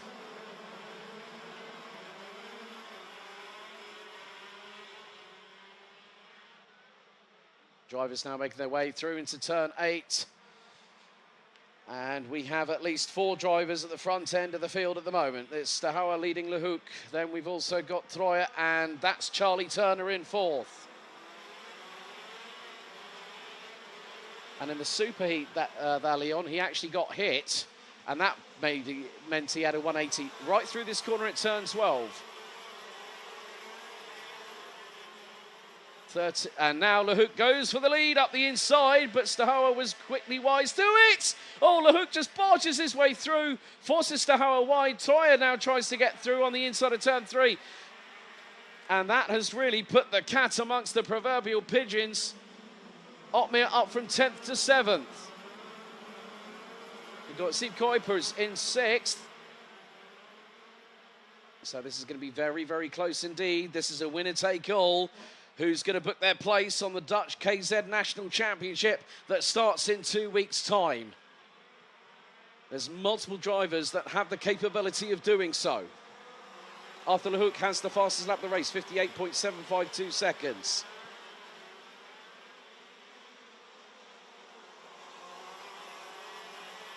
There's now, oh dearie me, there was a little bit of contact between two drivers, one of which was a CRG, the other one was a Maranello chassis. I think it might have been that, I'm not sure, it could have been possibly Jeffrey Fixer going into the side of somebody else, might have been Jarno Otmir.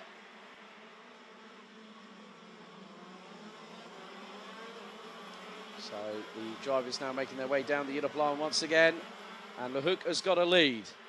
And he's starting to pull away from Kevin Stehoer, who was on pole position.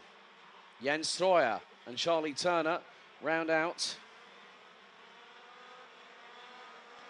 the top 4. And the rest of the field make their way down into turn 10. As dive bomb up the inside. That was by probably one of the Birolart chassis at the back end of the field. As Jens Troyer looking around the outside. Is he going to get second? Yes, he is. That's a great move. Went round the outside of the 811 through turn 12, kept the power down, shifted up the gears, had the traction and the pull, got the side draft, and Stehoer was powerless to do anything about it. That now gives a little bit of motivation to the 803 from the United Kingdom, Charlie Turner, who's still running behind the pole sitter and former race leader, the 811. But this is all going to come to very, very close proximity when it comes to drivers attempting overtakes. Lehoek has set the fastest lap of the race, and he's over a second up the road. So just under 10.5 minutes remaining on the timer. Lehoek leads. What a story this would be. So Lehoek takes us across the line to complete another lap and is now 1.033 seconds ahead of Jens Troyer in the 842. Kevin Stehoer, then we've got Charlie Turner, Daniel Tenbach, Steve Kuipers now has been overtaken by Sam van Verskeulen, Jeffrey Fixer, and then Renzo Alibax and Gil Mertens rounding at the top 10. Jarno Otmir circulating at around about 13th, just behind Tom Bracken, Christian de Klein, and is ahead of Enzo Bol. Dion van Verben in 15th, Thierry Del Rey in KZ2 Masters in the 902 is leading that class. Armin Pierle, Mark Verhoeven, Nina Pothoff rounding at the top 19, and rounding at the top 20, Cedric Collars. Oh, there must have been a little bit of a drama coming out of turn 12 because a couple of carts went wide. Oh, one cart's lost a wheel, and it's just bounded off from turn. That's a rear wheel, and it's just gone over the guard fencing, and someone is off. That is a Maranello chassis, and that is the 805 of Jeffrey Fixer's out. Fixer is out and walks away dejectively from the kart. And there is Jarno Otmir on your screens, battling away with Enzo Bol in the 855. So Otmir now is ahead of Tom Bracken, who's just behind his good mate and teammate Enzo Bol. Who'd have thought of this? If Enzo Bol does a lot of sim racing, he'll know who Jarno Otmir is, and he'll go like, oh, crikey, I didn't realise he was going to be in front of me. So Jeffrey Fixer told by the one of the team at Team MKG to go to Marshall Post number 1. Marshall Post, I think that's the Marshall Post up towards turn 5. I was trying to remember the number of it. So I would imagine it's going to be Marshall Post 3. So Lehoek leading by 0.6 of a second. We still have 8 minutes plus 1 lap still to go. Things, you know, one of the other things that you've got to consider is with KZ2, there's a lot of force, there's a lot of torque going through these tyres on the rear of the car. So you've also got to take into consideration, you know, what's happening as the track's rubbering in, because we've been using Mojos for the Rotax, and of course with the KZ2s, they're using the LeConte tyres. So sometimes it's about just having a bit more sympathy, reference how much torture you're putting the tyres through.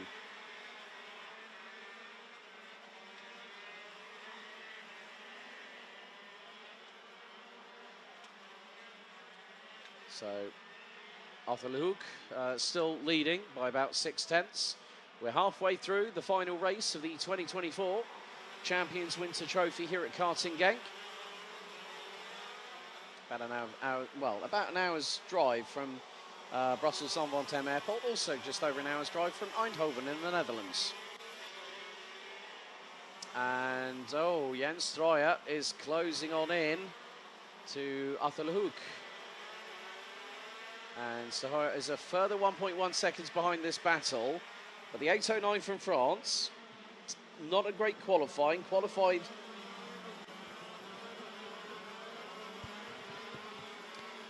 So Lehouk is still trying to do his level best to keep Jens Streuer at bay for that second place, or for that race win. So we could see possible dramas unfold over the course of the next 6 minutes and 10 seconds. But of course, the biggest drama was Jeffrey Fixer losing wheel off of the Maranello chassis,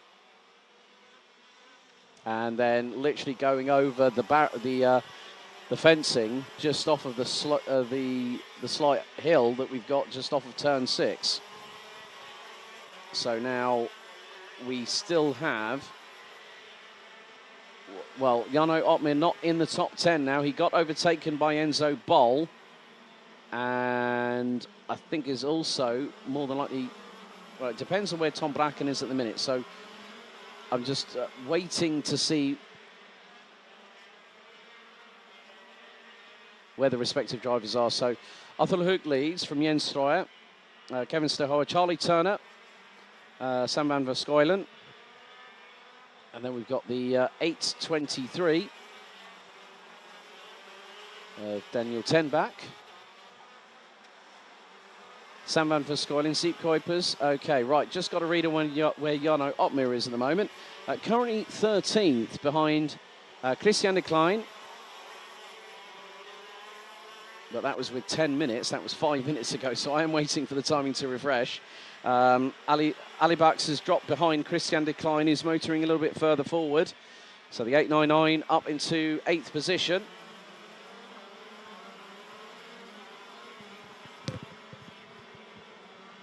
So this is going to be very, very crucial over the next few moments. Okay, Van Verskuilen is gunning for at least a podium, but he is also, with 4.5 minutes left to go, 2.8 seconds off the race leader after the previous lap. So he's going to try and get past Charlie Turner rather expediently. So he's got to do that sooner rather than later.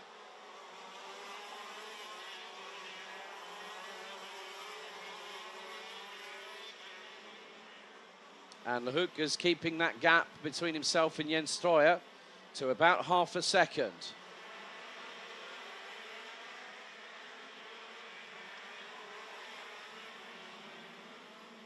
Turner still holding on to 4th ahead of Van Verskuilen. So Tenbach, Kuipers, de Klein, Enzo Boll and Tom Bracken now round out the top 10. Top 10 covered by 8.8 seconds. We still have 3 minutes and 33 seconds to go, plus 1 lap. And Lehouk at the moment is just keeping things rather comfortable for himself. He doesn't want to overcomplicate things, as there goes Van Verskuilen up the inside of Turner through turn 12. That's for P4.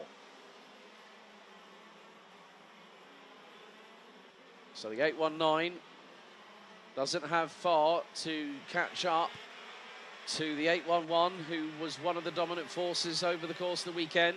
And then in the final, it hasn't gone quite the way of Kevin Stehoer in the 811 from the Netherlands. Lehouk still leads.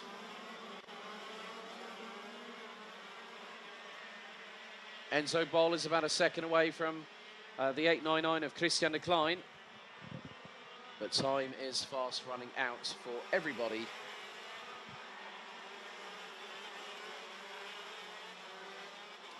Jeffrey Fixer at one point did have the fastest lap of the race, a 53.034.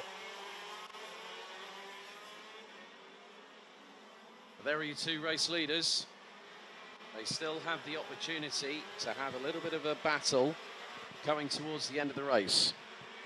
But who is it going to be? Who is going to take the opportunity of going to the Dutch KZ National Championship starting in 2 weeks? That won't include any tyres, but that'll be a full paid season entry over multiple rounds, which will end on early November, I think November 3rd here at Genk. So the season starts and ends at Genk for Chrono Karting.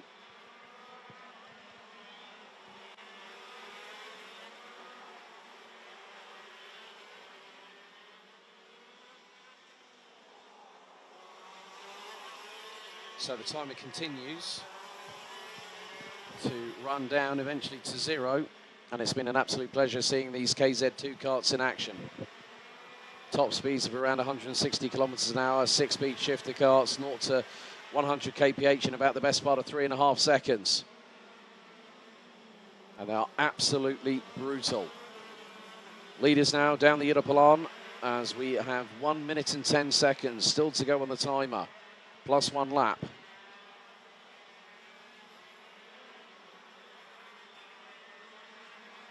And it's been a measured performance from the man out in front, Arthur Lehoux from France, who came from 15th on the grid to take the win in Heat 1 and fired a warning shot across the bow. His work in the Superheat was exemplary, and in that way, he put himself in the best position possible. Not on the front row, but the row behind.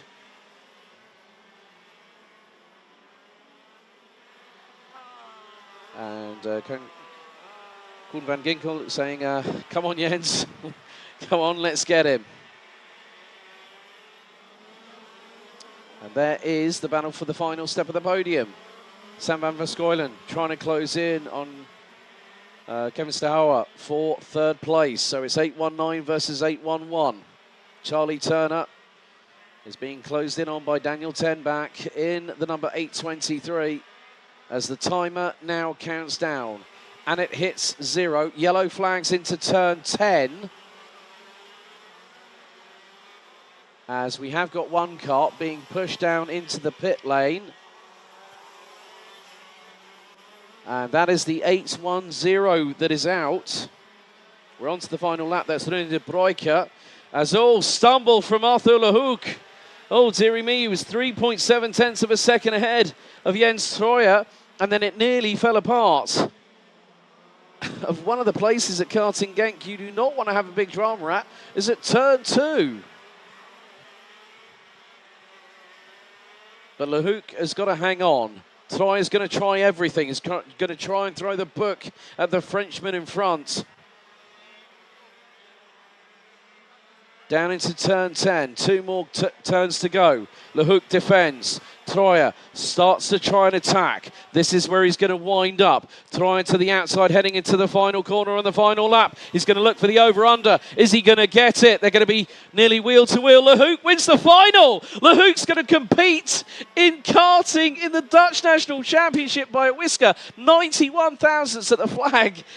Arthur Lehoux, félicitations, mon ami. Well done. Brilliant job by the man from France, Williams eSports driver, folks. Yes, I said it. I've worked with the man on a multitude of occasions. Great guy, always smiling. And there you go. Provisionally, your 2024 Champions Winter Trophy KZ2 winner is from France. Arthur Lehoux takes the win in the 8.09 by next to nothing, less than a tenth of a second. And the first sign, the first glimpse of me thinking, possibly, maybe Lehoux's got a chance. And he showed that in Heat 1 yesterday. So just waiting for the results to come in, and we'll find out who will be our provisional KZ2 Masters champion. So there we go. Artur Hoek takes the win by 91 thousandths of a second ahead of Jens Troyer, with Kevin Stahoa rounding out the top three. Sam van Verskeulen, not too far away from the podium, ends up fourth ahead of Charlie Turner. Daniel Tenbach, Zeep Kuipers, Christian de Klein, Enzo Bol, Tom Bracken, Gil Mertens, Renzo Alibax, Jarno Opmeer, Dion van Verven, Nina Pothoff rounds out the top 15. And it is Thierry Del Rey that takes the provisional win in KZ2 Masters. And there are the rest of the results. Mark Verhoeven, Cedric Collers, William Klooster, Mickey Bertram, Rune de Broeke out with 3 laps to go. Jeffrey Fixer with a rogue wheel, retired with 12 laps to go. And Dirk van Silft out before the start.